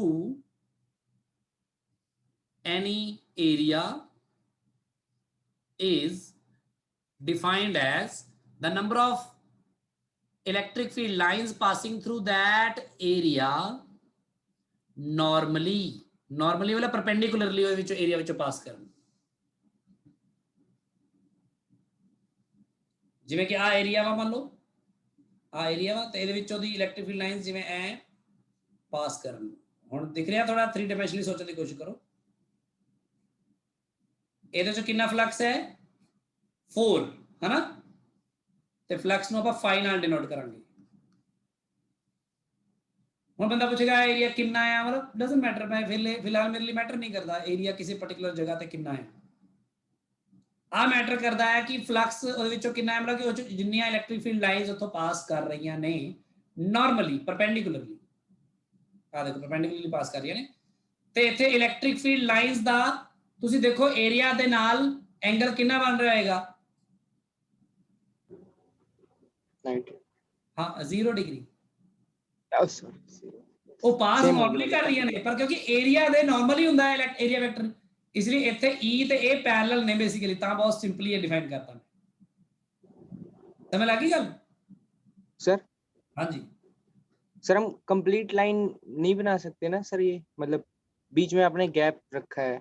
असल में वही तो बात है ना कि हर जगह पर इलेक्ट्रिक फील्ड होता है, तो हम वहां पर एक आइडिया लेने के लिए उसे बनाते हैं, सिमेट्रिक बनाते हैं चारों तरफ, अगर कोई डिस्ट्रीब्यूशन हो या जिस हिसाब से उस हिसाब से बनाते हैं। और वहां पे फ्लक्स लाइन, ये जो नंबर ऑफ लाइंस है ना, असल में नंबर ऑफ लाइंस जो नंबर है, ये नंबर अपने आप में इंपॉर्टेंट नहीं, ये अभी मीनिंगलेस सी बात साबित हो जाएगी, पर इसका मीनिंग भी है, वो मैं समझाता हूं अभी आपको। नहीं सर, मैं लाइंस के बीच की गैप नहीं कह रहा हूँ, मतलब वहां अपने बीच में जिस रिंग से पास हो रहा है सर, उस बीच में। हाँ सर उस जगह सर आपने छोड़ रखा है, मतलब बीच में नहीं, सर वो वो तो मैंने कंप्लीट 4 लाइन नहीं शो कर बनाई। दी यहाँ पर, बाकी यहाँ से मान लो इलेक्ट्रिक लाइन नहीं पास कर रही, मान लो कोई सिर्फ 4 पास कर रही, यहाँ से पास कर गई हूँ बस, ठीक है। Yes sir. मतलब वो बस 4 उसमें से गुजर रही हैं बस, जैसे आप नॉर्मली कोई भी रिंग ले लो और उसके बीच में से मान लो कोई भी लाइन या कोई भी चीज क्रॉस करती हुई इमेजिन करो, जितनी कर रही हैं वही फ्लक्स है बस। अब वो कितनी ड्रॉ कर रही हैं ये अलग मतलब अलग बात कंप्लीट बना सकते है। नो सर, एक लाइन को कंप्लीटली बना सकते हैं, मतलब पूरा पूरा कंप्लीट। कहाँ बनाया हमने, अब हमने यहां से मतलब था कि यहां से निकली, अगर कोई फील्ड लाइन ऊपर से निकल गई है तो वो फ्लक्स का हिस्सा नहीं है। Yes sir. अगर कोई लाइन नीचे से निकल गई तो फ्लक्स का हिस्सा नहीं है, फ्लक्स का हिस्सा सिर्फ वही लाइन बनेगी इलेक्ट्रिक फील्ड लाइन जो उसके बीच में से पास करेंगी। यस ठीक है, बाकी मैं इसी बात को बताता हूँ नंबर का क्या इंपॉर्टेंस रहा। नंबर च बच्चे कई बार फस जाते, नंबर जी गिननियां होंदियां, गिनना गुणना नहीं होंदा कुछ भी, गिन के थोनू गल समझा दूंगा मैं, बाद च मुड़ के गिनना छड्ड दांगे आपां इलेक्ट्रिक फील्ड दे मैग्नीट्यूड नाल इहनू जोड़ांगे। So we are going to relate electric flux with magnitude of electric field, इन्हां नू आपां रिलेट करांगे तां आपां नू गल पता लगे कि फ्लक्स क्यों डिफाइन कर रहे हैं आपां, नवीं जी गल कित्थों ले आए आपां। क्योंकि देखो ना तुसी एक ਜਿਹੜੀ ਕਾਮਨ ਸੈਂਸ ਹੁੰਦੀ ਹੈ ਨਾ ਉਹਨੂੰ ਆਪਾਂ ਮਤਲਬ ਕਿੱਲੀ ਤੇ ਨਹੀਂ ਟੰਗ ਦੇਣਾ ਜਦੋਂ ਆਪਾਂ ਕੋਈ ਗੱਲ ਸਿੱਖਣੀ ਆ। ਦੇਖੋ ਕਾਮਨ ਸੈਂਸ 'ਚ ਗੱਲ ਫਿੱਟ ਬੈਠਣੀ ਚਾਹੀਦੀ ਹੈ ਤੇ ਉਹਦਾ ਮੀਨਿੰਗ ਸਮਝਾਉਣਾ ਚਾਹੀਦਾ ਹੈ। ਜਿਵੇਂ ਕਿ ਦੇਖੋ ਹੁਣ ਮੈਂ ਤੁਹਾਨੂੰ ਸਮਝਾਣਾ ਕਿ ਕੀ ਹੈ, ਮੈਂ ਇਹ ਕਹਿਣ ਜਾ ਰਿਹਾ ਕਿ ਅਗਰ ਤੁਸੀਂ ਫਲਕਸ ਕੈਲਕੂਲੇਟ ਕਰਦੇ ਹੋ ਪਰ ਯੂਨਿਟ ਏਰੀਆ, ਹੁਣ ਤੁਹਾਡਾ ਏਰੀਆ ਕਿੰਨਾ ਲੈਣਾ ਹੈ ਇਹ ਗੱਲ ਇੰਪੋਰਟੈਂਸ ਖਤਮ ਹੋ ਜਾਊਗੀ ਨਾ ਇੱਥੋਂ, ਹਾਂ। Yes sir. Yes sir. Flux per unit area जिहड़ा है ਇਹਨੂੰ मैं रिलेट करूंगा मैग्नीट्यूड ऑफ इलेक्ट्रिक फील्ड ਦੇ ਨਾਲ। ਹਾਲਾਂਕਿ ਤੁਸੀਂ मैग्नीट्यूड ऑफ इलेक्ट्रिक फील्ड ਨੂੰ ਇੱਕ ਹੋਰ ਤਰ੍ਹਾਂ ਡਿਫਾਈਨ ਕੀਤਾ ਹੈ, ਤੁਸੀਂ ਡਿਫਾਈਨ ਕੀਤਾ ਹੈ force per unit test charge, है ना। यस ਉਹਨੂੰ ਵੀ मैग्नीट्यूड ऑफ इलेक्ट्रिक फील्ड ਨਾਲ ਡਿਫਾਈਨ ਕੀਤਾ ਸੀ ਕਿ ਨਹੀਂ ਦੱਸੋ। Yes sir. ਅਸੀਂ ਉਹੀ ਕਰਨ ਲੱਗੇ ਹਾਂ, ਇਲੈਕਟ੍ਰਿਕ ਫੀਲਡ ਦੇ मैग्नीट्यूड ਨੂੰ ਹੁਣ फोर्स पर यूनिट चार्ज ਦੀ ਬਜਾਏ फ्लक्स पर यूनिट एरिया नाल जोड़न जा रहे हैं। मैं समझाना तुहानू किवें, देखो ਇਹਨੂੰ ਸਮਝਣ ਲਈ ਤੁਸੀਂ ਪੁਆਇੰਟ ਚਾਰਜ ਦੀ ਐਗਜ਼ਾਮਪਲ ਲੈ ਲੈਣੇ ਆ, ਕਿਉਂਕਿ ਪੁਆਇੰਟ ਚਾਰਜ ਤੁਹਾਡੇ ਲਈ ਬਹੁਤ ਜ਼ਿਆਦਾ ਸਿੰਪਲੀ ਸਮਝਣ ਲਾਇਕ ਹੈ ਤੇ ਤੁਸੀਂ ਫੀਲਡ ਲਾਈਨਸ ਵੀ ਡਰਾ ਕਰ ਸਕਦੇ ਹੋ। ਦੇਖੋ ਮੰਨ ਲਓ ਆ ਪੁਆਇੰਟ ਚਾਰਜ ਹੈ ਪਲੱਸ Q। ਸਭ ਤੋਂ ਪਹਿਲਾਂ ਇਸ ਗੱਲ ਨੂੰ ਸਮਝਣ ਦੇ ਲਈ ਨਾ ਫੀਲਡ ਲਾਈਨਸ ਨੂੰ ਡਰਾ ਕਰਕੇ ਸਾਨੂੰ ਸਮਝਣਾ ਪਏਗਾ। ਮੈਂ ਡਰਾ ਕਰ ਦਿੰਦਾ ਹਾਂ ਤਾਂ ਕਿ ਤੁਹਾਨੂੰ ਗੱਲ ਬਾਅਦ ਸਮਝਾ ਸਕਾਂ। ਐ ਕਰੋ, आउटवर्ड नॉर्मल ड्रॉ करनी है लाइन, आज ड्रॉ करती, आ दूसरी लाइन ड्रॉ करती, तीसरी लाइन ड्रॉ करती, तो मैं ये अराउंड किसी भी पॉइंट ते इलैक्ट्रिक फील्ड का मैग्नीट्यूड जानदा आ। मैनू पता है कि किसी भी पॉइंट ते जो r डिस्टेंस ते होएगा इलैक्ट्रिक फील्ड कितना होएगा उत्थे KQ/r²। जिन्ना जिन्ना r डिस्टेंस वधेगा इलैक्ट्रिक फील्ड उन्ना उन्ना वीक हुंदा जाएगा। ਇਹ ਗੱਲਾਂ ਆਪਾਂ ਜਾਣਦੇ ਹਾਂ, ਕਿਉਂਕਿ ਮੈਂ ਹੁਣ ਇਹਨੂੰ थोड़ा जिहा फ्लक्स के नाल रिलेट करना है तो मैं फील्ड लाइंस थोड़ियां सिमेट्रिकली ज़्यादा ड्रॉ करन जा रहा ताकि गल आपां नूं समझ आ सके। सो एक क्वाड्रेंट दे विच मैं 5 लाइनां या 3 लाइनां ड्रॉ करन जा रहा रेडियली, सो दैट तुहानूं गल समझाई जा सके। चंगी तरह समझना इसको। सिमेट्रिक ही ड्रॉ कर रहा मैं। हुण कोई चाहे तो ये हर 2 लाइनां दे विच एक लाइन होर भी ड्रॉ कर लवे, ये मर्जी है।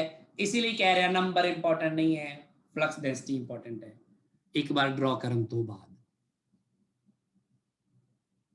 हुण तुसीं किसी भी पॉइंट ते गल करो, इस पॉइंट ते अगर इस पॉइंट के उपर मैं कोई एरिया रखता हाँ, मान लो आ एरिया रख लिया इन्ना, आ एरिया के थ्रू फ्लक्स कितना है दसो जल्दी। नॉर्मल रखा है मैं, बिल्कुल परपेंडिकुलर रखा है इस लाइन पे 1। हाँ बिल्कुल सही है। इसी पॉइंट के ऊपर मैं इन्ना रख दिंदा एरिया, ता फ्लक्स कितना है 3 इन्ना रख दिंदा ता फ्लक्स कितना है 5 जब मैं एरिया वड्डा करी जाऊंगा उसके थ्रू फ्लक्स वधी जाएगा ना। यस सर पॉइंट के ऊपर ये वधी जाएगा ना। मैं कह रहा भाई एरिया ना वधाओ, एरिया उन्ना ही रखो, एरिया यूनिट एरिया रखो किसी भी पॉइंट पे। एरिया वधाना बंद करो, कोई यूनिट एरिया लो तो ਉਹਦੇ ਉੱਪਰ ਗੱਲ करो। सो मैं मिटे देना। मैं कह रहा कि मैं unit area flux per unit area लेना, तो यूनिट एरिया ਜਿਹੜਾ है वो मैं मान ਲੈਂਦਾ हाँ ਹੁਣ, ਤੇ मान लो यूनिट एरिया मैं ਇੰਨਾ ਲੈ ਲੈਂਦਾ हाँ, आ मान लो यूनिट एरिया है। ठीक है गल। इसनों मैं परपेंडिकुलरली हुण प्लेस करूंगा अलग अलग जगहों ते। मान लो आ एक ए पॉइंट है, ए पॉइंट ते मैं यूनिट एरिया नूं रखांगा, देखो ठीक है गल। फिर बी पॉइंट ते मैं यूनिट एरिया नूं रखांगा,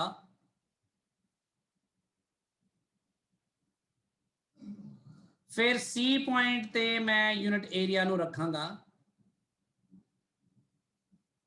एरिया यूनिट एरिया ही रखना है, मैं कह रहा यूनिट एरिया ही रखो।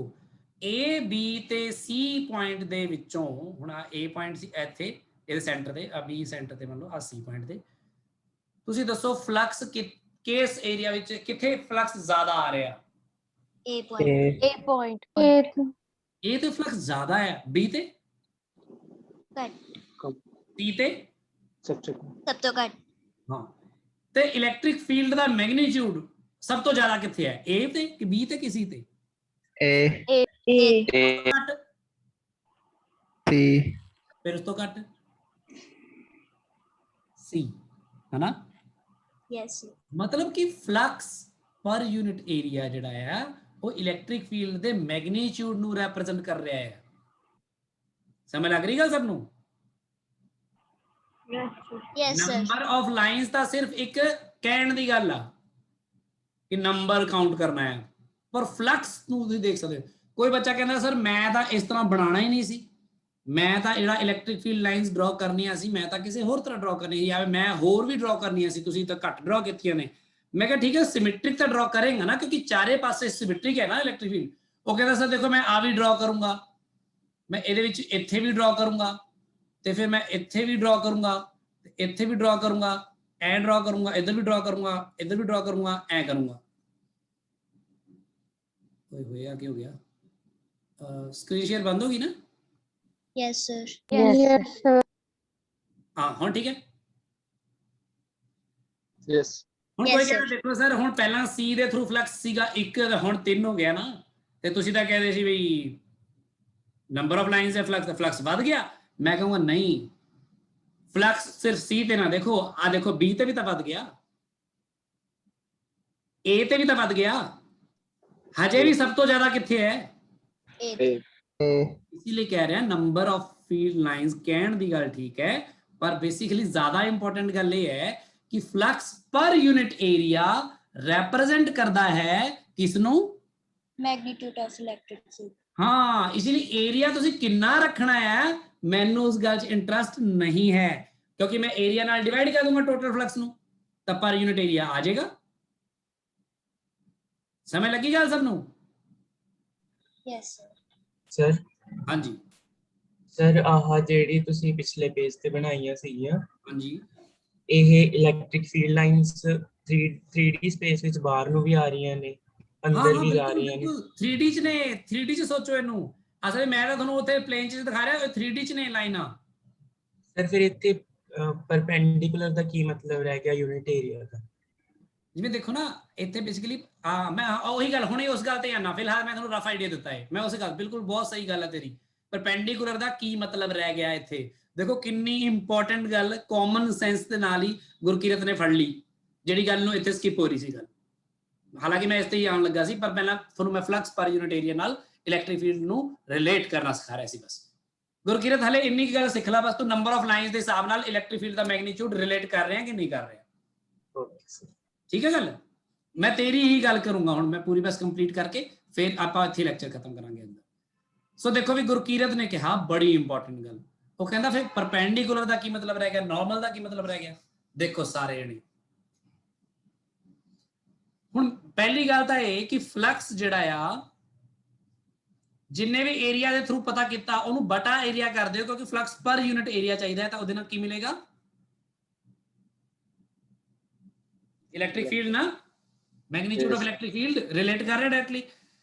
ਇਹ ਜਿਹੜਾ ਏਰੀਆ ਥਰੂ ਫਲਕਸ ਹੈ ਇਹ ਮੈਂ ਮੰਨ ਕੇ ਚੱਲ ਰਿਹਾ ਵੀ ਇਹ ਪਰਪੈਂਡੀਕੂਲਰ ਹੀ ਹੈ, ਮੈਂ ਇਹਨੂੰ ਮੰਨ ਕੇ ਚੱਲ ਰਿਹਾ ਇਹ ਨਾਰਮਲ ਹੀ ਹੈ, ਸਾਰਾ ਕੁਝ ਇਹ ਨਾਰਮਲ ਹੀ ਹੈ ਏਰੀਆ ਦੇ, ਯਾਨੀ ਕਿ ਮੈਂ ਮੰਨ ਕੇ ਚੱਲ ਰਿਹਾ ਕਿ ਆ ਇਲੈਕਟ੍ਰਿਕ ਫੀਲਡ ਹੈ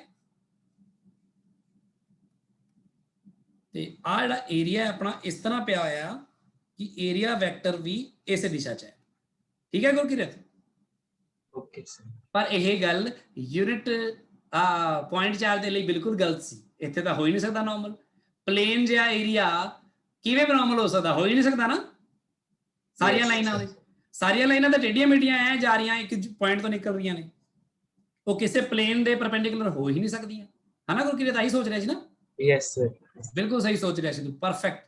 ਹੁਣ ਆ ਦੇ ਫਲਕਸ ਜਿਹੜਾ ਇਹ ਇੱਥੇ ਮੈਂ ਦਿਖਾ ਰਿਹਾ ਯੂਨੀਫਾਰਮ ਇਲੈਕਟ੍ਰਿਕ ਫੀਲਡ, ਤੇ ਇਹਦੇ ਵਿੱਚ ਤਾਂ ਗੱਲ ਸਰਦੀ ਆ, ਹਨਾ? ਯੈਸ। ਸੋ ਫਲਕਸ ਪਰ ਯੂਨਿਟ ਏਰੀਆ ਇਲੈਕਟ੍ਰਿਕ ਫੀਲਡ ਦੇ ਮੈਗਨੀਟਿਊਡ ਨੂੰ ਰਿਪਰੈਜ਼ੈਂਟ ਕਰਦਾ ਹੈ, ਇਹ ਗੱਲ ਵੀ ਠੀਕ ਹੈ। ਤੇ ਮੈਂ ਇਹ ਕਿਹਾ ਕਿ ਨਾਰਮਲ ਹੋਣਾ ਚਾਹੀਦਾ ਹੈ, ਤਾਂ ਫਲਕਸ ਲਈ ਤੁਸੀਂ ਇਲੈਕਟ੍ਰਿਕ ਫੀਲਡ ਲਾਈਨ ਨੂੰ ਕਾਊਂਟ ਕਰਨ ਨਹੀਂ ਬੈਠ ਜਾਣਾ। ਬੜੀ ਅਜੀਬ ਗੱਲ ਵਿੱਚ ਕਾਊਂਟ ਹੀ ਕਰਨਾ ਜਾਂਦਾ, ਕਹਿੰਦਾ ਗਿਣ ਕੇ ਦੱਸ ਦੋ, ਹਨਾ? ਗਿਣ ਕੇ ਨਹੀਂ ਦੱਸਣਾ। ਐ ਸੋਚੋ ਕਿ ਫਲਕਸ ਨੂੰ ਫਿਰ ਤੁਸੀਂ ਮੈਗਨੀਟਿਊਡ ਨਾਲ ਡਿਫਾਈਨ ਕਰਕੇ ਦੇਖੋ, ਕਿਸੇ ਵੀ ਏਰੀਆ ਥਰੂ ਫਲਕਸ ਕੀ ਹੋਏਗਾ, ਇਲੈਕਟ੍ਰਿਕ ਫੀਲਡ ਮਲਟੀਪਲਾਈਡ ਬਾय ਏਰੀਆ। ਇਹ ਬੜੀ ਇੰਪੋਰਟੈਂਟ ਚੀਜ਼ ਹੈ ਕਿ ਫਲਕਸ ਨੂੰ ਮੈਂ ਐਂ ਡਿਫਾਈਨ ਕਰ ਸਕਦਾ ਹਾਂ ਕਿ ਮੈਗਨੀਟਿਊਡ ਆਫ ਇਲੈਕਟ੍ਰਿਕ ਫੀਲਡ ਤੇ ਉਹਨੂੰ ਗੁਣਾ ਕਰ ਸਕਦਾ ਹਾਂ ਮੈਗਨੀਟਿਊਡ ਆਫ ਏਰੀਆ ਦੇ ਨਾਲ। ਪਰ ਫਲਕਸ ਦੀ ਡੈਫੀਨੇਸ਼ਨ 'ਚ ਇਹ ਜ਼ਰੂਰੀ ਹੈ ਕਿ ਆਹ ਵਾਲੀ ਗੱਲ ਟਰੂ ਹੋਵੇ, ਇਲੈਕਟ੍ਰਿਕ ਫੀਲਡ ਏਰੀਆ ਵੈਕਟਰ ਦੇ ਨਾਰਮਲ ਹੀ ਹੋਵੇ, ਪਰਪੈਂਡੀਕੂਲਰ ਹੀ ਹੋਵੇ, ਤਾਂ ਇਹ ਗੱਲ ਬਿਲਕੁਲ ਸਹੀ ਹੈ। ਤੇ ਫਲਕਸ ਨੂੰ ਹੁਣ ਤੁਸੀਂ ਦੇਖੋ ਨਵੇਂ ਤਰੀਕੇ ਨਾਲ ਡਿਫਾਈਨ ਕਰ ਲਿਆ ਕਿ ਨਹੀਂ? ਸੋ ਕੋਈ ਕਹਿੰਦਾ ਫਲਕਸ ਕੀ ਹੈ, ਉਹ ਕਹਿੰਦਾ ਜੀ number of electric field lines passing through that area normally. ਕੋਈ ਕਹਿੰਦਾ ਨਹੀਂ ਫਲਕਸ ਐਂਡ ਡਿਫਾਈਨ ਕਰ ਲਓ ਵੀ flux is defined as the product of the magnitude of electric field and the component of area that is normal to that electric field there. ਹੁਣ ਦੇਖੋ ਮੈਂ ਕੀ ਕਹਿ ਰਿਹਾ, ਕੰਪੋਨੈਂਟ ਆਫ ਏਰੀਆ। ਆ ਗੱਲ 'ਚ ਮੈਂ ਥੋੜੀ ਜਿਹੀ ਉਹ ਕਰ ਗਿਆ ਗੱਲ, ਥੋੜੀ ਦੂਸਰੀ ਗੱਲ ਵੀ ਕਰ ਗਿਆ ਵਿੱਚ, ਜਿਹੜੀ ਗੱਲ ਮੈਂ ਹੁਣੇ ਸਮਝਾਈ ਨਹੀਂ, ਹੁਣ ਸਮਝਾਣਾ ਮੈਂ। ਆ ਗੱਲ ਨੂੰ ਪਹਿਲਾਂ ਸਮਝ ਲਓ, ਆ ਸਿੰਪਲ ਗੱਲ ਸਮਝ ਲੱਗ ਗਈ? ਯੈਸ। ਹੁਣ ਦੇਖੋ ਮੰਨ ਲਓ ਐ ਹੋ ਜਾਵੇ ਕਿ ਤੁਹਾਡਾ ਜਿਹੜਾ ਏਰੀਆ ਵੈਕਟਰ ਹੈ ਉਹ ਟੇਢਾ ਜਿਹਾ ਪਿਆ ਹੋਵੇ ਇਸ ਤਰ੍ਹਾਂ, ਏਰੀਆ ਵੈਕਟਰ ਤੁਹਾਡਾ ਹੋਵੇ ਇਸ ਦਿਸ਼ਾ ਦੇ ਵਿੱਚ। ਵੈਕਟਰ ਫਾਰਮ 'ਚ ਹੁਣ ਸਮਝਣਾ ਆਉਂਦਾ ਨਾ ਇਹ ਗੱਲ? ਤੇ ਜਿਹੜਾ ਇਲੈਕਟ੍ਰਿਕ ਫੀਲਡ ਹੈ ਇਹ ਤੁਸੀਂ ਯੂਨੀਫਾਰਮ ਇਲੈਕਟ੍ਰਿਕ ਫੀਲਡ 'ਚ ਮੰਨ ਲਓ ਰੱਖਿਆ, ਤੇ ਯੂਨੀਫਾਰਮ ਇਲੈਕਟ੍ਰਿਕ ਫੀਲਡ ਤੁਹਾਡਾ ਇਸ ਤਰ੍ਹਾਂ ਹੈ। ਆ ਐਕਸਪ੍ਰੈਸ਼ਨ ਨੂੰ ਆਪਾਂ ਇੱਕ ਵਾਰ ਤੁਸੀਂ ਸਮਝ ਲਓਗੇ, ਇੰਨਾ ਵਧੀਆ ਤਰ੍ਹਾਂ ਯੂਜ਼ ਕਰਾਂਗੇ ਨਾ ਅੱਗੇ, ਤੁਹਾਨੂੰ ਸਮਝ ਆਏਗਾ ਸਾਰਾ ਕੁਝ, ਬਹੁਤ ਹੀ ਮਜ਼ਾ ਆਏਗਾ। ਇਹਨਾਂ ਗੱਲਾਂ ਦਾ ਮਤਲਬ ਸਮਝ ਆਏਗਾ, ਮੀਨਿੰਗਫੁਲ ਕਿਉਂ ਹੈ ਇਹ ਸਭ ਗੱਲਾਂ ਸਮਝ ਆਏਗਾ। ਪਰ ਜੇ ਤੁਸੀਂ ਨਾਲ ਹੁਣ ਸਮਝ ਲਓਗੇ ਆ ਗੱਲਾਂ ਨੂੰ, ਨਹੀਂ ਤਾਂ ਫਿਰ ਤੁਸੀਂ ਉਹ ਕਹੋਗੇ, ਫਿਰ ਇੱਕ ਰੱਟਾ ਮਾਰਨਾ ਸ਼ੁਰੂ ਕਰ ਦੋਗੇ ਸਾਰੇ ਜਣੇ, ਫਿਰ ਮਜ਼ਾ ਆਉਣਾ ਬੰਦ ਹੋ ਜਾਣਾ, ਬਸ ਰੱਟਾ ਮਾਰਨਾ ਸ਼ੁਰੂ ਕੀਤਾ। ਆ ਮੰਨ ਲਓ ਯੂਨੀਫਾਰਮ ਇਲੈਕਟ੍ਰਿਕ ਫੀਲਡ 'ਚ ਰੱਖਿਆ ਹੈ, ਪਰ ਇਹ ਏਰੀਆ ਦੇਖੋ, ਤੁਸੀਂ ਸੋਚ ਕੇ ਦੇਖੋ ਕਿ ਜੇ ਇਹ ਏਰੀਆ ਪੂਰੀ ਤਰ੍ਹਾਂ ਇਸ ਤਰ੍ਹਾਂ ਹੁੰਦਾ, ਇਹਦੇ ਬਿਲਕੁਲ ਪਰਪੈਂਡੀਕੂਲਰ ਰੱਖਿਆ ਹੁੰਦਾ, ਕਿ ਏਰੀਆ ਵੈਕਟਰ ਇੱਧਰ ਨੂੰ ਹੁੰਦਾ ਤਾਂ ਸਾਰੀਆਂ ਫੀਲਡ ਲਾਈਨਸ ਨਾਰਮਲੀ ਇਹ ਚੋਂ ਪਾਸ ਕਰਨੀਆਂ ਸੀ ਕਿ ਨਹੀਂ? ਗੁਰਕੀਰਤ ਤੂੰ ਹੀ ਮੇਰੇ ਨਾਲ ਗੱਲ ਕਰੇਂਗਾ। Yes sir. ਪਰ ਮੈਂ ਇਸ ਏਰੀਆ ਨੂੰ ਚੱਕ ਕੇ ਥੋੜਾ ਜਿਹਾ ਐ ਕਰਕੇ ਥੋੜਾ ਟੇਢਾ ਕਰ ਦਿੱਤਾ ਨਾ। ਹਾਂਜੀ। ਟੇਢਾ ਕਰਨ ਨਾਲ ਇਹਦੇ ਵਿੱਚੋਂ ਫਲਕਸ ਵੱਧ ਜਾਏਗਾ ਕਿ ਘਟ ਜਾਏਗਾ? ਆ ਦੱਸ ਥੋੜਾ ਵੈਸੇ ਰਫਲੀ।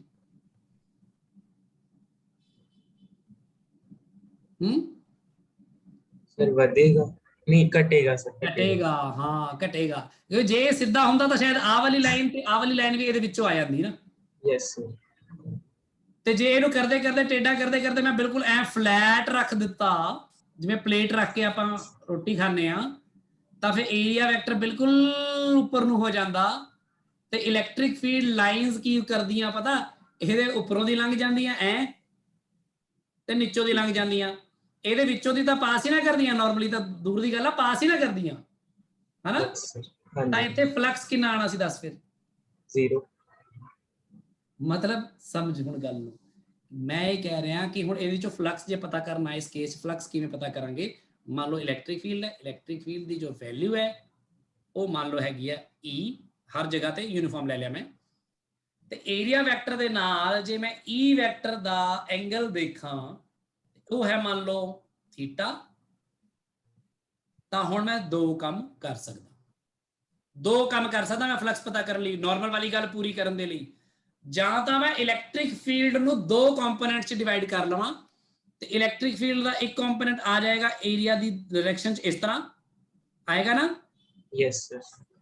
ਉਸ ਨੂੰ ਕਹਾਂਗਾ E cos ਥੀਟਾ, ਤੇ ਇਹਦਾ ਇੱਕ ਕੰਪੋਨੈਂਟ ਆ ਜਾਏਗਾ ਏਰੀਆ ਦੇ ਬਿਲਕੁਲ ਉੱਪਰ ਹੀ ਰਹੇਗਾ ਨਾ, E sin ਥੀਟਾ। ਪਰ ਫਲਕਸ E sin ਥੀਟਾ ਦੇ ਕਰਕੇ ਆਏਗਾ ਕਿ E cos ਥੀਟਾ ਕਰਕੇ ਨਾਰਮਲ डायरेक्शन ਚ? ਦੱਸ ਗੁਰਕਿਰਤ। E sin ਥੀਟਾ ਵਾਲਾ ਤਾਂ ਆਹੀ ਕੰਮ ਨਹੀਂ ਹੋ ਗਿਆ? ਸਰਫੇਸ ਦੇ ਉੱਪਰ ਹੀ ਆਉਂਦਾ, ਉਹਦੇ ਵਿੱਚੋਂ ਨਾਰਮਲੀ ਪਾਸ ਥੋੜੀ ਕਰ ਰਿਹਾ E sin ਥੀਟਾ। ਤਾਂ ਕਿਹੜਾ ਆਏਗਾ ਇਲੈਕਟ੍ਰਿਕ ਫੀਲਡ ਫਿਰ? E cos theta. ਤੇ ਨਾਰਮਲੀ ਪਾਸ ਕਰ ਰਿਹਾ ਤਾਂ ਫਿਰ ਕੋਈ ਪ੍ਰੋਬਲਮ ਹੀ ਨਹੀਂ, ਸਿੱਧਾ ਗੁਣਾ ਕਰ ਦੋ ਏਰੀਆ ਤੇ ਮੈਗਨੀਟਿਊਡ ਦੇ ਨਾਲ, ਆ ਗਿਆ ਨਾ? Yes sir. ਇਸ ਨੂੰ ਫਿਰ ਆਪਾਂ ਲਿਖ ਸਕਦੇ ਹਾਂ ਨਾ, ਇਲੈਕਟ੍ਰਿਕ ਫੀਲਡ ਤੇ ਏਰੀਆ ਵੈਕਟਰ ਦਾ ਡਾਟ ਪ੍ਰੋਡਕਟ। ਆ ਇੱਕ ਜ਼ਿਆਦਾ ਸਹੀ, ਇਹ ਚ ਨਾਰਮਲ ਵਾਲੀ ਗੱਲ ਵੀ ਕਵਰ ਹੋ ਜਾਊਗੀ। ਠੀਕ ਹੈ ਗੱਲ? Yes sir. ਤੇ ਇਸੇ ਚੀਜ਼ ਨੂੰ ਜੇ ਮੈਂ ਚਾਹੁੰਦਾ ਤਾਂ ਮੈਂ ਐ ਵੀ ਕਰ ਸਕਦਾ ਸੀ ਕਿ ਮੈਂ ਏਰੀਆ ਜਿਹੜਾ ਹੈ ਨਾ, ਏਰੀਆ ਵੈਕਟਰ ਜਿਹੜਾ ਆ, ਉਸ ਏਰੀਆ ਵੈਕਟਰ ਦਾ ਕੰਪੋਨੈਂਟ ਫਾਈਂਡ ਕਰ ਲੈਂਦਾ ਕਿਹੜੀ ਡਾਇਰੈਕਸ਼ਨ ਚ? ਇਲੈਕਟ੍ਰਿਕ ਫੀਲਡ ਦੀ। ਹਾਂ ਇਹ ਵਾਲਾ। ਤੇ ਏਰੀਆ ਵੈਕਟਰ ਦਾ ਇੱਕ ਕੰਪੋਨੈਂਟ ਆਣਾ ਸੀ ਆਹ ਉੱਪਰ ਨੂੰ। ਇਹਨੂੰ ਰਿਜ਼ੋਲਵ ਕਰਨ ਦਾ ਬੱਚਿਆਂ ਨੂੰ ਬੜਾ ਪੰਗਾ ਲੱਗਦਾ ਕਿ ਫਿਰ ਪੰਗਾ ਕੁਝ ਵੀ ਨਹੀਂ ਹੈ।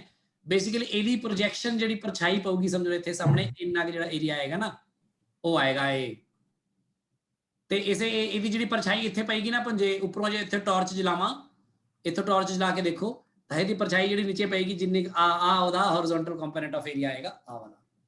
ਸਮਝ ਲੱਗ ਰਹੀ ਗੱਲ ਸਭ ਨੂੰ? ਯੈਸ। ਤੇ ਆਪਾਂ ਇਹਨੂੰ A cos ਥੀਟਾ ਕਹਿੰਦੇ ਆ, ਤੇ ਫਿਰ ਆਪਾਂ ਇਲੈਕਟ੍ਰਿਕ ਫੀਲਡ ਦੇ ਮੈਗਨੀਟਿਊਡ ਨੂੰ ਏਰੀਆ ਦੇ ਉਸ ਕੰਪੋਨੈਂਟ ਨਾਲ ਗੁਣਾ ਕਰ ਦਿੰਦੇ ਆ ਤੇ ਮੁੜ ਕੋੜ ਕੇ ਪਹੁੰਚ ਜੇ ਤਾਂ ਉੱਥੇ ਹੀ ਆ, ਕਿਉਂਕਿ ਡਾਟ ਪ੍ਰੋਡਕਟ ਵੈਸੇ ਹੀ ਤੁਹਾਨੂੰ ਪਤਾ ਕਮਿਊਟੇਟਿਵ ਹੁੰਦਾ ਹੈ। ਗੱਲ ਕਲੀਅਰ ਹੋਈ ਕਿ ਨਹੀਂ ਦੱਸੋ? Yes sir.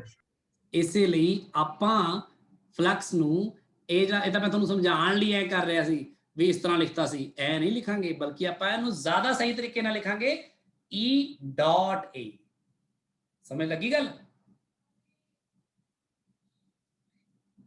ਬਿਲਕੁਲ ਉਵੇਂ ਹੀ ਹੈ ਇਹ ਗੱਲ, ਦੇਖੋ ਧਿਆਨ ਨਾਲ ਸਮਝੋ। ਤੁਸੀਂ ਸਾਰੇ ਇਹਨਾਂ ਗੱਲਾਂ ਨਾਲ ਡੀਲ ਕੀਤਾ ਆ, ਤੁਹਾਨੂੰ ਸਮਝਾਉਣਾ ਸੌਖਾ ਹੈ ਹੁਣ ਕਿ ਜਦੋਂ ਕਿਸੇ ਬੋਡੀ ਨੂੰ ਫੋਰਸ ਲੱਗਦਾ ਹੈ ਕਿਸੇ ਡਾਇਰੈਕਸ਼ਨ ਦੇ ਵਿੱਚ, ਹਨਾ, ਤੇ ਉਸੇ ਡਾਇਰੈਕਸ਼ਨ 'ਚ ਡਿਸਪਲੇਸਮੈਂਟ ਵੀ ਹੁੰਦੀ ਹੈ, ਹਨਾ, ਤਾਂ ਤੁਸੀਂ ਦੱਸੋ ਫਿਰ ਵਰਕ ਡਨ ਕੀ ਆਉਂਦਾ ਆ? ਸਿੱਧਾ ਹੀ FS ਆ ਜਾਂਦਾ ਕਿ ਨਹੀਂ? ਯੈਸ। ਇਹ ਆਪਾਂ 9th ਕਲਾਸ 'ਚ ਕੀਤਾ ਹੈ। ਪਰ ਜਦੋਂ ਤੁਹਾਡਾ ਜਿਹੜਾ ਫੋਰਸ ਹੈ ਉਹ ਕਿਸੇ ਹੋਰ ਦਿਸ਼ਾ 'ਚ ਲੱਗ ਰਿਹਾ ਹੋਵੇ ਤਾਂ ਆਪਾਂ ਕੀ ਕਰਦੇ ਹਾਂ? F dot S ਲਿਖਦੇ ਆ ਕਿ ਨਹੀਂ ਹੈ? ਤੇ ਜੇ ਤੁਹਾਡਾ ਫੋਰਸ ਵੇਰੀਏਬਲ ਹੋਵੇ ਤਾਂ ਫਿਰ ਤੁਸੀਂ ਫੋਰਸ ਅਤੇ ਡਿਸਪਲੇਸਮੈਂਟ ਨੂੰ ਛੋਟੇ ਛੋਟੇ ਟੁਕੜਿਆਂ 'ਚ ਕੱਟ ਕੇ F ਡਾਟ ds ਕਰਕੇ ਕੀ ਕਰਦੇ ਹੋ? ਫਿਰ ਕਰਦੇ ਹੋ ਕਿ ਨਹੀਂ? ਇਹ ਤਿੰਨ ਗੱਲਾਂ ਸਮਝ ਆਈਆਂ ਹੋਈਆਂ ਕਿ ਨਹੀਂ ਪਹਿਲਾਂ ਦੱਸੋ? Yes sir. ਬਿਲਕੁਲ ਇਸੇ ਤਰ੍ਹਾਂ ਹੀ ਜਦੋਂ ਤੁਹਾਡਾ ਏਰੀਆ ਤੇ ਤੁਹਾਡਾ ਇਲੈਕਟ੍ਰਿਕ ਫੀਲਡ ਇੱਕ ਹੀ ਦਿਸ਼ਾ 'ਚ ਹੁੰਦੇ ਨੇ ਤਾਂ ਤੁਹਾਡਾ ਫਲਕਸ ਜਿਹੜਾ ਉਹ ਸਿੱਧਾ ਹੀ E/A ਲਿਖਿਆ ਜਾ ਸਕਦਾ ਹੈ। ਕਲੀਅਰ ਹੈ ਗੱਲ? ਜਦੋਂ ਤੁਹਾਡਾ ਏਰੀਆ ਕਿਸੇ ਦਿਸ਼ਾ 'ਚ ਹੋਵੇ ਤੇ ਇਲੈਕਟ੍ਰਿਕ ਫੀਲਡ ਇਸ ਦਿਸ਼ਾ 'ਚ ਹੋਵੇ, ਏਰੀਆ ਇਸ ਦਿਸ਼ਾ 'ਚ ਹੋਵੇ, ਤਾਂ ਫਲਕਸ ਨੂੰ ਤੁਸੀਂ ਪਰ ਯੂਨੀਫਾਰਮ ਹੋਵੇ E.A ਲਿਖਦੇ ਹੋ। ਪਰ ਜਦੋਂ ਤੁਹਾਡੇ ਏਰੀਆ ਦੇ ਉੱਪਰ ਇੱਥੇ ਇਲੈਕਟ੍ਰਿਕ ਫੀਲਡ ਕੁਝ ਹੋਰ ਹੋਵੇ, ਇੱਥੇ ਕੁਝ ਹੋਰ ਹੋਵੇ, ਇੱਥੇ ਕੁਝ ਹੋਰ ਹੋਵੇ, ਇੱਥੇ ਕੁਝ ਹੋਰ ਹੋਵੇ, ਇਲੈਕਟ੍ਰਿਕ ਫੀਲਡ ਦੀ ਵੈਲਿਊ ਵੇਰੀਏਬਲ ਹੋਵੇ, ਅਗਰ ਪੂਰੇ ਏਰੀਆ ਦੇ ਉੱਪਰ ਵੇਰੀਏਬਲ ਹੋਵੇ ਜਾਂ ਏਰੀਆ ਵੈਕਟਰ ਵੇਰੀਏਬਲ ਹੋਵੇ, ਜਿਵੇਂ ਕਰਵਡ ਹੋਵੇ, ਏਰੀਆ ਕਰਵਡ ਹੋਵੇ। ਕਰਵਡ ਏਰੀਆ 'ਚ ਕੀ ਹੁੰਦਾ ਆ ਕਿ ਉਹਦੀ ਜਿਹੜੀ ਡਾਇਰੈਕਸ਼ਨ ਹੁੰਦੀ ਹੈ ਉਹ ਅਲੱਗ-ਅਲੱਗ ਜਗ੍ਹਾ ਤੇ ਅਲੱਗ-ਅਲੱਗ ਹੁੰਦੀਆਂ, ਜਿਵੇਂ ਇੱਥੇ ਇਸ ਸਫੀਅਰ 'ਚ ਦੇਖ ਲਓ, ਹੈ ਕਿ ਨਹੀਂ?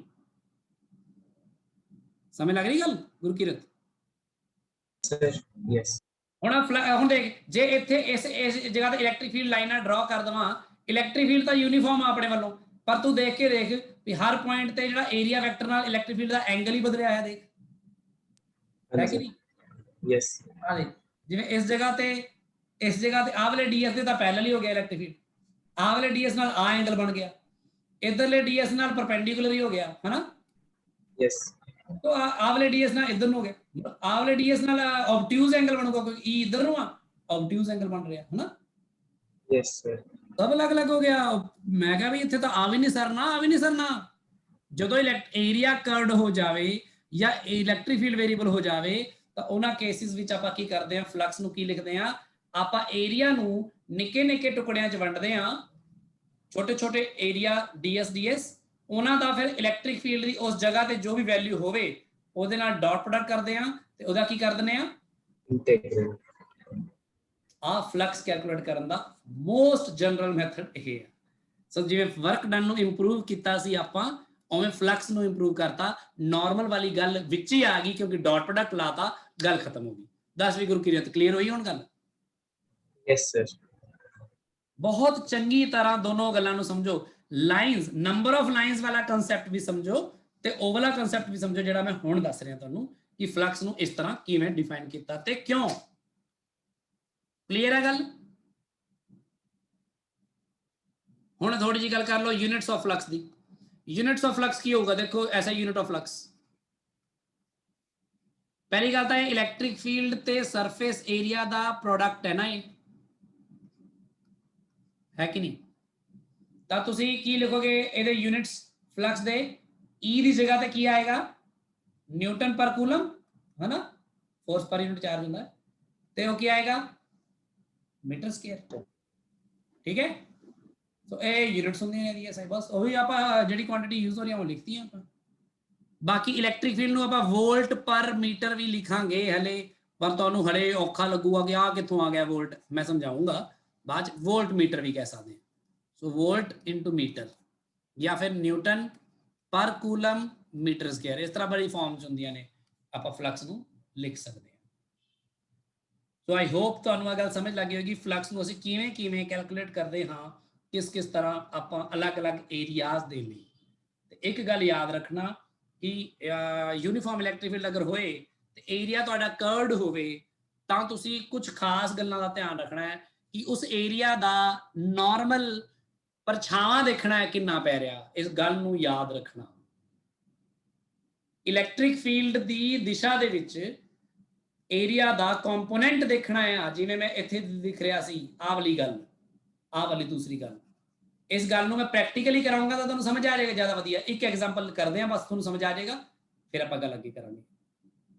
ਸੋਚ ਕੇ ਦੇਖੋ ਸਾਰੇ ਜਣੇ, ਮੰਨ ਲਓ ਇੱਕ ਏਰੀਆ ਜਿਹੜਾ ਹੈ ਆਪਣਾ ਓਪਨ ਏਰੀਆ ਇਸ ਤਰ੍ਹਾਂ ਦਾ ਹੈ, ਇਸ ਤਰ੍ਹਾਂ ਦਾ ਇੱਕ ਨਾ ਹੈਮੀਸਫੇਰਿਕਲ ਸਰਫੇਸ ਹੈ ਇਸ ਤਰ੍ਹਾਂ ਦਾ, ਤੇ ਇਸ ਹੈਮੀਸਫੇਰਿਕਲ ਸਰਫੇਸ ਦਾ ਰੇਡੀਅਸ ਹੈਗਾ ਮੰਨ ਲਓ r,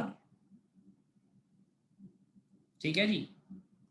ਹੈਮੀਸਫੇਰਿਕਲ ਸਰਫੇਸ। ਤੁਸੀਂ ਆਪਣੇ ਆਪ ਦੇਖੋ ਕਾਮਨ ਸੈਂਸ ਨਾਲ ਹੀ ਕਾਫੀ ਕੁਝ ਚੀਜ਼ ਸੋਚਣ ਲੱਗ ਜਾਓਗੇ, ਤੁਹਾਨੂੰ ਲੱਗੇਗਾ ਹਾਂ ਗੱਲ ਤਾਂ ਜਾਇਜ਼ ਆ ਬਿਲਕੁਲ, ਕਿਉਂਕਿ ਹੁਣ ਫਲਕਸ ਦਾ ਮਤਲਬ ਤੁਹਾਨੂੰ ਪਤਾ ਲੱਗ ਚੁੱਕਿਆ। ਤੇ ਮੰਨ ਲਓ ਇਸ ਪੂਰੇ ਏਰੀਆ ਦੇ ਵਿੱਚ ਇਸ ਜਗ੍ਹਾ ਤੇ ਇਲੈਕਟ੍ਰਿਕ ਫੀਲਡ ਜੋ ਹੈ ਉਹ यूनिफॉर्म है। याद रखना यूनिफॉर्म इलैक्ट्रिक फील्ड ਲਈ ਇਹ ਗੱਲਾਂ ਵੈਲਿਡ ਨੇ, ਨਹੀਂ ਤਾਂ ਇੰਟੀਗ੍ਰੇਸ਼ਨ ਕਰਨੀ ਪੈ ਹੀ ਜਾਂਦੀ ਹੁੰਦੀ ਹੈ। ਲਓ ਜੀ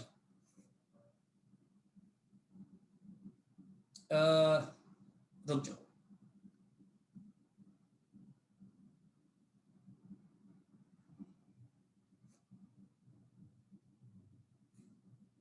ਤੁਹਾਨੂੰ ਸਮਝ ਤਾਂ ਰੱਖਣੀ ਚਾਹੀਦੀ ਹੈ। ਹੁਣ ਤੁਹਾਨੂੰ ਸ਼ਾਇਦ ਜ਼ਿਆਦਾ ਗੱਲ ਪਤਾ ਲੱਗ ਰਹੀ ਹੈ ਮੈਂ ਕੀ ਕਹਿ ਰਿਹਾ ਹਾਂ। ਪਤਾ ਲੱਗ ਰਿਹਾ ਕੀ ਹੋ ਰਿਹਾ ਵਾ ਇੱਥੇ? अंदर जो है सर एक यूनिफॉर्म इलैक्ट्रिक फील्ड शो कर रहा मैं ਇੱਥੇ, ਤੇ ਇਲੈਕਟ੍ਰਿਕ ਫੀਲਡ ਜਿਹੜਾ ਹੈ ਉਹਦਾ ਜਿਹੜਾ ਮੈਗਨੀਟਿਊਡ ਹੈ ਇਸ ਰੀਜਨ ਦੇ ਵਿੱਚ ਉਹ ਹੈਗਾ ਹੈ ਮੰਨ ਲਓ E ਵੈਕਟਰ। ਤੇ ਆ ਜਿਹੜਾ ਏਰੀਆ ਹੈ ਆਪਣਾ ਅਸਲ ਵਿੱਚ ਜਿਸ ਏਰੀਆ ਦੇ ਥਰੂ ਪਤਾ ਕਰਨਾ ਹੈ ਇਹਦਾ ਆ ਵਾਲਾ ਜਿਹੜਾ ਏਰੀਆ ਹੈ ਨਾ, ਇਸ ਏਰੀਆ ਦੇ ਥਰੂ ਪਤਾ ਕਰਨਾ ਹੈ ਫਲਕਸ ਕਿੰਨਾ ਹੈ।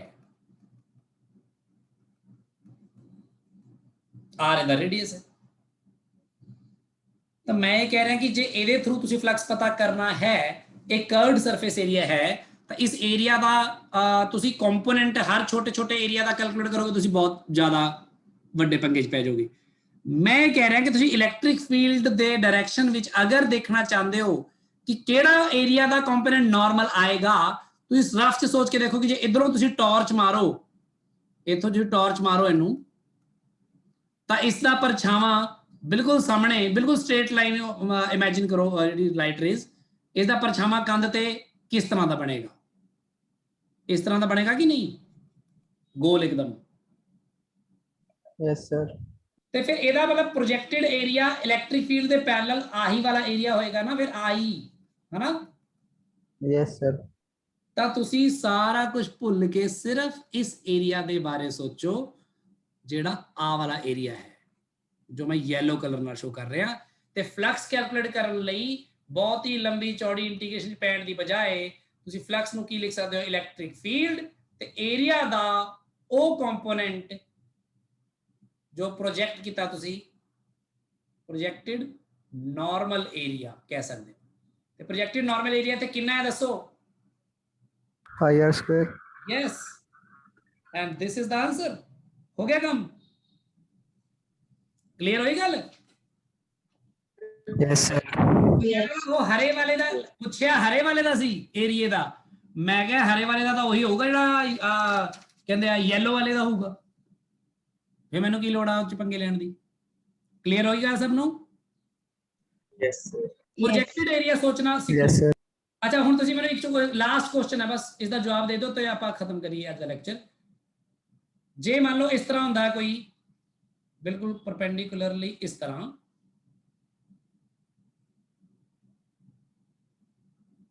ਇੱਕ ਨਾ ਹਾਫ ਕੱਟਿਆ ਹੋਇਆ ਸਿਲੰਡਰ ਹੈ ਇਸ ਤਰ੍ਹਾਂ,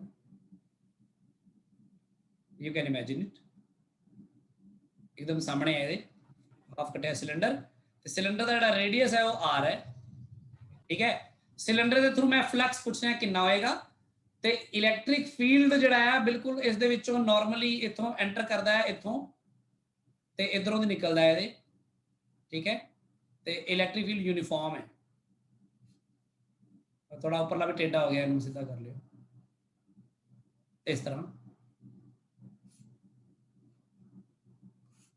ਕਿਉਂਕਿ ਤੁਹਾਨੂੰ ਪਤਾ ਨਾ ਜਿੰਨੀਆਂ ਲਾਈਨਸ ਇਹਦੇ ਵਿੱਚ ਪਾਸ ਕਰ ਉਹੀ ਤਾਂ ਉਹ ਚੋਂ ਨਿਕਲਣਗੀਆਂ ਨਾ। ਵੈਸੇ ਤਾਂ ਭਾਵੇਂ ਉਹ ਏਰੀਆ ਜ਼ਿਆਦਾ ਹੋਏਗਾ, ਦੇਖੋ ਏਰੀਆ ਦਾ ਮੈਗਨੀਟਿਊਡ ਵੀ ਬਲਰਡ ਹੋ ਗਿਆ ਆਪਣੇ ਦਿਮਾਗ 'ਚ, ਹੁਣ ਆਪਾਂ ਨੂੰ ਕਿਆ ਸਿੱਧਾ ਤਾਂ ਦਿਖ ਰਿਹਾ ਫਲਕਸ, ਜੇ ਆ ਹੋਵੇ ਤਾਂ ਤੁਹਾਨੂੰ ਪਤਾ ਉੱਪਰਲੀ ਲਾਈਨਾਂ ਕੋਈ ਇੰਪੋਰਟੈਂਟ ਨਹੀਂ, ਛੱਡੋ ਮੈਂ ਬਣਾਉਂਦਾ ਹੀ ਨਹੀਂ।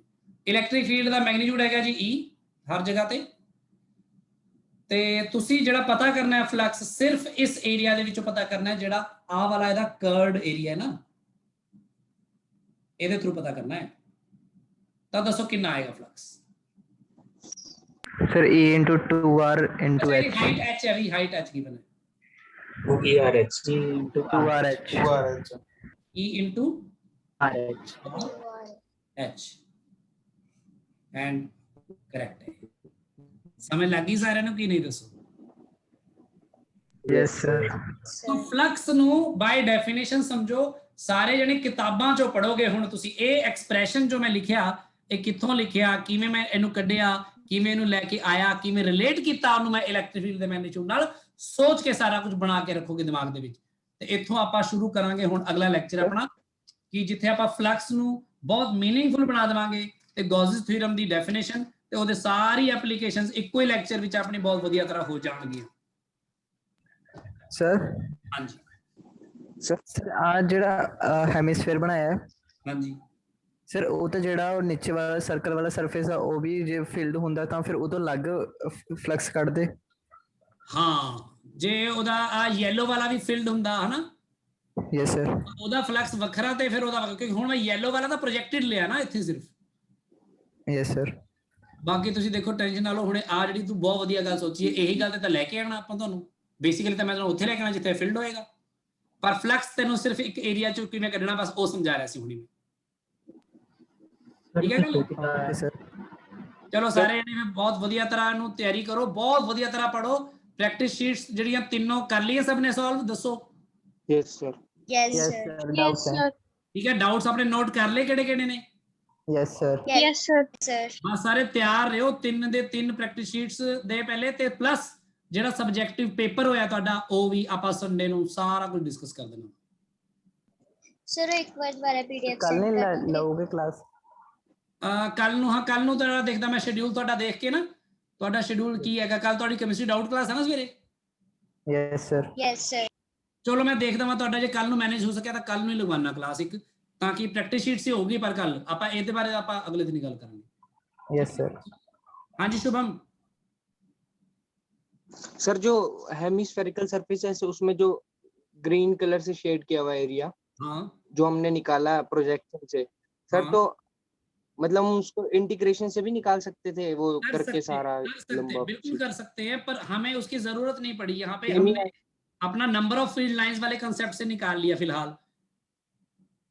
Yes sir. और कल मैं आपको बताऊंगा एक और नई चीजें, जो फ्लक्स अंदर जाता हुआ और बाहर निकलता हुआ अलग अलग कैसे लेते हैं, वो क्लोज सरफेस एरिया के उसमें समझाऊंगा। तो गॉस थ्योरम और ये सब समझोगे, सिर्फ सारी चीजों को मिला के देखोगे तो आपको लगेगा ये तो कुछ भी नहीं है। ठीक है, चलो हम बाकी अगली क्लास करते हैं। हम अपने डाउट्स ਨੂੰ ਹੋਰ ਇਲੈਬੋਰੇਟਿਡ ਫਾਰਮ 'ਚ ਤਿਆਰ ਰੱਖਿਓ ਇਹਦੇ ਬਾਰੇ, ਪਰ ਇਹਦੇ ਬਾਰੇ ਡਾਊਟਸ ਮੈਂ ਲਵਾਂਗਾ ਤੁਹਾਡੇ ਪਰਸੋਂ ਹੀ। ਤੁਹਾਡੇ ਕੱਲ ਦੀ ਜੇ ਕਲਾਸ ਮੈਂ ਲਗਾਈ ਤਾਂ ਕੱਲ ਮੈਂ ਸਿਰਫ practice sheets and subjective test. Okay, thank you.